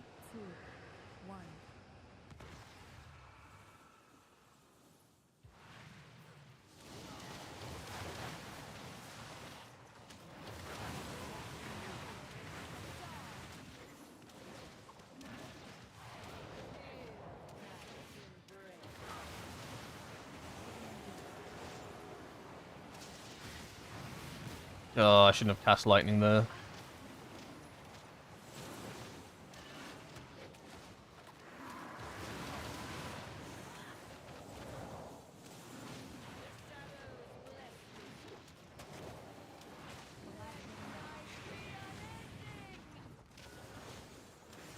I swear to god my defenses do nothing on this boss. Oh, we got our health pot back.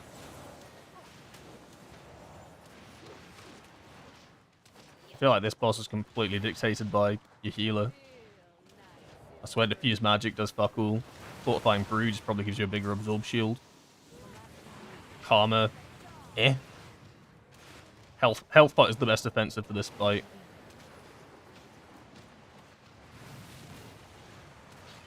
Yeah, we're not going to send another Storm Earth and Fire. I want Storm Earth and Fire, full Nether Prism, Zuin for the pack, the next pack.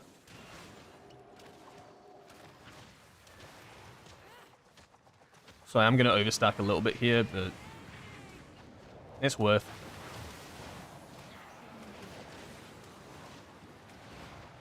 As long as I don't die here, please. 20 stack lightning on top. 1 Tiger Palm off of... Yeah, perfect setup. Lost control of her magic. Get out of there. We'll just have to make sure that we don't steal aggro. 5, 4, 3, 2, 1.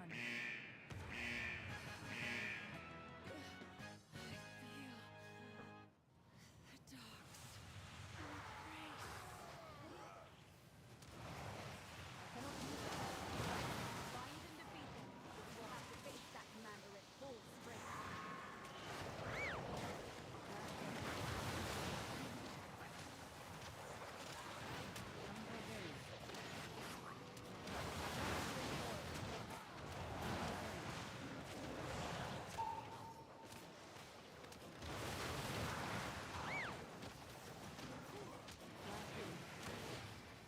Oh, I hate how they literally sink into the stairs. You can't see half of the circles. That's okay, this dungeon's fine. Like, it's crazy that the circles don't just, like, appear on the stairs. They're, like, literally... I've had these circles be invisible before. Like, look, some of them are, like, just... They just go into the fucking floor. Huh? Crazy. Alright, so I imagine he's going to pull the mini-boss out. One more Black Hail, just for good luck. Yeah, pull the mini-boss out. Then he's likely going to do them with these, which I've never seen before. Yeah, I've never seen them do them with the... Oh, he's not doing them with the Dark Casters. That's probably good. But there's no way he's doing the mini-boss on its own. So we're waiting for the commander then? Gotta be right.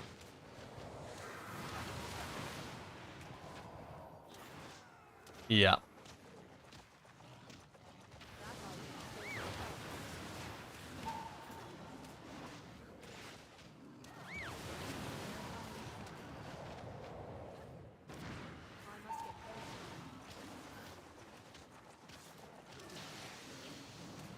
Umbral barrier. I'm out of will. Umbral barrier.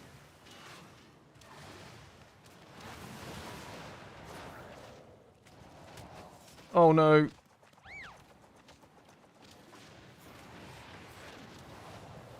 Somehow they didn't pull? Okay, that's fine.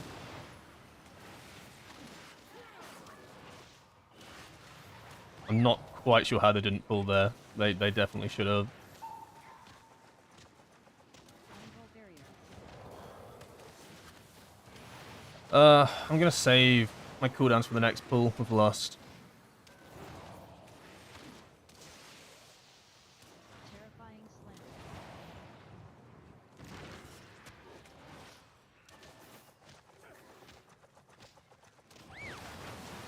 slam. No defenses for this. I really hope they can keep me alive. Oh. Healer's not even breaking a sweat, dude. They try to defy. I imagine we're going to go down to the bottom. I'd actually prefer not to, but it's fine. Farewell.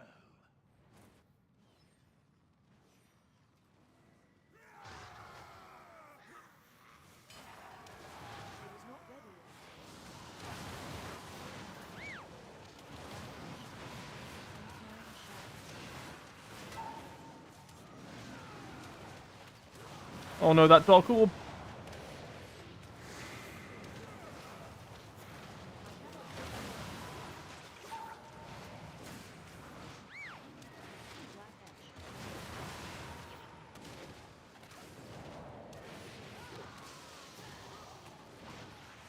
That was a terrifying Dark Orb. I thought he was going to send it straight into the wall next to us. That would have been key.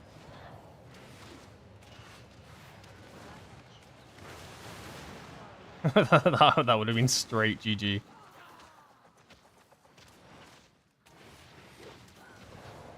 We'll probably fly up to the next mini-boss after this. I should have cooldowns up midway through. Or just after the start, actually.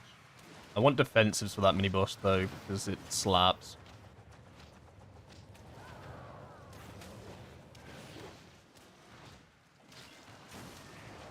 Ow. I'm also going to save lightning for it as well. Just for some off-the-cuff damage.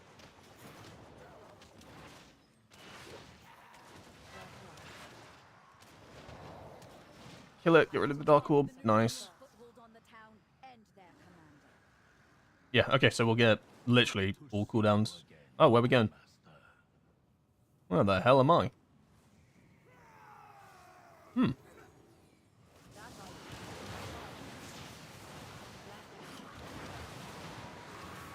This wasn't on my bingo cards.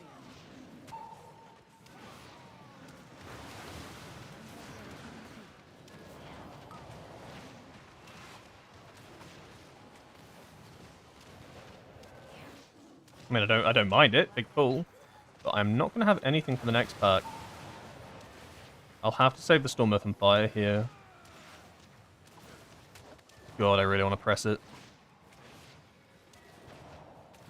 Stygian Peak.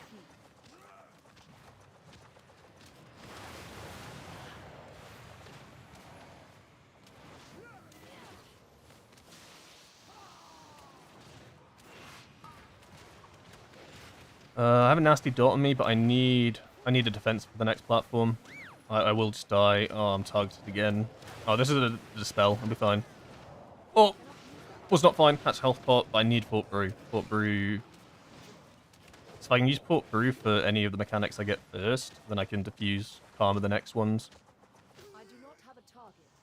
I mean, it's only 10 seconds, actually, that we'll have to wait to get Zuin. It's not as bad as I thought it was going to be.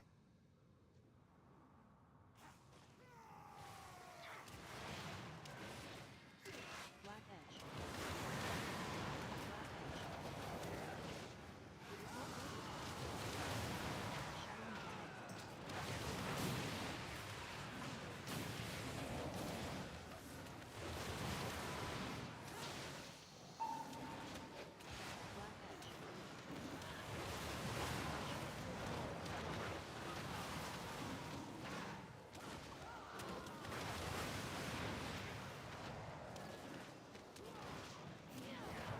I haven't been targeted by an Abyssal Blast in a while.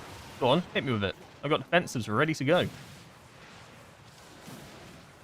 Stop hitting my boys. Hit me.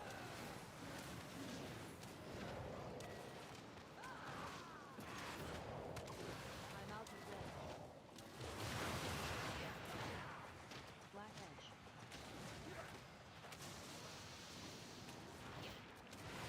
Again. I mean, fuck it, actually. Hit the DK. He has like 20 million defenses he can just use to ignore it.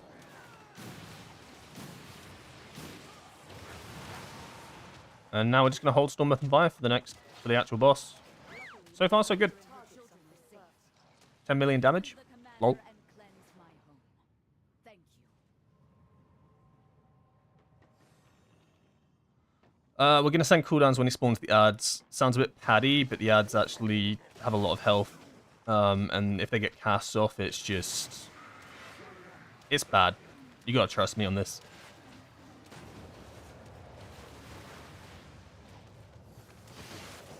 Terrifying Slam. That hurts so much, and I don't even know why.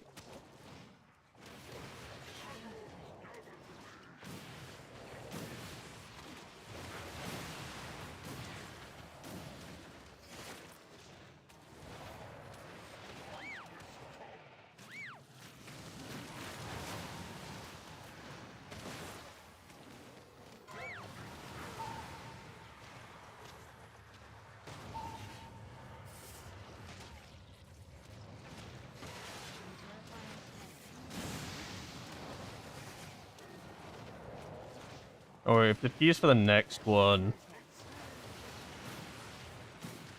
I won't have Zuin for the next ad set.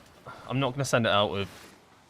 No, I'm not going to send thingy out. Oh, okay. Yeah, just hit me again. Sure, why not?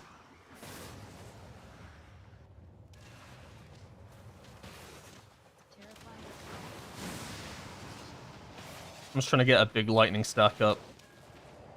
See if I can also get 2 stacks of thingy. Yeah.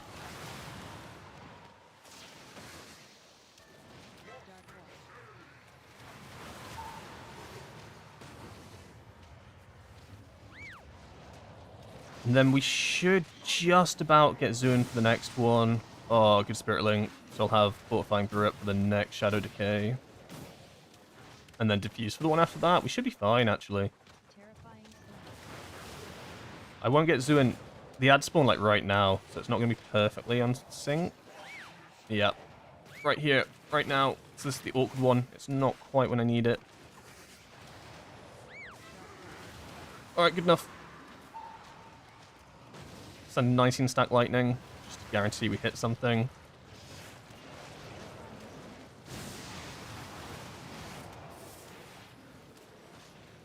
And then for the next ad set, I think I have nothing. I think that's just on the boys. Get her done. Put my faith in the light.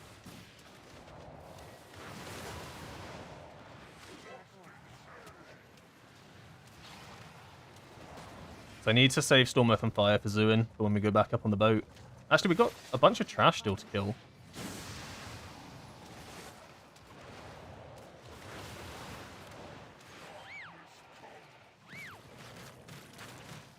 Oh, lightning just for good fun.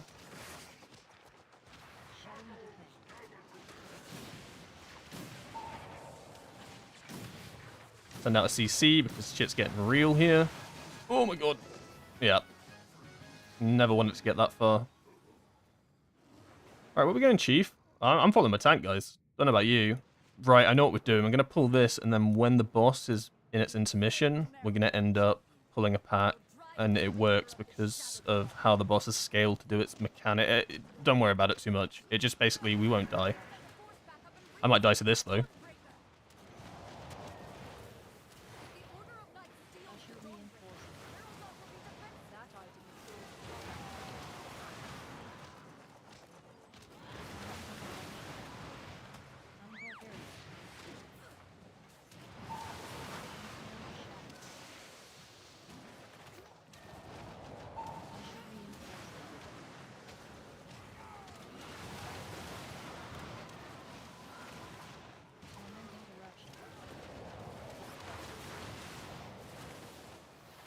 I'm just going to health bar. I probably didn't need to. I wasn't a massive fan of my health.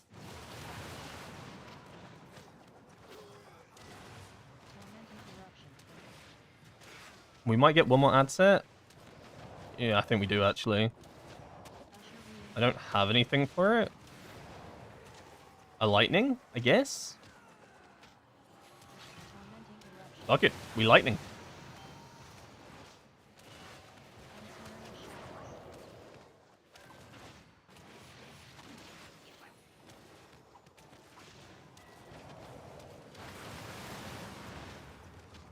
Alright, decent. And then just kind of AFK on the boss. I actually don't think I'm going to send coolies out here. So if I send coolies out here... Actually, do I? I don't know if I'll have them up for the ad set. And it's probably more important I have them for the ad set. In a crazy world. Nah, fuck it, I send them out here.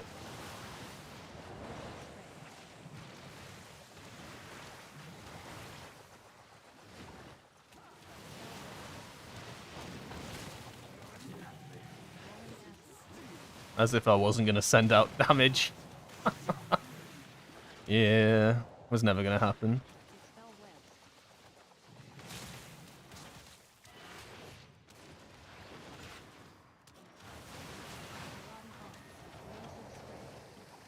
Alright, I'll actually help the team out now. I'm not on coolies.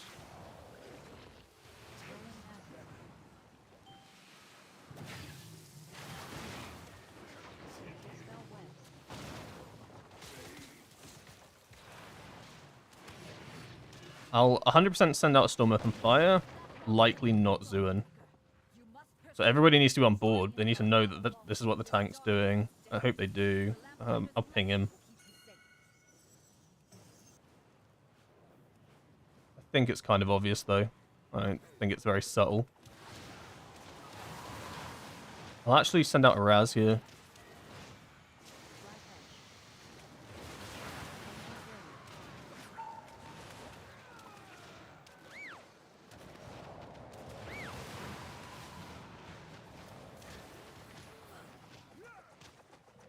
The boss is going to start doing Acid Eruption, right? The Acid Eruption is only scaled to Mythic 1. So essentially, you take no damage from it.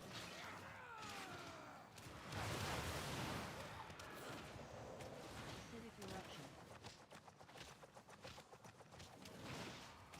Acidic eruption. Black edge. Black edge. See, look, we're getting hit by the Acid Eruption right now, but you don't see our health bars move, right? It's genuinely scaled to Mythic 0 or something, Mythic 1, 2. Acidic eruption. So you can do this, you can kill these ads midway through the intermission, it's just a good time saver. Acidic eruption. Then we'll land on the platform, send out a massive Nether Prism. Acidic eruption. I mean, it does a bit of damage, but it's not one-shotting me. Well, Eruption. I mean, it kind of hurts, won't lie. Acidic eruption.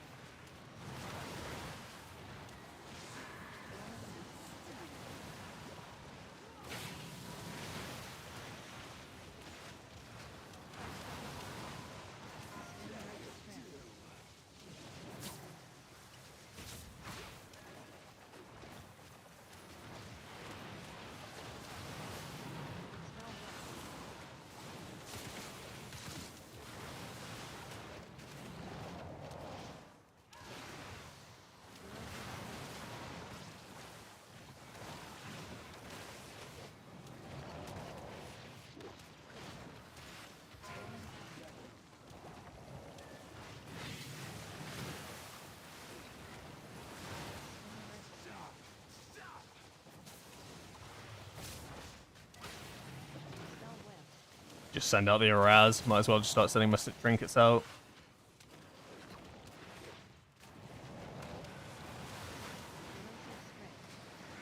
I don't got nothing for this, Chief.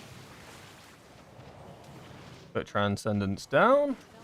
Assume I'm going to get the mechanic. I have no defenses for it, though. I'd rather not. Well, shit.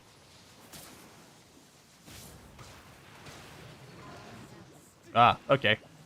The 2-for-1 special.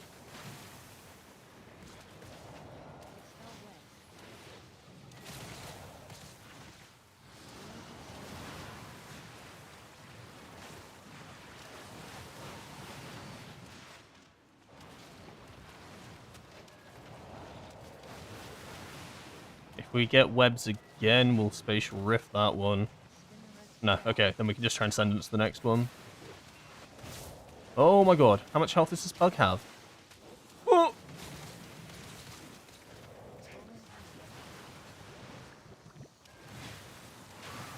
A bajillion health? Just doesn't... I mean, it dies at 60. Feel like it's been in the 60s for a while now.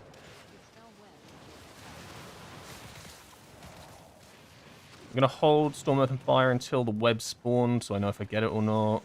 Alright, didn't get it. We send.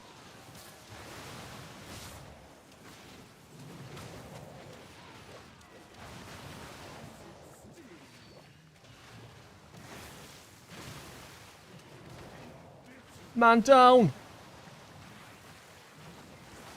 Get that boy up! Shit, send out the 2-stack Nether Prism. I don't know. We're just doing whatever now. Get this fucking thing dead. Okay. Alright, Rishanan, you can die now. Nice.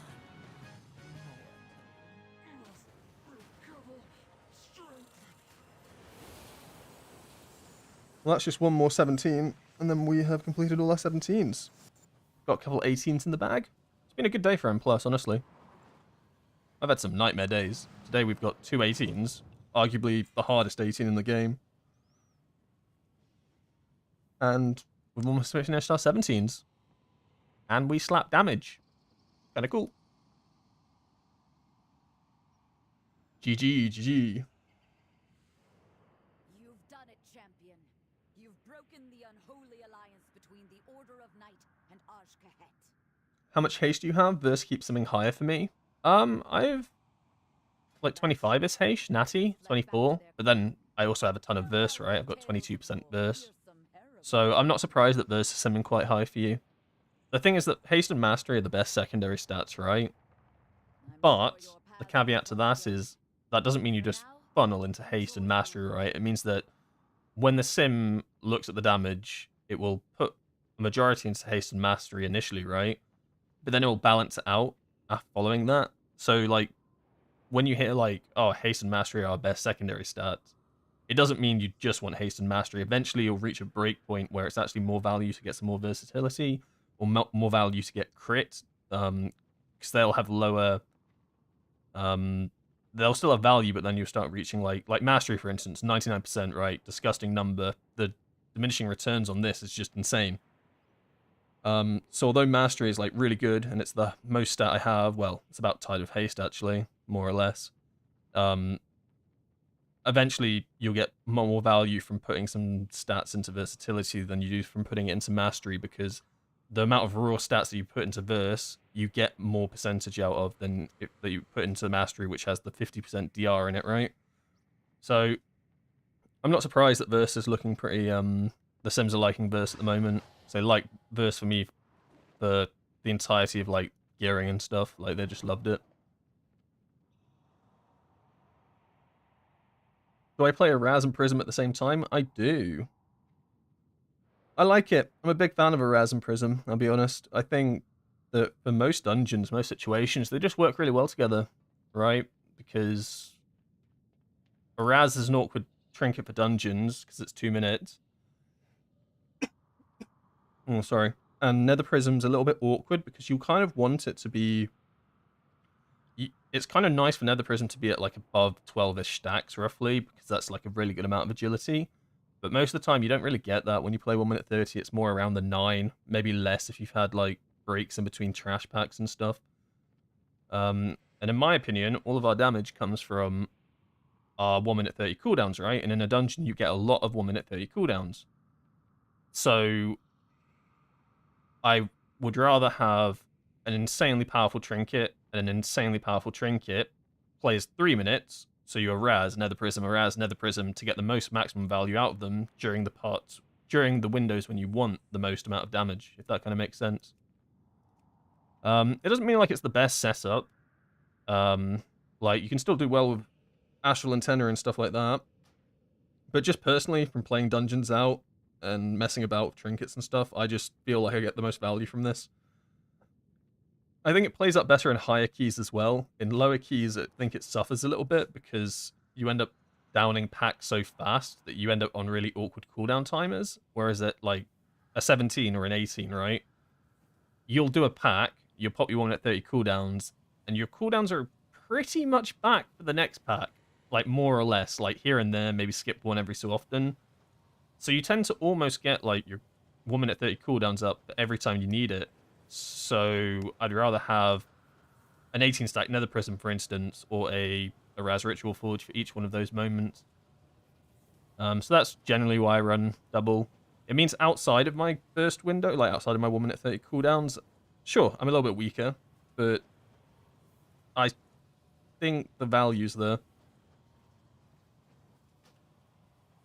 How do you use a Raz Prism? I just got both recently. Essentially, you only... Generally speaking, you'll only pop them with Zuin. There might be some, like, slight situations where it might be worthwhile to send, like, the Nether Prism on its own, for instance, but more often than not, the best way to play it is to... If you're starting your dungeon, you Raz on the first pack, right? Because the first pack in a dungeon is usually the one you lost. Usually the one that's a massive pull. So it's good to have an active trinket on that, right? If you just run Nether Prism, you have nothing for that. So that's always feels a bit weaker. So you Araz first, and then you Nether Prism the second 1 minute 30 cooldowns. And this will generally be your weakest Nether Prism, because that will be the one that only stacks up to about 9. And then you send a Raz again on the next 1 minute 30, and then a Nether Prism, which will now be 18 stack Nether Prism, and then a Raz, Nether Prism, a Raz, Nether Prism. And that's generally like the setup you kind of want to go for. the crutch in the double active is that if you start delaying 1 minute 30 cooldowns, then you start having trinket overlap, if that kind of makes sense. So if I'm not sending every 1 minute 30, then suddenly my Raz is coming off cooldown a bit faster, or my Nether Prism's overstacking 18 stacks, and I'm losing value from that. So it kind of, in a perfect world, you send every 1 minute 30. Obviously, it's not, you can't do that, right? So there will be a little bit here and there of like overlapping each other with cooldowns, so you lose a few casts. Well, I wouldn't even say a few casts. You like might lose like the equivalent of maybe 1 trinket send out the entire run if it goes poorly. But I still think it's better. But basically, always with Zuin, never at the same time. Start with a Raz, Nether Prism, Raz, Nether Prism in that order. Why don't you like Stone Idol? I do like Stone Idol. I just don't have the mythic variant of it yet. I have the heroic variant. But realistically, for this trinket to compete with my 2 730 trinkets, I need this to be 730. But once it gets to 730, I actually think it might take the spot of Ritual Forge. Because I think if you are doing big pulls in a dungeon like Floodgate, and you do uncapped AoE damage just by pressing it, and then you get a stupid amount of crit, I think that's more valuable probably than getting the Raz Ritual Forge, which decays agility. I just don't have it, and right now I think Raz at 730 is just stronger than Ritual Forge at 710, 717. Like, it doesn't sound like many levels, but the Cursed Stone Idol scales extremely well, because for each level it gets, it does more damage, and it gives you more crit rate per target that you hit. So the difference between a 710 idol and a 730 idol is actually massive. Especially if you're talking like really big target counts. If you were talking like 10, 15 mobs, the amount of crit that you get difference and the amount of damage that you just do to those targets different is actually quite significant. So it's not that I don't like Idol, I just don't have it. So it's either it's probably gonna have to be a Dinar's angle in 3 weeks, or get lucky in me Vault. But there's definitely dungeons I'd run this over a Raz in, 100%. Do I bind them separately to Zuin, or pop Zuin with your Raz and stack Prism to max? So I have a Raz bound to Zuin, and then I have Nether Prism keybound to shift Tidal key. I think the button is. Don't ask me why. I just do it this way. It just means that whenever it's a Raz Ritual Forge send, I just press Zuin right. But if it's ever a Nether Prism send, I have to make sure I press Nether Prism before I send Zuin. I'm sure there's better ways to do it, right? But it's just what I don't know. It's just what my brain understands. And trust me, sometimes I mess up. Sometimes I'll just like if they're both up at the same time, if we get like these overlaps that it talks about, and I don't press Nether Prism first and then press Zuin, I kind of fuck myself, right? So I'm sure there's a better way to do it, but you know how it be. You get you get stuck in your ways, and this is how it is now. What placer profile do I use? I use Jundi's placer profile. Jundi is the War Within Season 3. Jundei.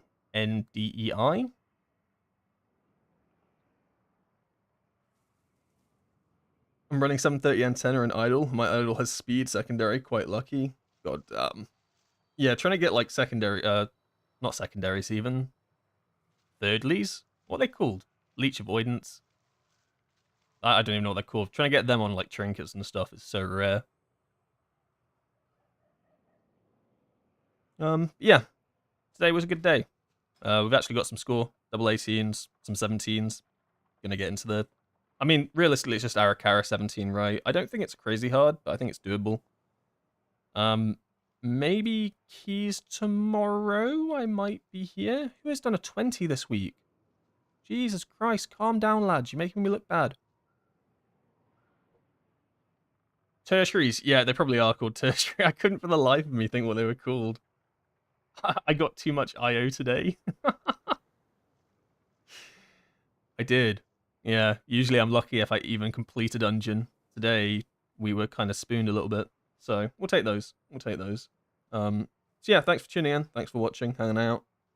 Maybe on tomorrow, maybe not. I'm not too sure yet. We'll see. Surely sometime this weekend, right? Surely. Yeah. If I don't see you or speak to you until